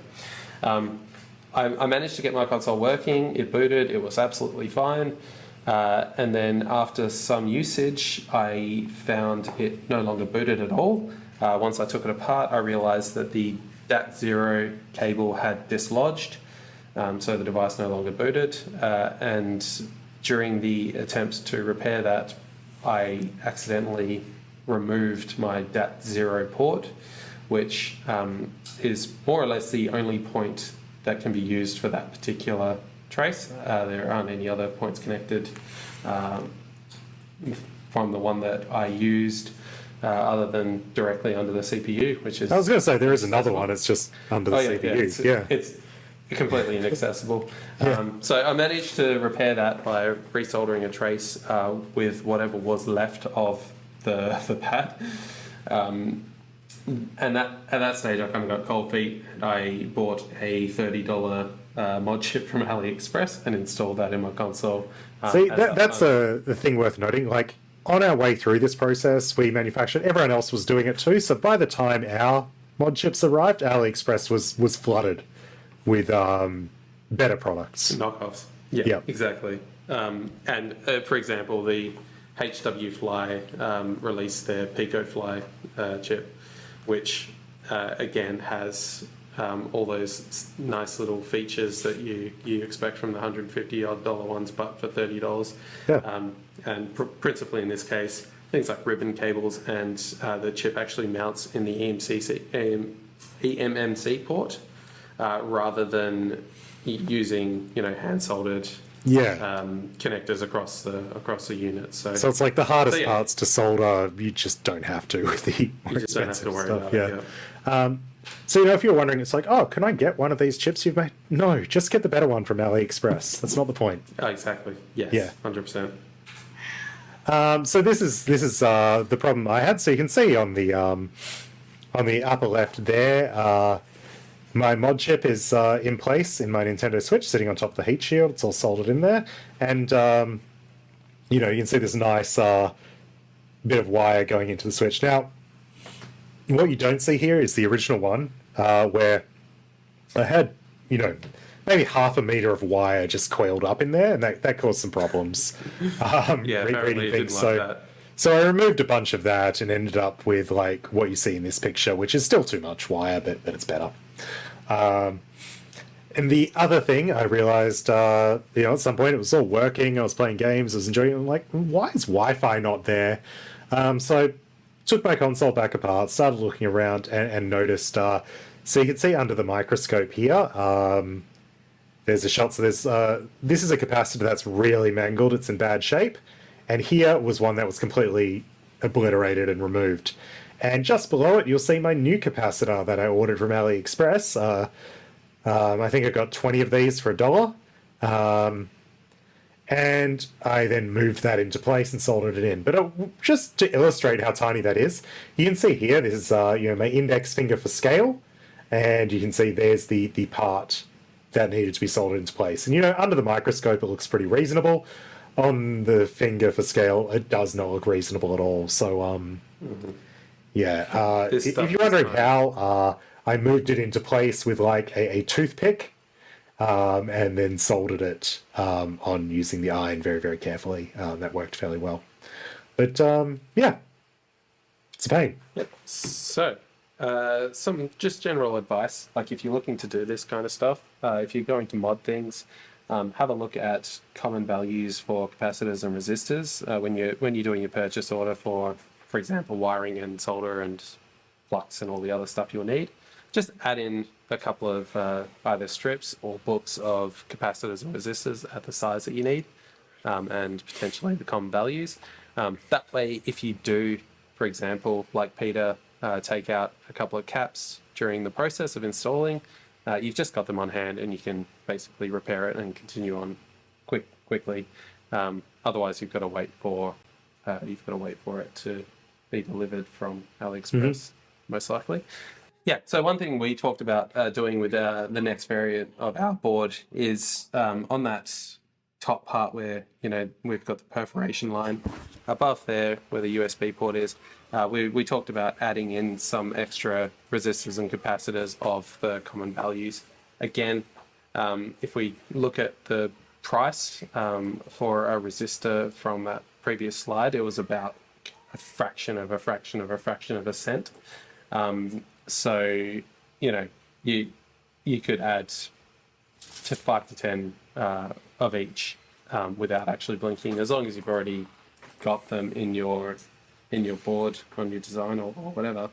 The additional cost is going to be absolutely negligible, but then if you need to, you can remove them and you've got them there.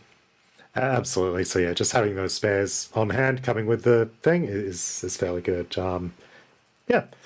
And it's also worth saying, when I looked into it, where the value of like, a set of capacitors or resistors or whatever was less than a cent, it got rounded to 0. So I don't think we actually paid for many of the capacitors we used, which was really cool.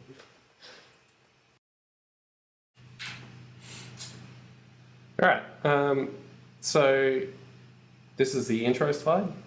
Yep. This is where we introduce ourselves. I had this theory that it's like you probably care more about who we are after you know what we've talked about. Yeah. So I'm Peter, also known as Chronic D. I'm a person who does things sometimes. I'm Clinton, also known as Swally, and I also do some things. And we made a mod check. So thanks for attending our ComfyCon presentation. I really hope you enjoyed it.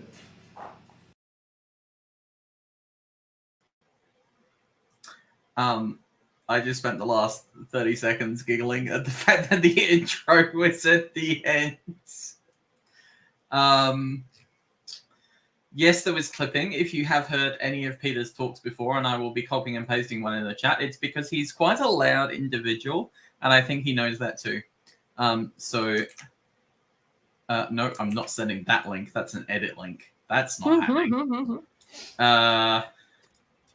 That link is not an edit link. That is a normal link. I think that was an awesome talk to go into the theory of like hardware hacking. It's something I've never been into, but I've kind of like the whole flipper thing has caught my eye, and like I bought a couple of other ESP32 boards, and yeah, I'm getting sucked in. My wallet is not happy. What are you having for dinner? Chicken.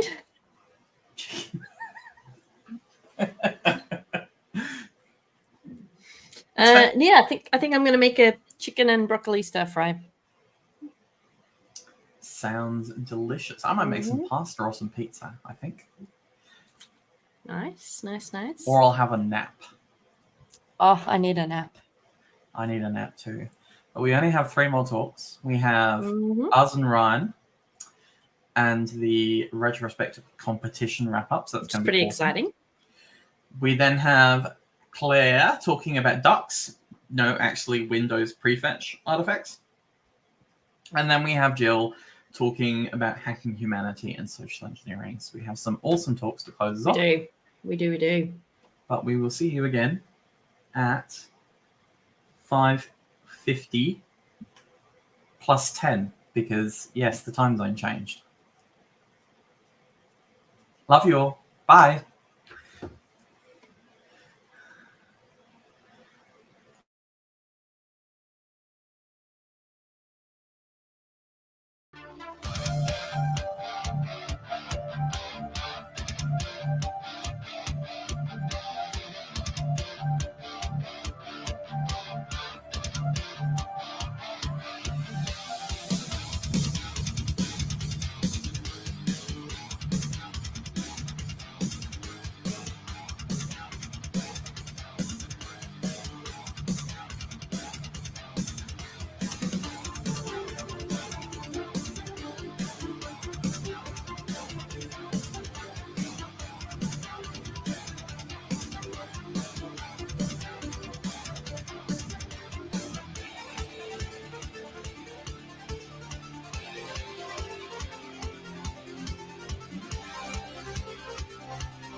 We're live again. I was halfway in between resetting a password. Welcome back, everyone. We are here for the final three talks of the evening.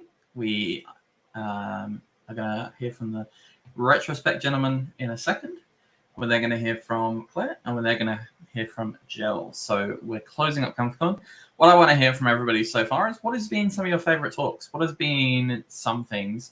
And also, what are some things that you'd like to talk about? So ComfyCon is this whole thing where we like having people talk about what they are passionate about, whether that's cyber or something cyber adjacent. So please let us know. You may get volunteered for giving a talk in the future.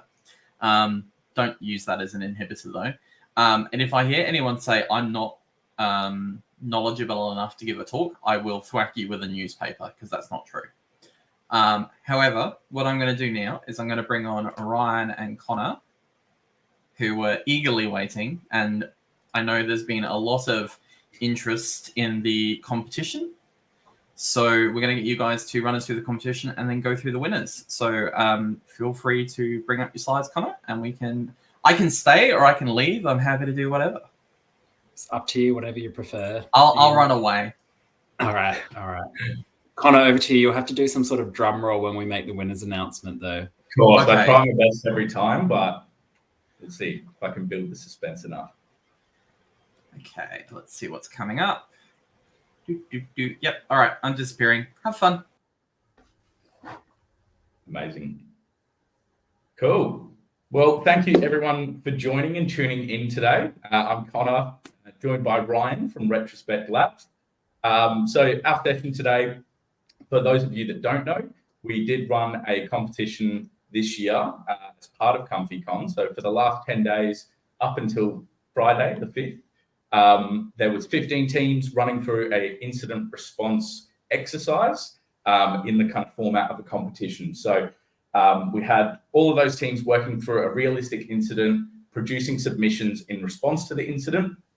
And then we've gone through and evaluated each of those teams and came up with the scores. So we'll give a bit of an overview of what was involved in the competition, a little bit of a highlight for the scenario, how we judged all of the teams, and then we'll get on to announcing the wonderful winners of this year's event. The thing you all care about. We'll save it to the end, though. Of course, we gotta build suspense for that. You've got to stick with us. That's right. So we'll jump straight into it and we'll move on. So a bit of an overview of what was involved. So as mentioned, the competition was run over 10 days. So each of the teams got to start on March 27th, and they had until April 5th to complete everything. So that didn't mean it was 10 full days of responding to an incident. It was just kind of open for that period. So the teams could work on it throughout that whole time. They could choose to complete it in 2 days, or they could spread it out over the full 10.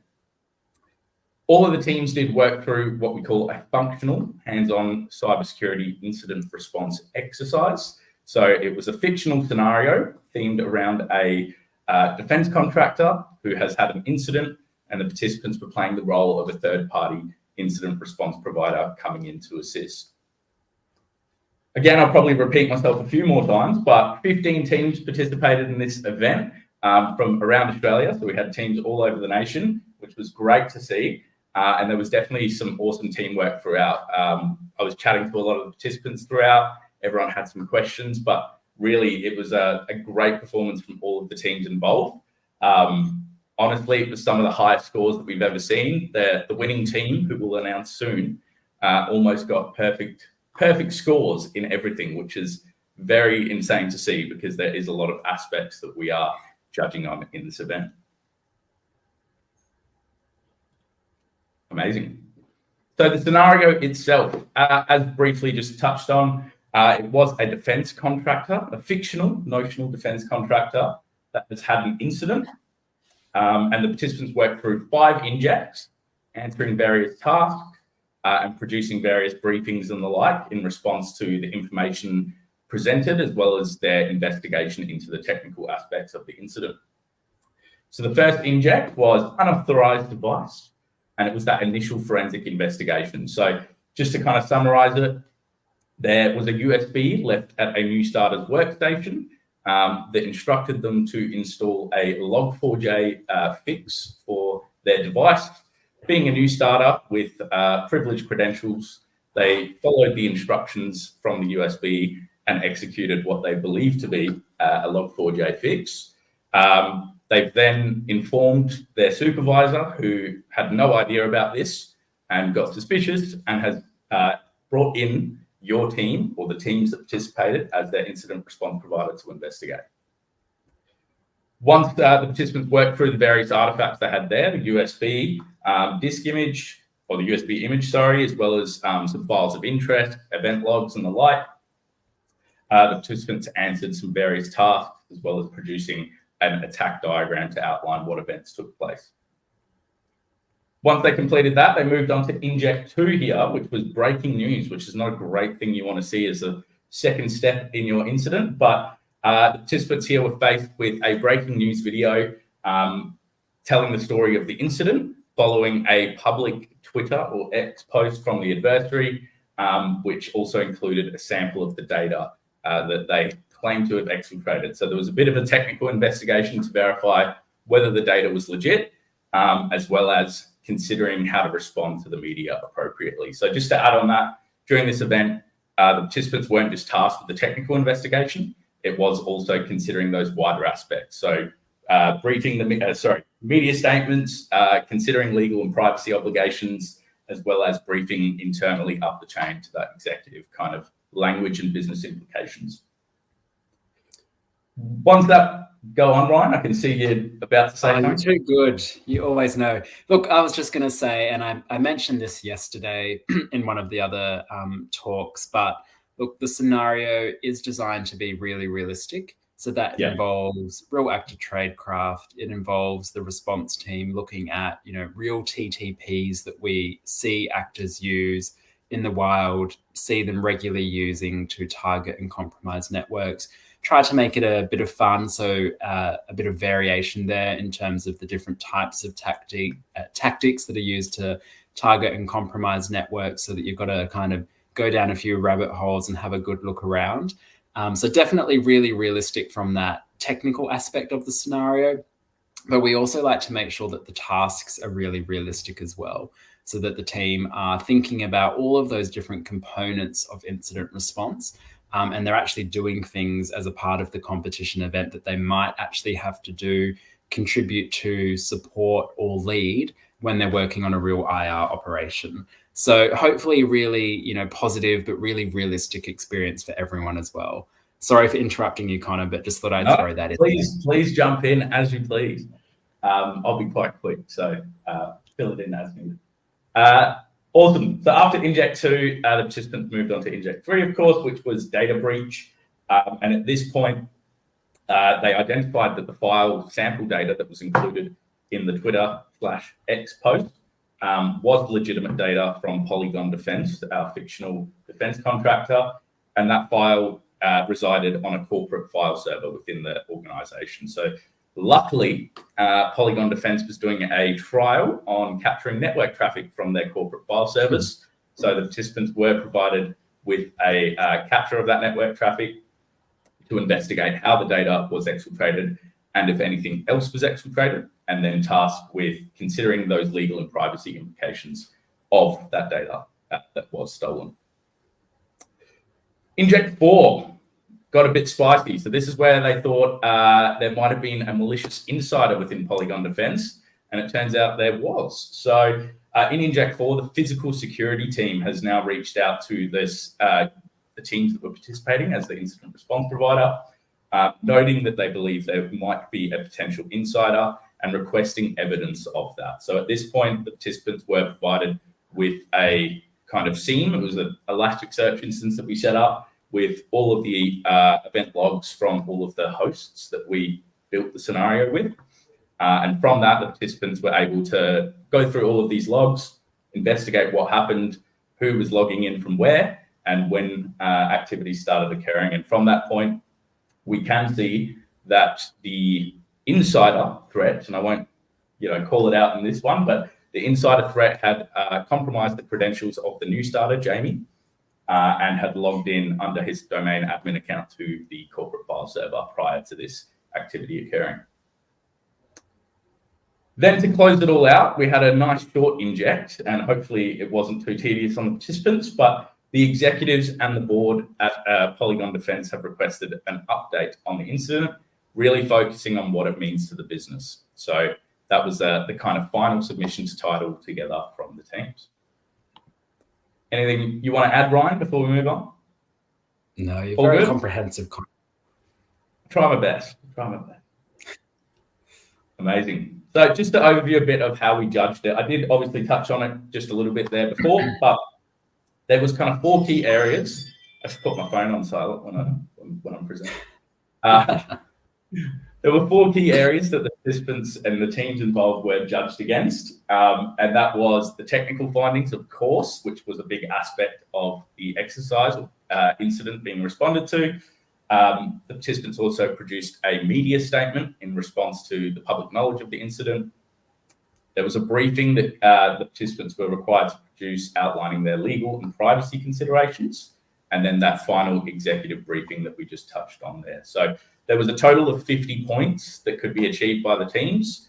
For the technical one, this was kind of weighted because there was a few aspects that we looked at. So for the technical area of judging, this included the participant's submission to technical flags or tasks. So that might have been what was the user that logged in prior to XYZ occurring, what time was the USB first plugged in, what was the command and control domain, and the like. As mentioned, the participants were also required to produce a diagram outlining the activities that occurred, and that was also evaluated as part of the technical findings. And the final piece that was included in this scoring was that evidential briefing to the physical security team that produced the evidence of the insider threat. So in this component, I was really looking for, obviously the technical flags were quite easy to just go, yep, that's right or that's wrong. But for the diagram, I was really looking for the overall presentation of the diagram, how easily it could be understood, as well as how accurate the details that were portrayed were. So the participants included timings of when things occurred, quite technical details about, you know, when things were executed, what hosts were involved, what domains and the like. So that was really what we were looking for there. And within the physical security team briefing, I was really, again, looking for that overall presentation, understanding of the audience. So obviously we're now going to the physical security team, so a little bit less on the technical side, but still obviously providing enough evidence to the physical security team of the insider threat, as well as the accuracy of the information, because it is obviously a touchy and sensitive area. So how well did the participants know about what occurred and who the insider was, which most people did amazingly, and how good was that evidence at providing that? The physical security team with that understanding. Just to touch on that as well, some of the teams were amazing and went above and beyond on these. Some of the diagrams I looked at were the most flashy design diagrams I've ever seen. So it's really cool to see. And from the briefing perspective, it was really good to see as well that the participants did go above and beyond, some providing recommendations, considering the sensitivity of the information to the physical security team, as well as outlining things like how the information should be handled, is there any further things that need to be investigated prior to actioning things against our insider threat, and the like. So really good across the board, I must say. The technical aspects were amazing here, and all of the teams that completed and went through the challenge did extremely well. So that was awesome to see. But I'll pass over to Ryan to cover over some of the other judging areas, and then we might get on to announcing who took out this year's event. The important stuff. But thank you, Connor. Look, I guess always important to provide as much insights, or as many insights and as much kind of high level feedback as we can when we run these competition events. So hopefully this kind of gives you a little bit of an understanding in terms of what we were looking for, and particularly what I was looking for, assessing those media, those legal and those senior executive updates. Look, the caveat here is obviously that was my Saturday night, how I spent my evening, but I promise I did it without a glass of wine in hand. So hopefully I was consistent, and hopefully I was accurate throughout all of the judging. Quite a few things and documents and submissions to read through. But on the whole, I will just echo Connor's earlier comment. Some really impressive and some really amazing submissions across all three of those areas that I looked at, that media, that legal, and that senior executive piece. I loved that some of you came up with, or some of the participants came up with their own logos, small little details, but it was really cool to see people creating and going to that level of effort to put an, incident response company or your team name logo on a document. And look, some of them were just so impressively formatted and looked really professional and really, really slick. And I think that did really add to the kind of general takeaway. And for me, it showed that level of dedication that you went to as a part of the comp. So it was really great to see. And it made me feel like it was definitely worth our time and being worthwhile for us in running the event, running the competition, just seeing how much effort some of you went to. So that was fantastic. Look, I'll also just note some great things, that formatting piece, the way some of these pieces of work were structured, making them really clear, really great use of subheadings and things like that to just help the reader clearly and quickly understand what was being communicated.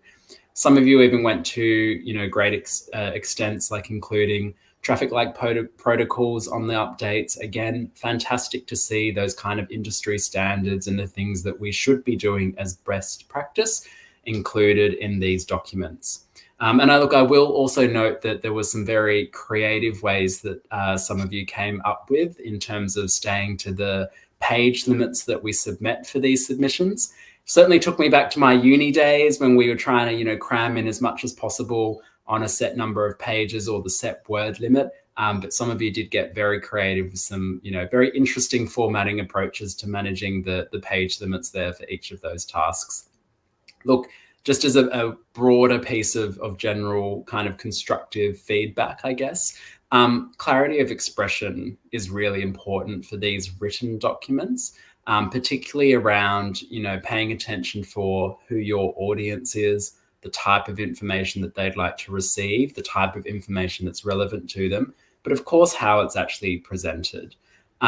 So for those of you that perhaps didn't score quite as highly as you might have hoped, for people or teams that just listed the files that were compromised but didn't really provide context around what those files were or the potential harm or impact that could be associated with those files being compromised, little things like that, just making sure that you are really thorough in how you communicate that technical level of information, and remember who your audience is and what they're trying to do, what they're trying to achieve with that information.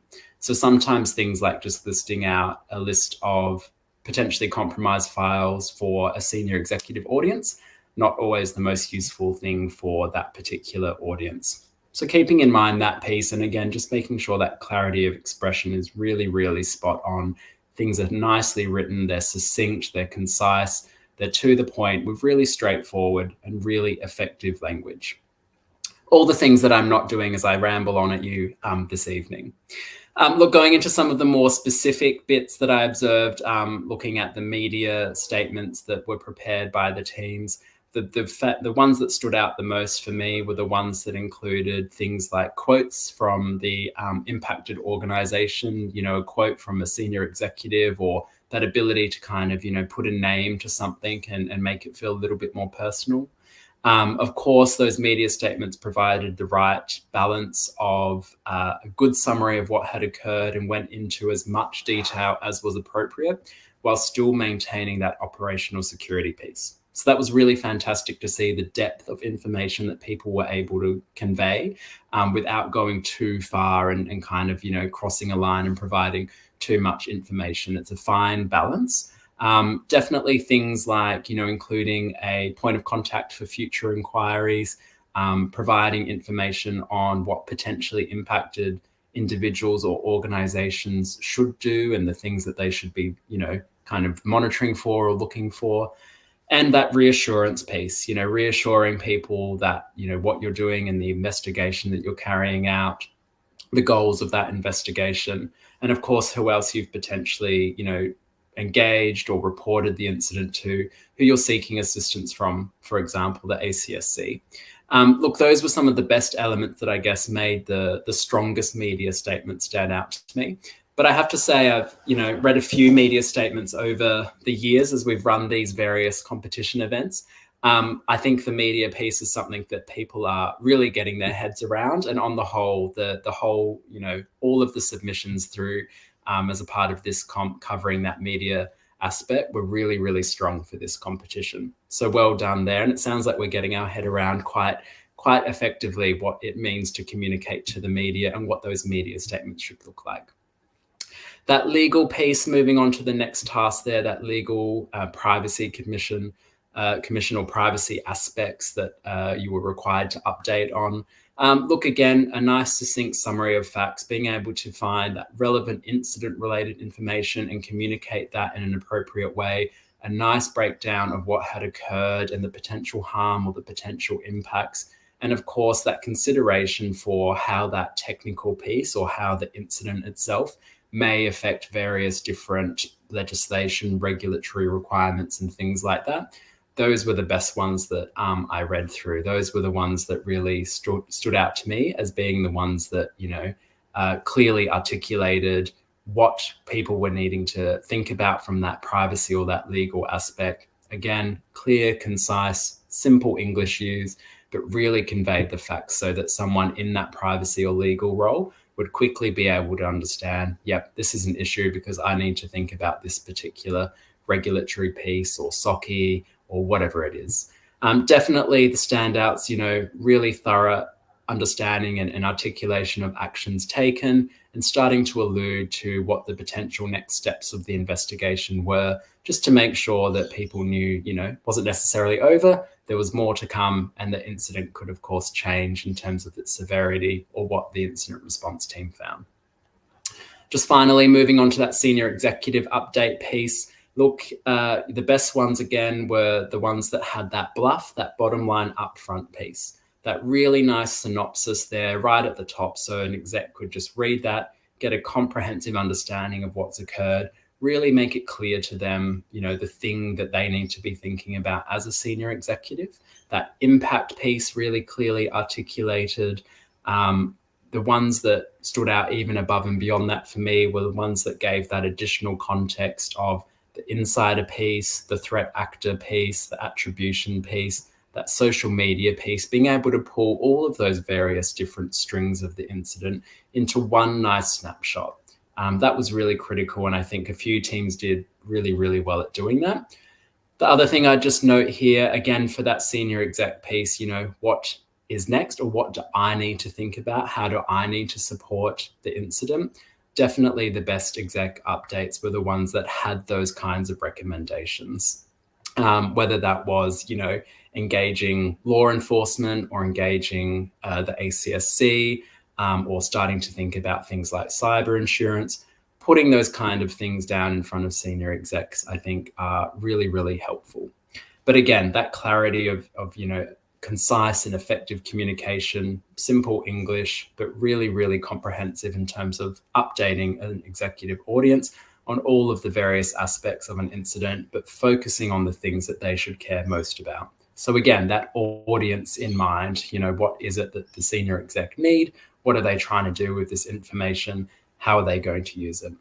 So those were the ones that kind of, I guess, stood out to me, and they're the ones that scored the highest marks.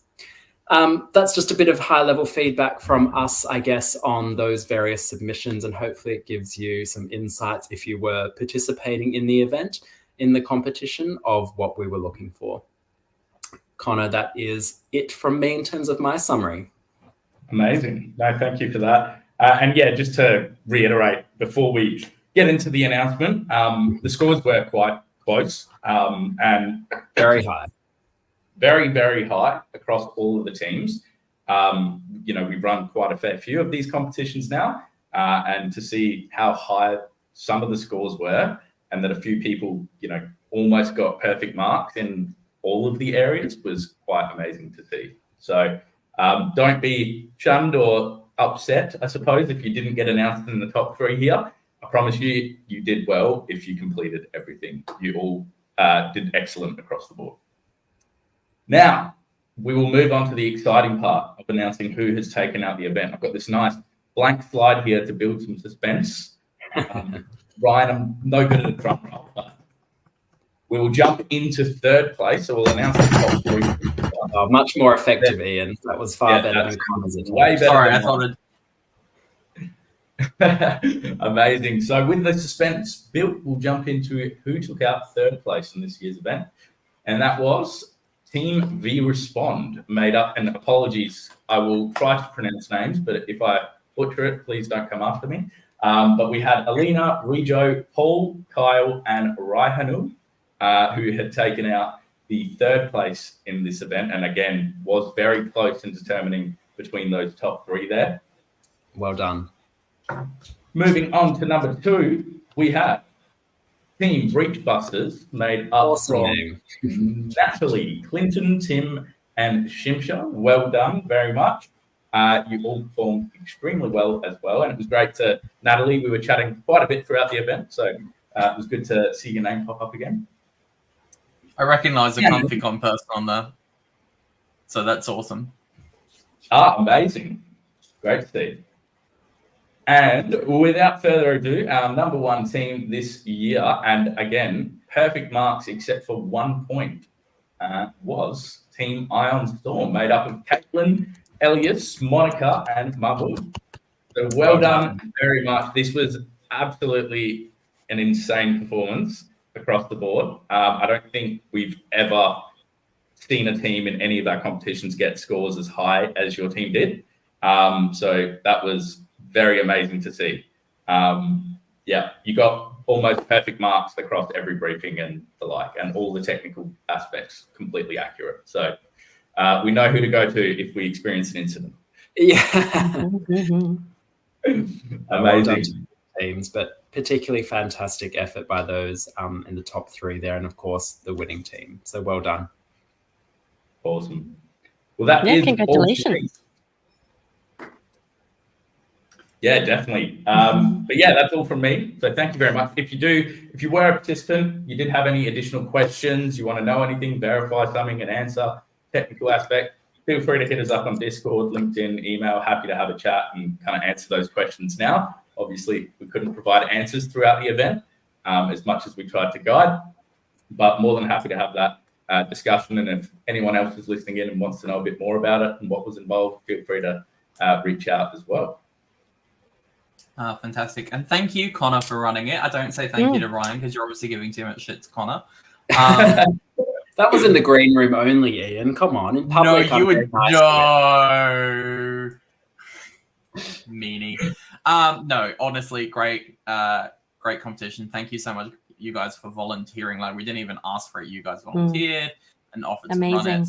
Highly recommend if you can get involved in a Retrospect Labs event or get them involved in something. They're an amazing group to go to and get involved in their competitions. Well done again to V-Respond, Breachbusters, and Ironstorm. I think we all know that they're going to start getting LinkedIn requests and all those kind of things and chatting like, hey, you want to work here? Questions? Like, I mean, who wouldn't? No, most definitely. Yeah, thank you very much for letting us run this. It was very fun. We love doing these events, and obviously great to do it again with ComfyCon. Awesome. That would be amazing. Thanks very much, guys. Maybe at the next ComfyCon, Ryan, you can kind of tell us a bit more about breast practice. Is that a chicken reference there? Both Ian and I, say that, by same the way. time in Discord. I'm like, did he Accidental just say breast practice? And No. Ian at the same time, he just said breast. Wishful thinking, Shadow. Come on. You know how I roll.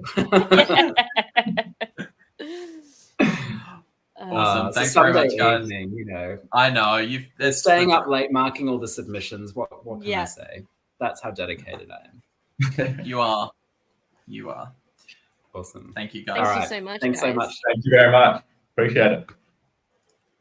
So before I bring on a weird corn, because I'm a horrible person, I have doggo photos and desk photos to fill in the gap. Nice. Which I need to Mind press the button the for gap. because I have not pressed the button. Did you finish your cooking? No, still cooking. No, it's still cooking. Okay. Turned out that the chicken did not smell so good, so the dogs will have the chicken tonight, and I'm having a vegetable stir fry. Ugh. Sans polo. Here is a borb. I forgot the name of the borb, but there is a borb. Birdie bird. Hang on, it tells me. I need to find the window. Ah! The borb is called Scuttlebutt. Ah, nice. Which is very cute. Nice. And then this is Honey. Like, look into those eyes and melt kind of thing. Very adorable. Gorgeous. We move into, I think, the next few. No, we have a crafting one. So Splice Fixer was crafting this dress today, which is very intricate. I think it's a dress. I could be wrong. I apologize if it is not. I was not paying attention in crafting. I saw pretty things. Oh, no, they're pants. Yes. Perfect. Love them. This is ComfyCon Sydney #2. This is Brian. So Brian is one of our amazing people in the background who is making sure that everything happens on time and kind of properly. We have this one, which was MD, who has like so many musical stuff and instruments and things, and kind of a bit like I want to get into music, but I'm useless at playing music. DJing. Yeah, I'm pretty useless. What's next? Oh, that is too big. Why is that zoomed in? Oh, that's terrible. That is Look at that. terrible. That was This was my face is oh, terrible. That's what I'm talking about, not the picture. No, of your the... face is not terrible. It Everyone is. please Look tell at it. that I don't face even know what I'm not- doing. This was Doug MNZ, and the reason I put this one up is I have those exact speakers. They're like 12 years old, creative T something speakers. They're just amazing. I haven't replaced them. Like I wouldn't.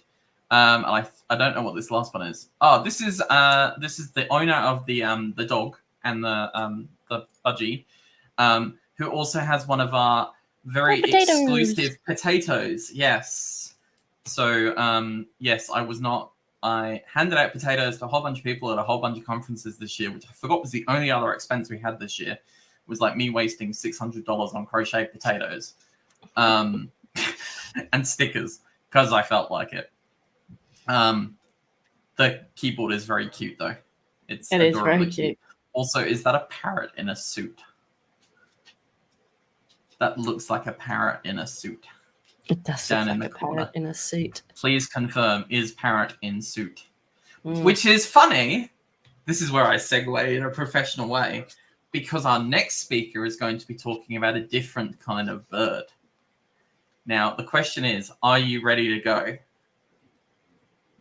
You're looking positive. I will bring you on. Hang on, when I get rid of my thing. Hello. Hello, how are you? Fantastic. How are you? Yeah, all good to go. Wrapping up the con. You're nearly there. Nearly there. I hear you're talking to us about birds. That's the thing, right? It's all birds. Yeah, no, it's all digital forensic. No mention of birds whatsoever. They are. Okay. Sounds boring. All right. Well, I will click this button and then we will let you speak. Okay. Good to go. All right. Yeah. So thank you very much for having me on. I'm going to be talking about forensic analysis of Windows prefetch files, or why they're like ducks. Sorry, that's the topic for today.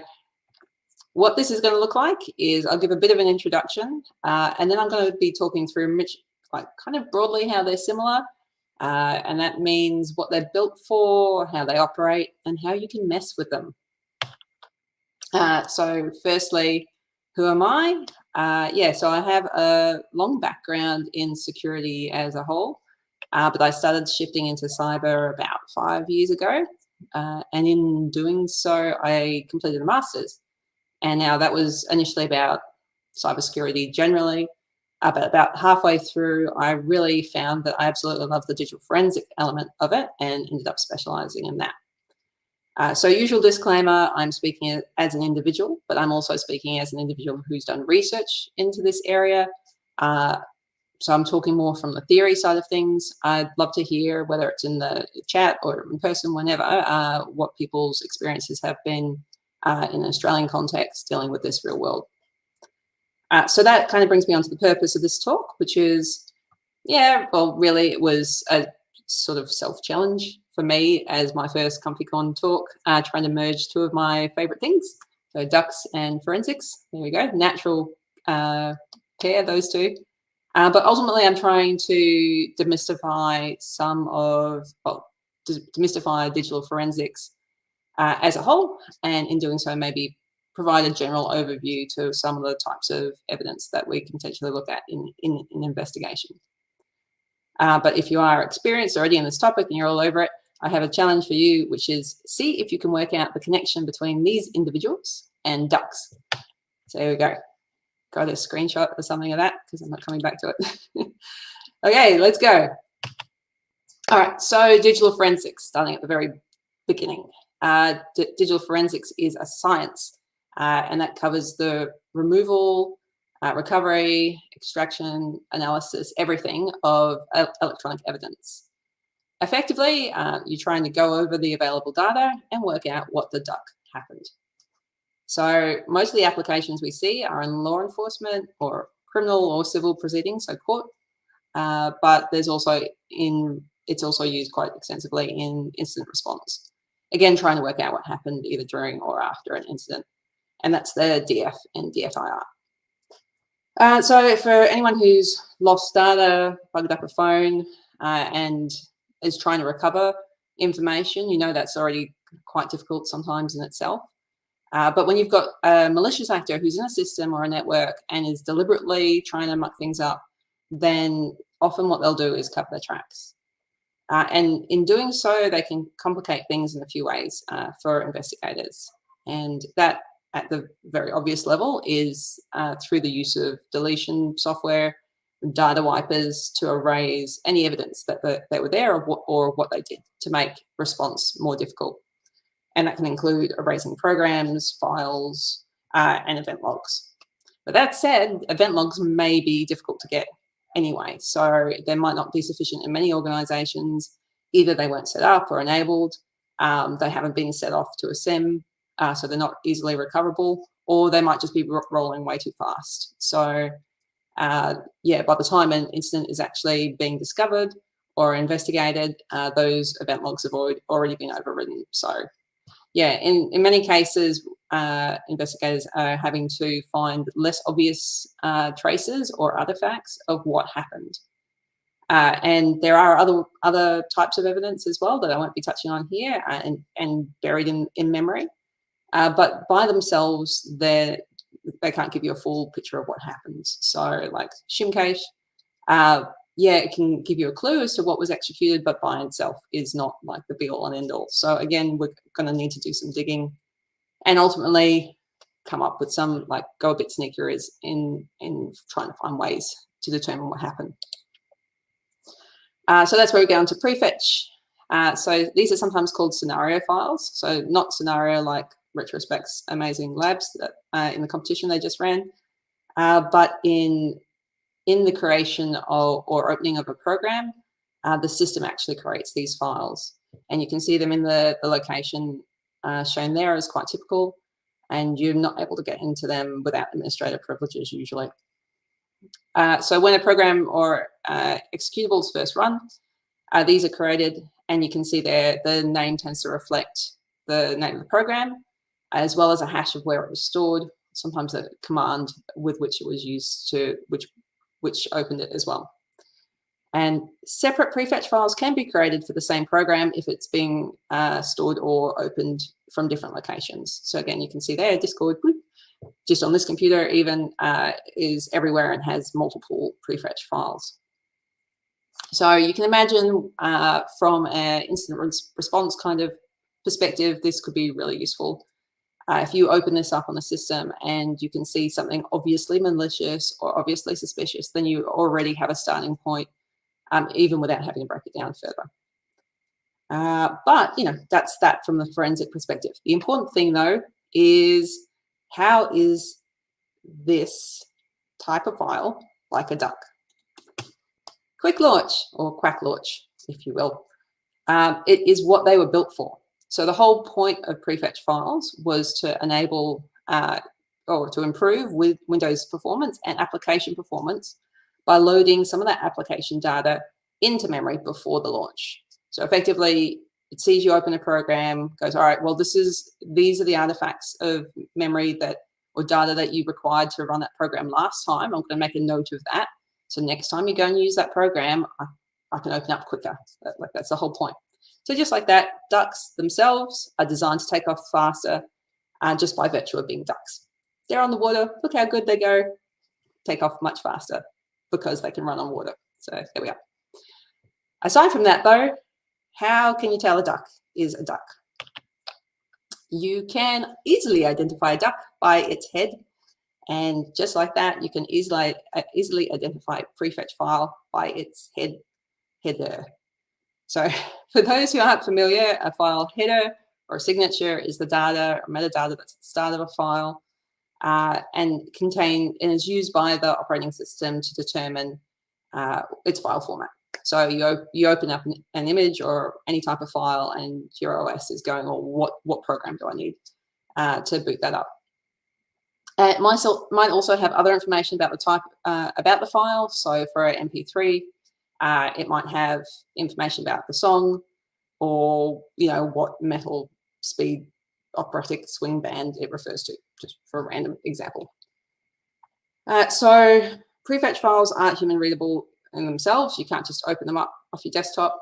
But if you were digging around and you wanted to have a look at the structure, we can break these down using a hex viewer, or a tool like Hexdump. Sorry, it's a bit fuzzy, but there's a screenshot of me looking into this a while ago using Hexdump of a file called minor.pf meta, just using the C flag to make it a bit more readable, so the hex view, and using the N flag to just make it the first 512 bytes, whatever you need just to see. So if you're looking at an executionable, it'd probably show up with MZ, but in this case we're seeing MAM, so we know that's Prefetch. But just like there are different types of ducks, there are different types of signatures for Prefetch as well, and these are all readily available. You can find a list of these on the internet. So obviously there are other ways to tell that a duck is a duck, but people are generally going to be thinking about the thing sticking out the front as in its bill. We'll talk about other things later. Okay, but when you get down to it, if you had to, they are reasonably easy to pluck if you have the right strategy and technique. So this applies for ducks, but it also applies to Windows Prefetch. So yeah, we have a couple of tools here, but there's a bunch of them. Windows Prefetch View is on the left there. That's pretty straightforward and easy to use. GUI, but the one, and we also have, I think it's FTK, Imager, and a few other forensics software suites include the ability to analyze Prefetch. But the tool I generally see used is PecMD by Eric Zimmerman, who's awesome, and that's pretty much just run out of the shell, which is great because you don't need to install a bunch of stuff. And that will let you break down Prefetch files individually, or you can output a whole directory and provide an analysis. It also does the ability to drop these out in a timeline view, so sorting them by date of execution or use. So yeah, again, helping you build out a sense of what had happened and how to identify traces of it. So yes, that brings us on to breadcrumbs. So effectively, that's what we're trying to do with Prefetch, is follow the breadcrumbs. And yes, I know bread is bad for ducks, but they still love to follow them, so we're going to follow them anyway. The types of breadcrumbs you get out of Prefetch, you can see there. So this is PecMD on the screen. I pulled this out this morning and is looking at Tor and is able to provide evidence of its execution, including the first, last run and the run count. So even without, depending what you're looking at, if you've got a malicious program, you can be like, all right, bang, yeah, that's what was used. But aside from that, though, it can also just be a good starting point for an investigation. Now, usual forensics caveat, we've got to be very careful with timestamps. These aren't necessarily easy to use.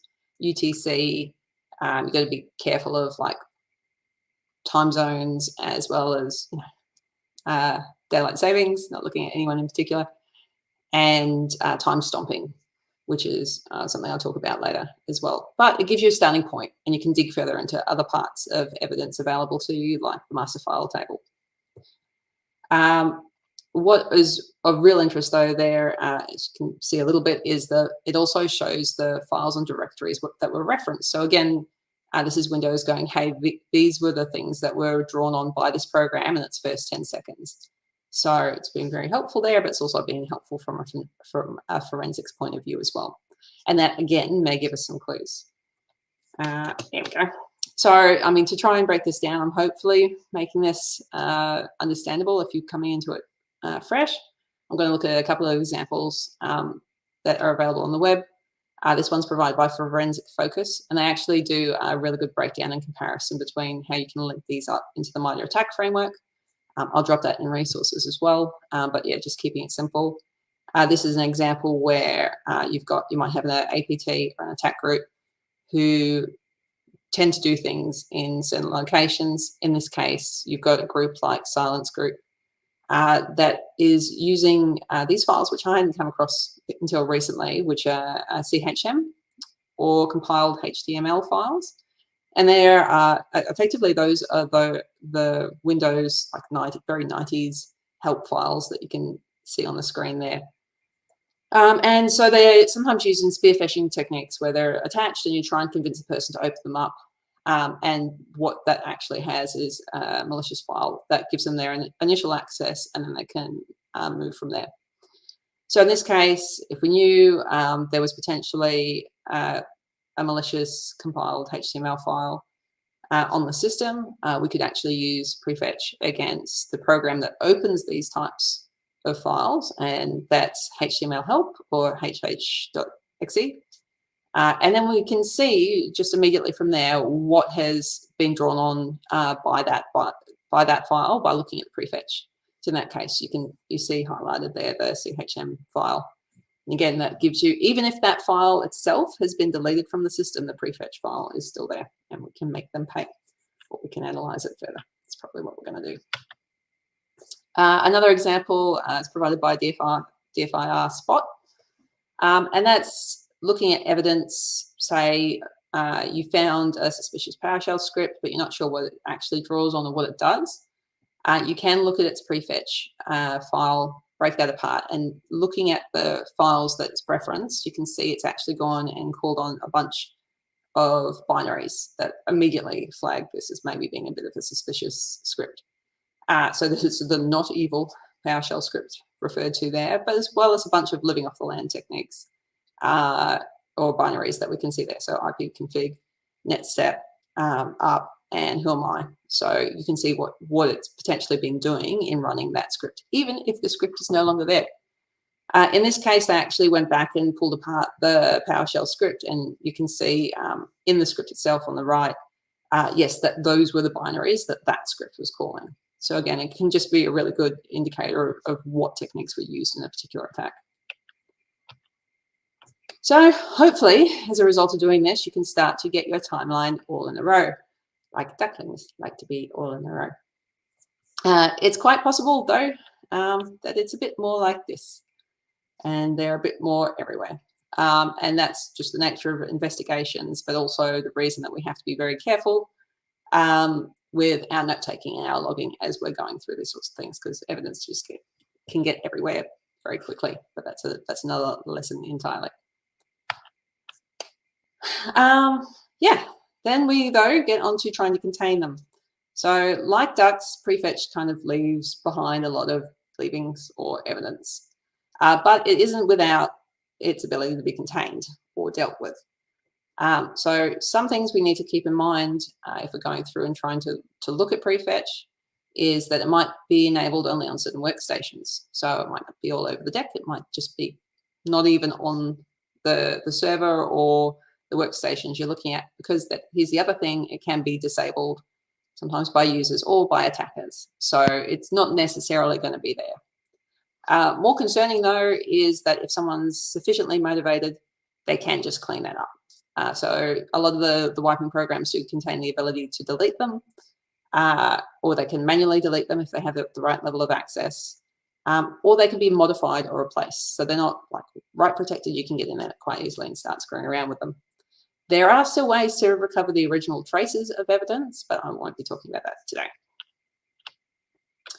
So other limitations. You requested this slide because I had additional time, but if you weren't aware, we're going to have the end of ComfyCon, so we're going to be learning some things. Yes, ducks are one of the few members, few types of bird, rather, forensic slip there. That's what I'll call that. One of the few types of birds that actually has quite a lengthy penis, or a penis at all. Lots of them don't even have one. And yes, it is corkscrew shaped. What you might not realize is that it's, yes, it's used during the mating season, but at the end of the mating season, it drops off. So it's potentially not there at all. Much like that, Prefetch files, they can get too large, and when they're not being used anymore, they might just drop off as well. In that case, we're talking about, so what I'm trying to say is there's a limited number of them that Windows will keep. And that number depends on the version of Windows you're dealing with. Earlier versions of Windows are around the 128 mark. I'm looking at my notes to just make sure I get that right. Or 1124. There is a newer version of Prefetch, which is Superfetch, and that's just over the 200 mark. So yeah, once that you hit that upper limit, they will just be overridden. Now, I've also included this one because a few other presenters have talked about using AI to write their talks. Obviously, I did not. It's only come from me. But I did run it through a few just for fun and to see what they came up with. And I found it quite funny that ChatGPT, when told to draw comparisons between Dux and Prefetch, gave a bunch of efficiency and speed and whatever, very thematic type comparisons. But it also made the note, and I thought it was quite sweet, that both Dux and Prefetch are quite common. Nothing hugely special, don't get a lot of attention, but they are very important, and they have a very important part to play for the ecosystem and improving the environment in which they operate. So I thought that was quite sweet. I also thought it funny that Microsoft, when Microsoft's Copilot, when I asked it the same question, just refused to answer. So just try that one at home. I could be doing it wrong. I don't know. Anyway, so that's the end of my talk. I hope I've accurately depicted the beauty and usefulness of both Dux and Prefetch, and haven't blown things out of the water. We're really just trying to give you a sense of how these sort of investigations are conducted and how it can be potentially useful to consider, either if you're conducting a response yourself or involved in any capacity, or just for your curiosity. So I hope that was useful. That was me. I'm WeirdCorn. I'm in the server. Feel free to hit me up with any questions. I'll have a quick look, or contact me via socials. That's everything. That's resources, like I promised. Geese are better than ducks. What? No Geese way. are better than ducks. No, is that going to be the speaker question this year? I prefer a duck, to be honest. Yeah. Geese are ducks taste better. They do. I am Duck eggs are biased because once I got chased up a playground slide as a child by a flock of geese, and so I managed to outsmart them by coming down the strat of it and sliding around. Yeah. Anyway, we have a long running feud going on. You have is it every goose or is it just one goose? Oh, it's every goose. Absolutely every goose. Really, you silly goose. Oh, you. I didn't find that photo, but there is quite a fun photo of seeing WeirdCorn in her natural habitat with 20 plastic ducks all around her. Yeah. Just that was the CPF happy. we ran at the end of last year, and I did say, particularly for teams that were struggling, if they brought me one of the rubber ducks, that I would give them a hint. And so I ended up with a hint. So you ended up with a lot of rubber ducks. Yeah, lots of rubber ducks. So yeah, awesome. Good. Thank you very much. There's been a lot of duck pictures posted. I think that was very appreciated, and maybe you have some new. There was even the duck tails came into it and things like that. Well, so you're so Stephanie Beatrice is starring in DuckTales. Is that apparently? Yeah. So Stephanie, David Tennant, and Jim Cummings obviously were all voice actors for various ducks in DuckTales and Darkwing Duck. Yeah. All right. And yes, we now have ducks. Yes. Thank you, backstage person. Thank you so much. I was more of an Aladdin person than a doctor. Anyway, we won't get into that. Thank you very much. Yeah. Have fun. Thank you. Thank you so much. Oh my god, it's the last talk. And of course the statement is we save the best to last. So so if actually before we get started, I'm gonna see if there's anything else that I can talk about. Probably not. Oh, apart from ducks make excellent thrunters, which I think Bex may have some opinions on, and Steph. Please no. Please no. I hate that word. You hate the word thrunter. I hate it. It is disgusting. I hate it. Hate it. Please don't use that word ever again in my presence. Okay, I will make sure to send it to you every single fucking day to really shit you off. It's so horrible. You're welcome. Jill, are you ready to go? Well, maybe. I mean, you don't have to be. We can keep talking shit for a bit. Except my stir fry's on the stove. Your stir fry's on the stove. All right, I'll add Jill. Hello. Hi, how you doing? Fantastic. Hello. How are you? Oh, it's great. Everything's going really well. Thank you. What Excellent. broke? Nothing broke. Don't jinx me. I'm not Don't jinxing jinx me. you. I'm not jinxing you. Okay. So I met Jill a couple of weeks ago at ComfyCon. She told me she had an amazing talk, so we decided to include it because I ran it past the dogs and they were fine. I don't know that I said amazing. Let's manage expectations. Ben said amazing. No one trusts Ben. Can't trust Ben. Nobody trusts. Yes, let's just not trust Ben. Who knows who he is if he's watching? Yes. So we're going to hear this talk, which is kind of complementary to the talk we had earlier, talking about the positive side of social engineering. So if you want, I'm happy to hand it over and let you take it away when you share your slides too. See if I can. Because I know that there's slides for this because I've seen them. They're beautiful. All right. Well, while you do that, I'm going to go and Go finish your grab my stir fry. Okay. Here are some slides. I will leave you to your fun. Thank you, sir. All right. Hi, everyone. And cheers to those of you who have poured themselves a glass of something enjoyable as we come into the tail end of what has been a pretty amazing conference. So thank you so much to everyone who has stuck around until the very last talk. For those of you who are not aware, there's a lot of stigma around social engineering. So commonly the subject is, for good or bad, considered wrong or somewhat evil.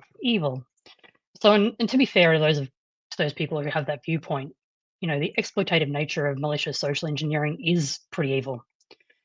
Being maliciously socially engineered is one of the most personally affecting situations that a human being can encounter.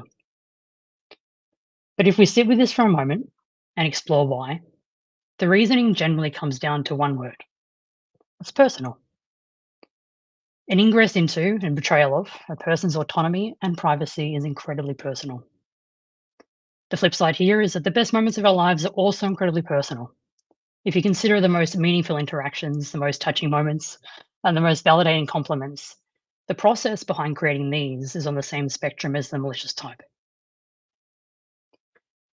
Social engineering takes away the level of abstraction between personal privacy and digital privacy.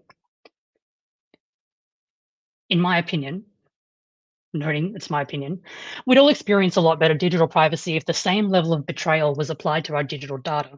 So Ian covered this quite beautifully this morning when he talked about the horrific fallout from the Medibank hack and just how badly things can go when our very, very personal information isn't well cared for. So this talk is designed for a purpose that is much like the purpose of ethical hacking. If we understand the system, we can protect against exploitation. However, human and societal systems are complex, and because we sure do live in a society, we really have no choice but to work within it. And the way that I and many others in the space look at this system is that if we have to work within a vulnerable system, then we have the option to improve it. So at the end of my talk, my hope is that you'll understand this system well enough that you can see it, understand it, protect yourself and others against it where necessary, and utilize it for good to improve personal and societal outcomes. In case you're wondering why you should listen to what I'm saying, here we have the obligatory experience and expertise slide. So if someone is wondering what kind of background someone needs in order to become a social engineer, the answer is far from straightforward. As I'll discuss a bit later, there are aspects of social engineering in a wide variety of human interaction. And what I learned, I learned what I know mainly through working in fields where it's an explicitly accepted occurrence. I essentially did my learning backwards. I came to social engineering with a boatload of natural talent and very, very little understanding of why I could do what I was doing or how to stop it. Now, how does a cybersecurity obsessed marketer somehow wrangle mentoring from the former head of the FBI's behavioral analysis unit? Something we're going to touch on later. All right, so here's what we'll cover today. We're going to look at what social engineering looks like in society, what it looks like in practice, what the certification looked like when I did it, and how I look at social engineering now, what that looks like in a model, and discuss what that looks like when used in practice and how you can use it too, if you'd like to. There is neurospicy present in my brain, so I hope you enjoy the ride as much as I enjoyed putting it together. If we define social engineering as the art and science of influencing or manipulating human behavior to elicit actions or divulge confidential information, we must acknowledge the day-to-day occurrences of these dynamics within the hierarchical construct we call a society. We can delineate these occurrences based upon the level of awareness and ethical considerations involved in each. So some of these interactions are explicit. Right? They're characterized by fully conscious and transparent acceptance of the intent and methods used within the interaction.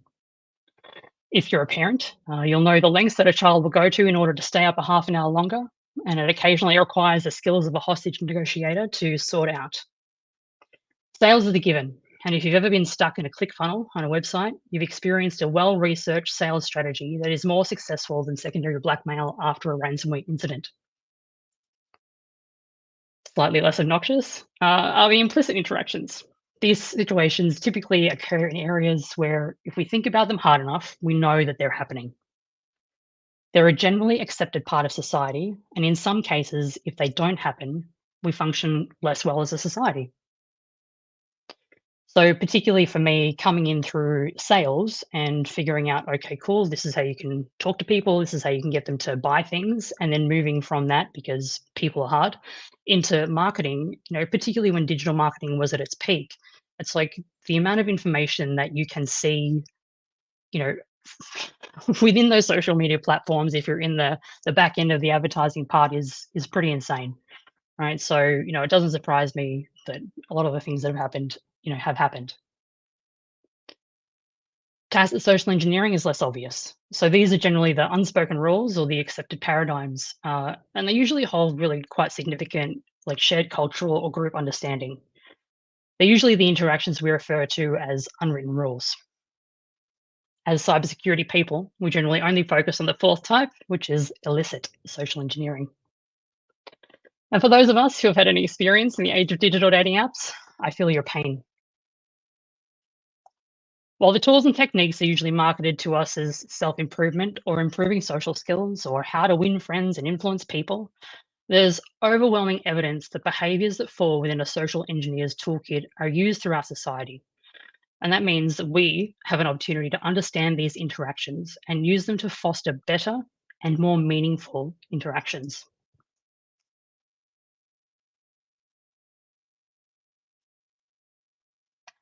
What does traditional social engineering look like? Noting that some of you may not know. Essentially, it's based upon any other form of cyber attack on an organization. It's just a lot more personal. So at stage one, we typically use OSINT to find out as much as we can about the organization, who works there, who looks like a weak point, or who has access to what it is that we want. At stage two, we move into planning, noting that humans are not computers. While pretexting and the story we're going to tell, who we're going to pretend to be can be set. It's pretty difficult to prepare for what a human will do in the moment. So flexibility, being able to think on your feet, and keeping your calm, all these things are super important. So at stage three here, we make contact with the target through face-to-face, phone calls, SMS, social media, dating apps, or emails. For those of you who have some working knowledge of social engineering, you'll know that if someone walks into a building wearing high-vis and carrying a letter, it's pretty likely that people will let that person go wherever they want to go. The exploitation phase is where we're looking to get the other person to take the action that we want them to, which is generally one that they shouldn't, of course. Plugging in a USB, letting us into a restricted area, giving us company information, all the way through to transferring money. At stage 5, we have to remember that we also have to get out. So an exit strategy is a must. The point of an interaction is to make sure that the target doesn't catch on to what you're doing. So a hasty exit isn't always the best exit. Finally, like with any simulated phishing exercise or pen test, there's the analysis and feedback stage. If you are anything like me, You look at this process and get a really strong case of the icks. So while it might sound clandestine and like a challenge to get away with something, there's a really key element here that changes when we consider how we can employ the understanding that we have in our everyday lives. So in case you missed it in the opening slide, I do have a certification. So the social engineering certification is a practical certification, right? So while the ins and outs are, something that I can't 100% talk about, I'm going to cover some bits and pieces and tell some stories, and hopefully you'll pick up bits and pieces. So I took the APSC during Black Hat in 2020. So at this point, COVID was in full swing. It was also based in the US. So it meant that I had to get up at 1 o'clock in the morning in order to participate in what was the first iteration of this certification in an online format. Day one content was all about rapport building, and I've indicated there on the slide where you can go if you want to consume or learn content that this day is based upon. Like I said, practical. So we didn't really know what the practical would look like. When it's in person, they take you out at the end of the day and they make you go and socially engineer people who might be in a Las Vegas, bar or lounge or something. So at the end of day one, we were told that we had to put what we'd learned that day into practice. The organizers had arranged for the course participants to be surveyed by a call center company. And that day, they were going to ask us 5 questions about the communications course that we were doing. Throughout the conversation, our mission was to get their month of birth. Now, it's slightly terrifying at this point, right? Because the call was set to last between 5 to 7 minutes. None of the questions were about birthdays, of course. We had about 5 minutes once they told us what was happening and before the call started to think about how we were going to build rapport fast enough in order to get this information out of this completely innocent call center employee. Safe to say, I hated it. So I managed to get the information, but I was possibly the most uncomfortable that I have ever been. And I felt for sure it was either obvious like what I was doing or that I was a complete nut job. What you learn from this is that normal people don't have any problems giving out their personal information if you're friendly enough to them. They really don't think anything of it. The longer that we all work in cyber, kind of the more paranoid that we all get. And, sometimes when we're looking at, why did people do this? Why did people click on something? Why did they click on why did they talk to that person? Why did they take the ATO scam call, right? Why did they pay? To them, they're not thinking like this. They're not thinking that these things that they have, this information that they have is useful to anyone. So these practical exercises happened on each of the days of the course, with each day's mission being harder than the last, with slightly, so not very much, remember 5 to 7 minutes, slightly increasing time periods being provided. Day 2 was pretexting. So during this day, we had to develop a pretext before our call and report the next day, as we did every day, about how we utilized it to build rapport and to get the information that we were asked for. So what you're trying to achieve at this stage is commonality. And at the time, COVID was a universal commonality.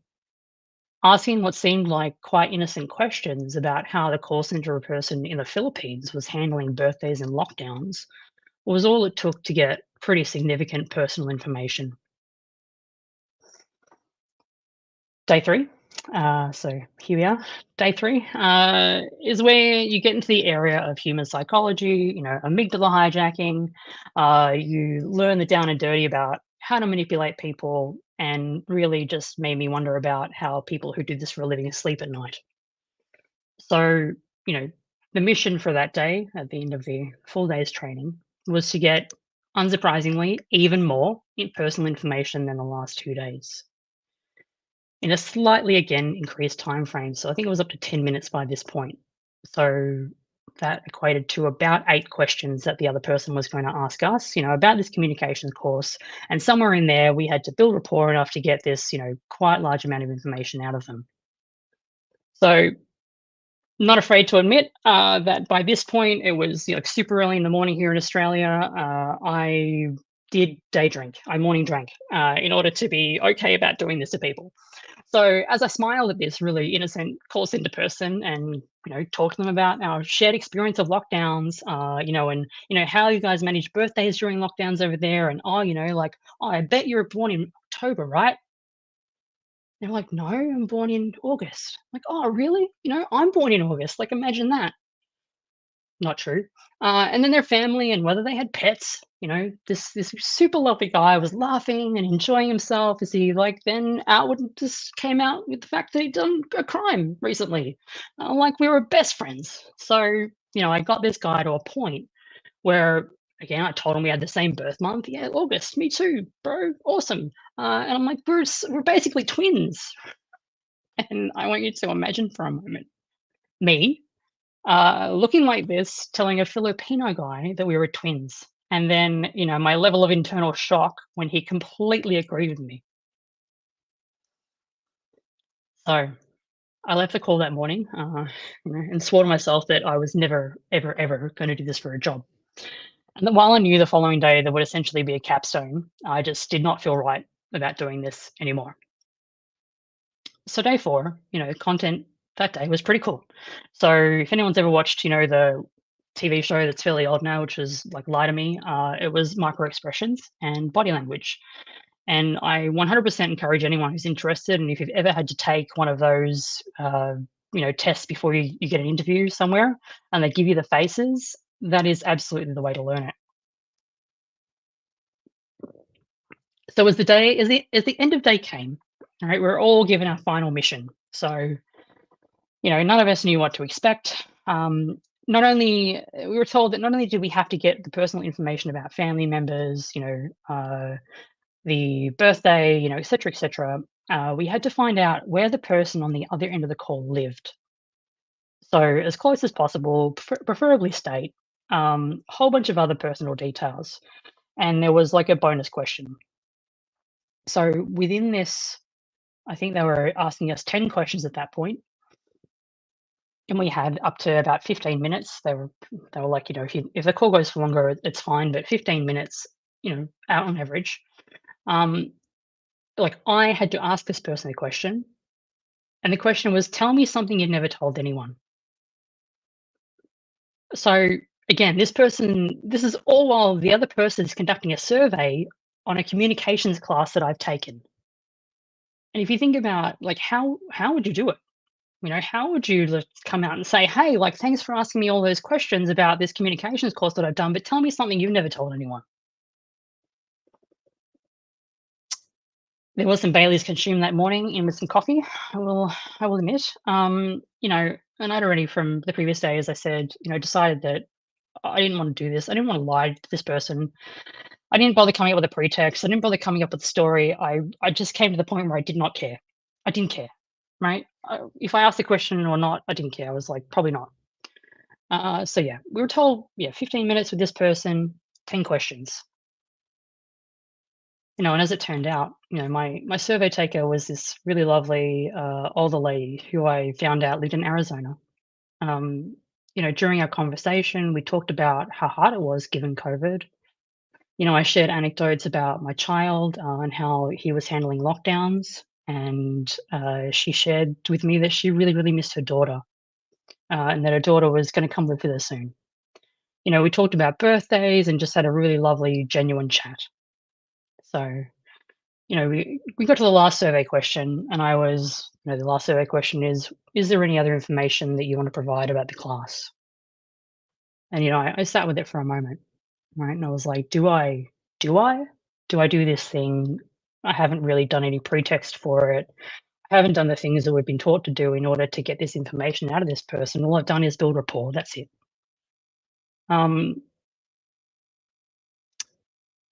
We're told, vulnerability is something that comes up a lot in social engineering. If you offer something vulnerable, then generally the person who's on, the receiving end also feels kind of safer to offer something vulnerable back.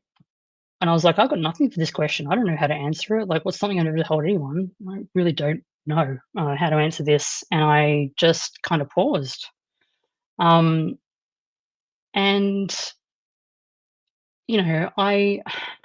I looked at her and I just kind of said, look,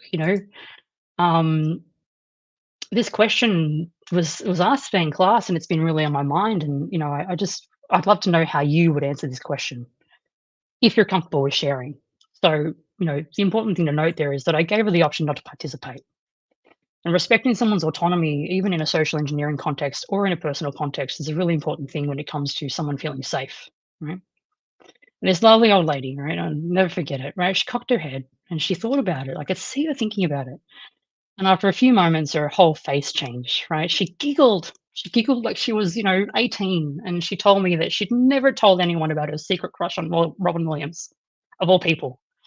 She went on this, she talked about the joy, right, that the movies had given her over the years, and then, went on to share a memory of a road trip with her daughter, to see him live at one of his comedy shows.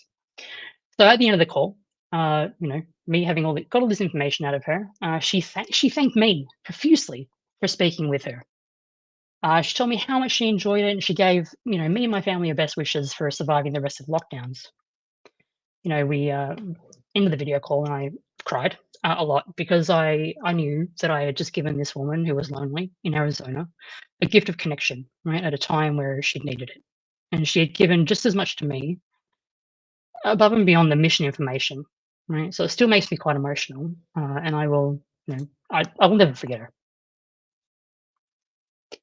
So on the final morning of the course, we participated in what had become standard across the week. So we share our successes or failures and what approaches we used. About 50% of the participants managed to get the challenge question. However, surprise, surprise, before the instructor went through the virtual room to ask us to share, we learned that each of us had been scored by the person conducting the survey on the other end of the call. And here is where this is the thing, right? In every interaction we have, other people, will form an opinion of us, and we need to be mindful of that. So as each person shared their approach, the course provider then shared the written feedback and score. So it should come to zero surprise to people that if you start talking about negative things, you're going to bring the entire vibe down. So the fact that we all asked the question at the end of the call meant that what happened at that time was what people scoring us remembered when they gave the feedback. For those who managed to elicit dark secrets or merely shared dark secrets of their own, the feedback was undeniably negative. Some were shockingly negative. So the people who hadn't asked the questions actually went up scoring better than those with the negative stories. And I'll leave it to your ability to extrapolate as to what the feedback for my efforts was. Glowing would be putting it mildly, to the point where, particularly it was like, what did you do? And that came out before I even had shared what had happened. So again, this is how life works. Our interactions with people are only as good as what we're able to make them. And we have choice in how we go about doing that. So this is what I call, the ethical social engineering model, right? So how do we apply the tools, the techniques, the procedures in an ethical way to win at life while leaving people better for having met us? Number one, we build rapport, right? So when we build rapport, remember, it's not all about you. If we're talking more than 40% of the time and you're trying to build rapport with someone, then that's a problem. I've given a couple of resources throughout the talk, and there are many, many more available out there.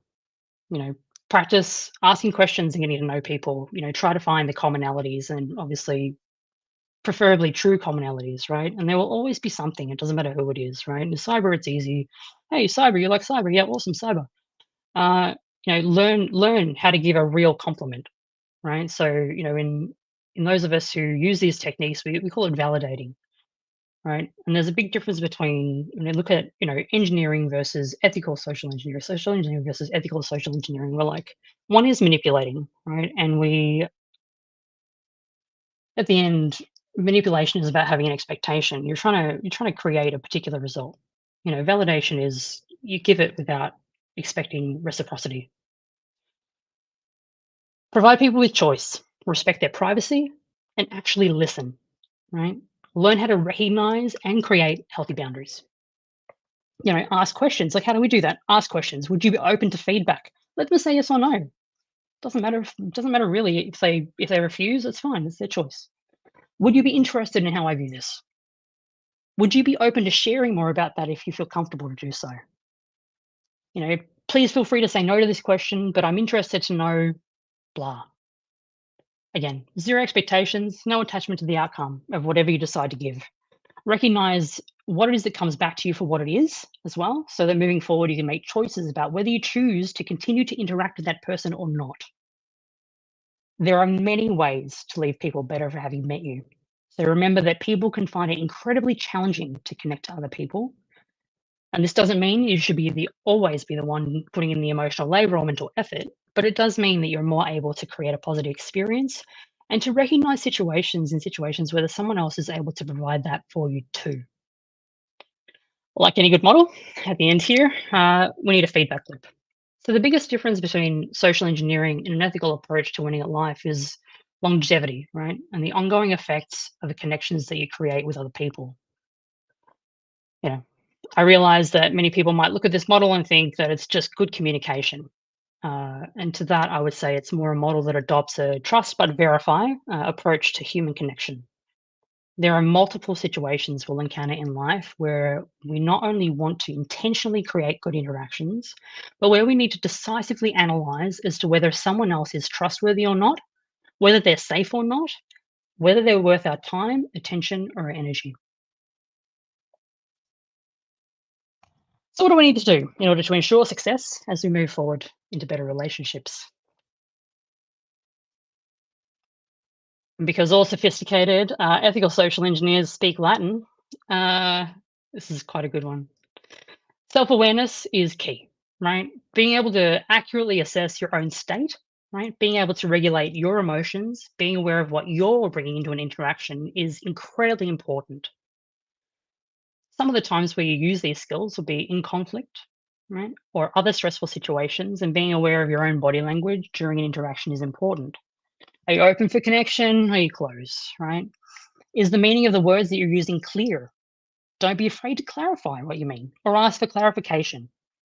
I've accidentally offended people by saying that I'd try harder, right? Because they interpret it like, oh, I'm high maintenance, right? Or by saying, telling someone that they're intelligent, right? Because those words to people can have connotations that we're unaware of. This doesn't mean faking it. You have every right to have reactions, to set boundaries, to be annoyed or offended. What you do from there does matter. Is the objective to try to inspire someone to be better, or is it to come to a win-win solution? The outcome shouldn't be winning, right? We're not trying to take advantage of someone. We're not trying to get a one-up on someone. We're letting go of ego and we're going, you know what? Like, this is two people, normal, whatever, having a interpersonal interaction, and we're trying to leave on good terms. That being said, even if it's simply to politely extract yourself from a situation, this awareness of what's happening helps. So none of this means being fake, right? Even criticism can be delivered with kindness, right? So there's a beautiful term that was coined by Robin, and that's the ability to be a loving critic. And it's one that will serve you well. If you can deliver criticism with kindness and make the person actually thank you for giving it to them, because it's made them better or it's made them improve, or, it's going to be a skill that will serve you very, very, very well. So in the end, it means making sure you're not inadvertently negatively influencing a personal situation, having empathy, and knowing what your best self looks like, so you know how to bring that into interactions if you want to or need to. It's always an interesting one, right? So, we talk about social engineering, and, the same in ethical social engineering, right? Like, people are threats. This is just how it is.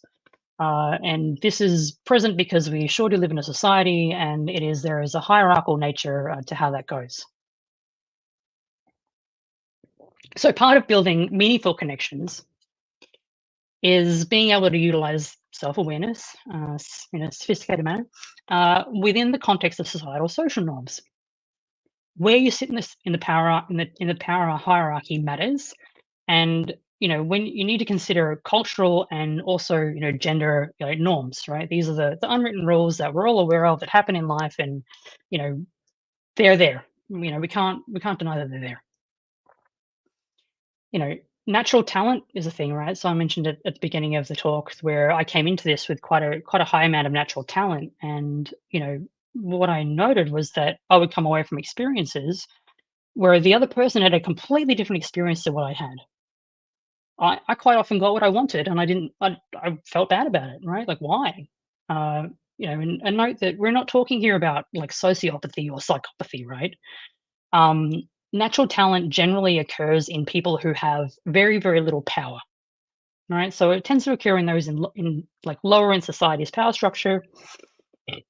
A woman will always be a better social engineer than a man because she's less likely to be viewed as a threat.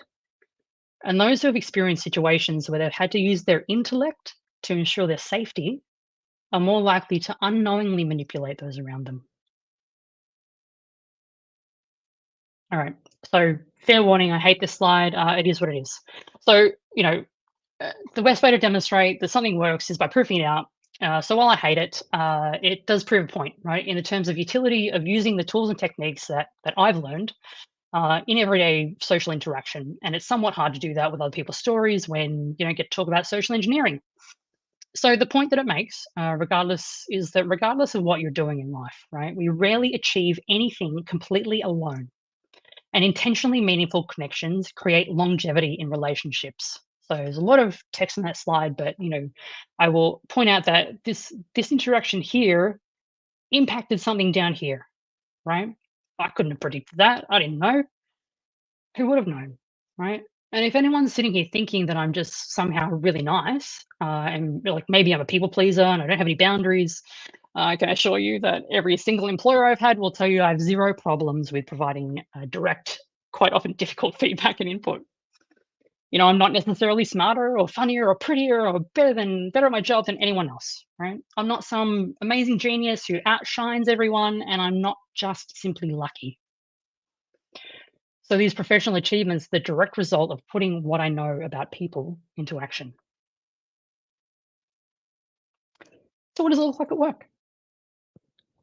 I've already shared some positive experiences on the last slide that related to professional endeavors. But work interactions aren't always positive, nor are they always easy. For one of the roles that I worked at, I started during COVID. So obviously it was a remote job anyway. The head office was in Sydney. I'm located in Melbourne. It was about 4 months before I wound up meeting the team in person. And, I'd only obviously seen them on camera for short periods of time. Plus, I hadn't been in the office for I don't know how long, and neurospicy and lights and stuff. It was a bit of a hard time. Wasn't in the best of moods to start with, and people. So look, I spent about a week with the team, and what I noticed during that time was unfortunately that one of the top guys, who was supposedly super important to the organization, super senior team member, no one will be surprised that this man was a straight white man, was just completely one of the most toxic people I've ever come across at work. Right, to the point, this guy told a joke in the office in front of everyone, right, that managed to be both racist and anti-Semitic at the same time. And I was appalled, right? But I'm like, I'm new. What is this? Maybe this is the culture here, right? So I looked around at people and I saw all these young, most of them were younger, much younger guys than this guy, and they were just appalled, right? Absolutely appalled. But obviously, this is how power structures work, right? They couldn't say anything. This guy was supposedly like, the organization couldn't work without this guy. So, when I say appalled, right, like 4 months working in a job, I was so appalled I applied for and interviewed for another job during the week that I was in Sydney. And on the last day that I was in Sydney, my new boss, the existing boss, he asked me to breakfast, and he knew that something was wrong because I was obviously different to how I appeared on camera, and he's like, what's wrong? And you have that moment, right? And when I talk to people about how they manage exit interviews, I'm like, how do you manage this? Do you tell them the truth? Like, what is it? Do you give them the hard feedback? And a lot of people say no. A lot of people say, what's the point? Right? So I had a choice here. And, I figured, I was probably going to leave anyway. Right? So what did I care if I said something to this guy? But also I was like, there are people in this organization who I actually quite like, and I really think this organization is good. Like, I really have had a lot of respect for my boss. You know, I think the onus is on me here to tell him the truth. And so I expressed my concerns kindly, right, and politely, but I also made a point to emphasize the effects of this type of behavior on culture, how much this person was in a position of power and apparently like so needed at this organization that no one felt safe enough to call it out. So to his credit, he took this super seriously. He thanked me, right? He assured me that this was absolutely unacceptable behavior. He validated my importance in the organization directly, right? And I saw him immediately address the behavior that day. So I don't know where this person learned to so effectively validate someone, but to this day, when they compliment me, it gets me right in the feels. And I've never been a person that's cried at work, but this guy pretty much can get me every time. We talked about modern dating earlier, and so we're going to have a look at this. It's possibly one of the most complex and frustrating experiences that someone can go through, in my opinion. And it's the one that I feel is probably most commonly where I use my fairly considerable skill set.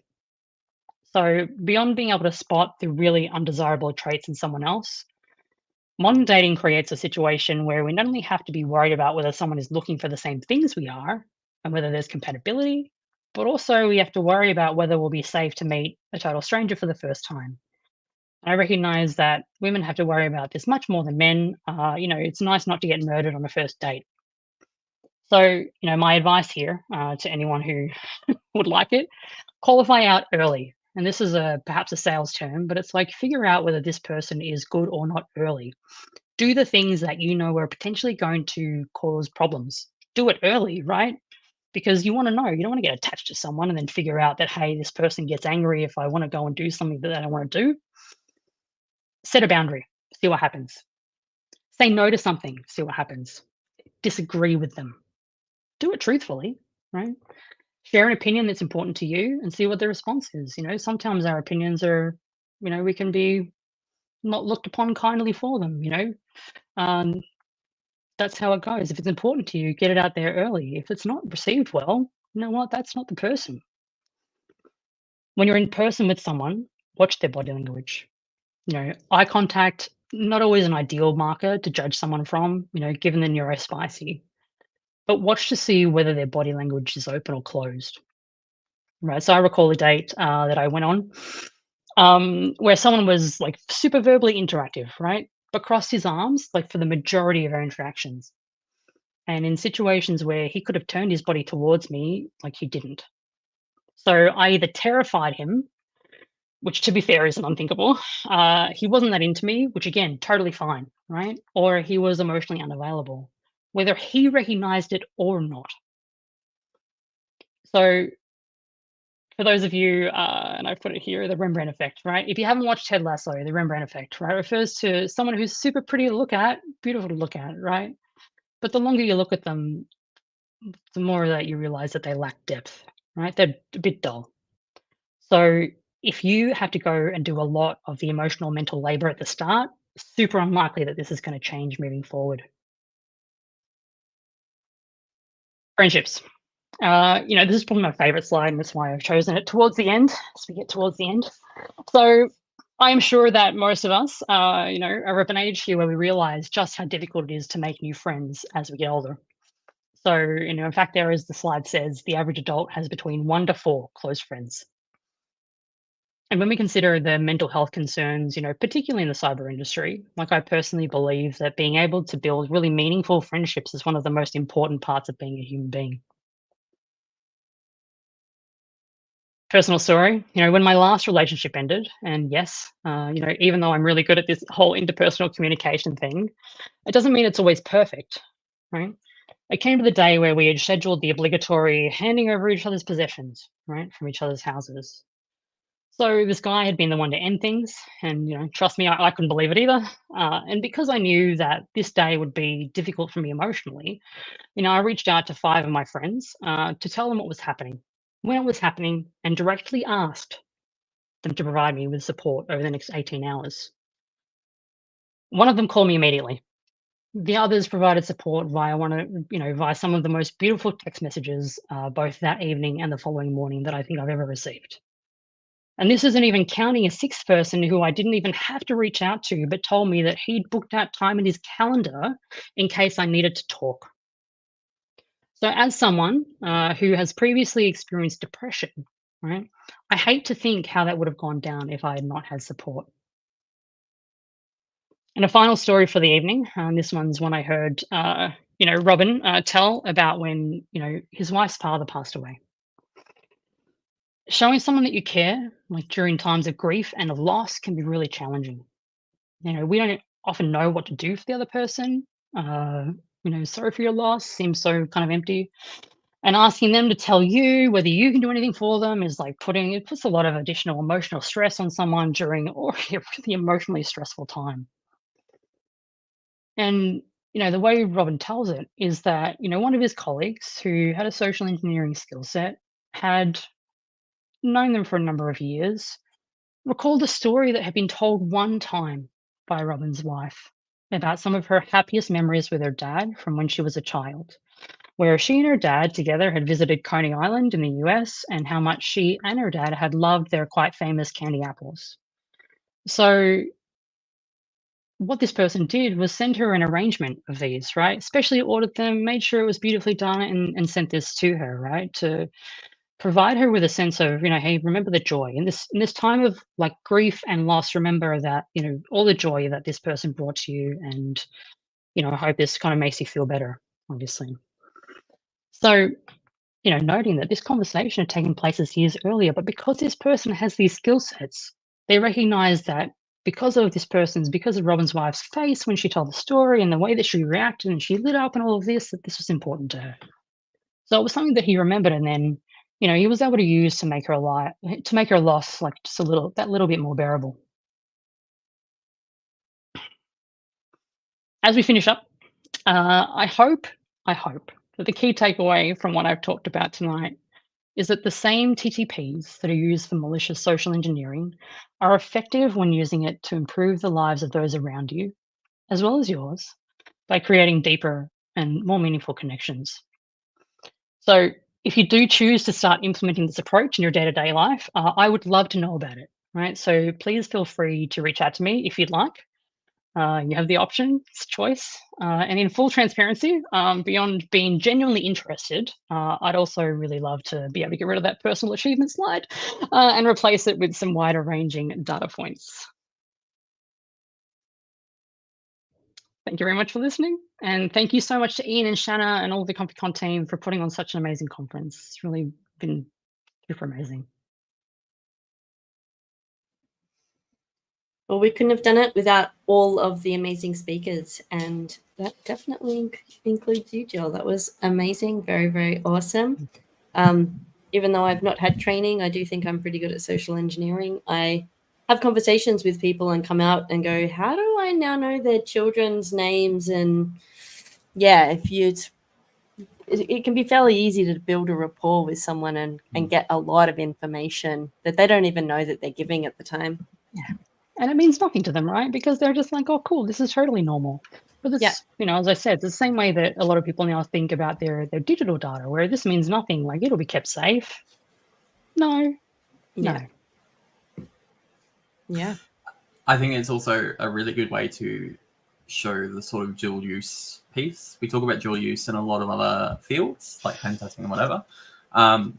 Social engineering, even though, as you said, it is kind of a dirty word, it can be applied in that ethical sense. It can be applied to achieve good.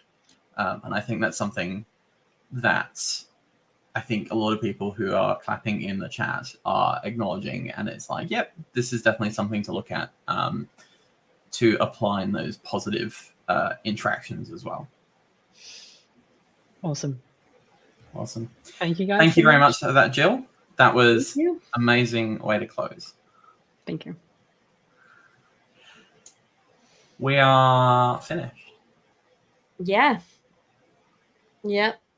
I'm struggling to keep my face off my desk. And not from boredom, but just from being so tired. But it has been such a good couple of days with some really amazing talks. Everything has run so smoothly, which is just amazing, with the help from our backstage partners. Yeah, all of the talks have been great. The Discord, as usual, has been a lot of fun. Interesting things happening there. Lots of good discussions. Lots of community talking and supporting each other, which is really, really, really nice to see. Yeah, I think it's still surprising to me. So last year was kind of like the big year of like going around physical cons again. So like Perth, Melbourne, Canberra, whatever, a whole bunch of them. And it's amazing to me as just the conduit for all this, the people come up to me and like, oh, you're that ComfyCon guy. ComfyCon's amazing. I'm like, yes, I run it. But ComfyCon is only amazing because of every single speaker that we get that volunteers. We don't, like, as much as we joke, we don't force people to talk. Like we may berate and say, hey, we want you to talk or whatever, but we don't make people talk. They volunteer. We it's a parasitic, not parasitic, but like because the community provides such a calm and safe environment to talk, the speakers feel calm and safe and therefore want to talk. So it's reciprocal. So a pat on the back to everyone who attends.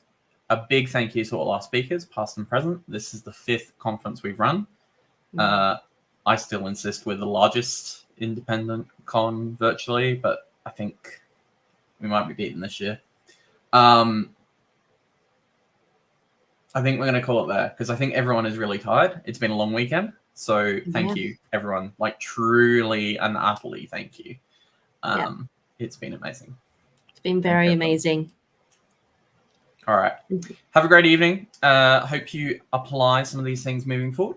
And we will see you when we get drunk and decide to run another one stupidly, not during summer. Yeah, no summer cons. No summer cons. No summer cons. Yeah. All right. Bye, everyone. Thanks. Ciao. Bye-bye.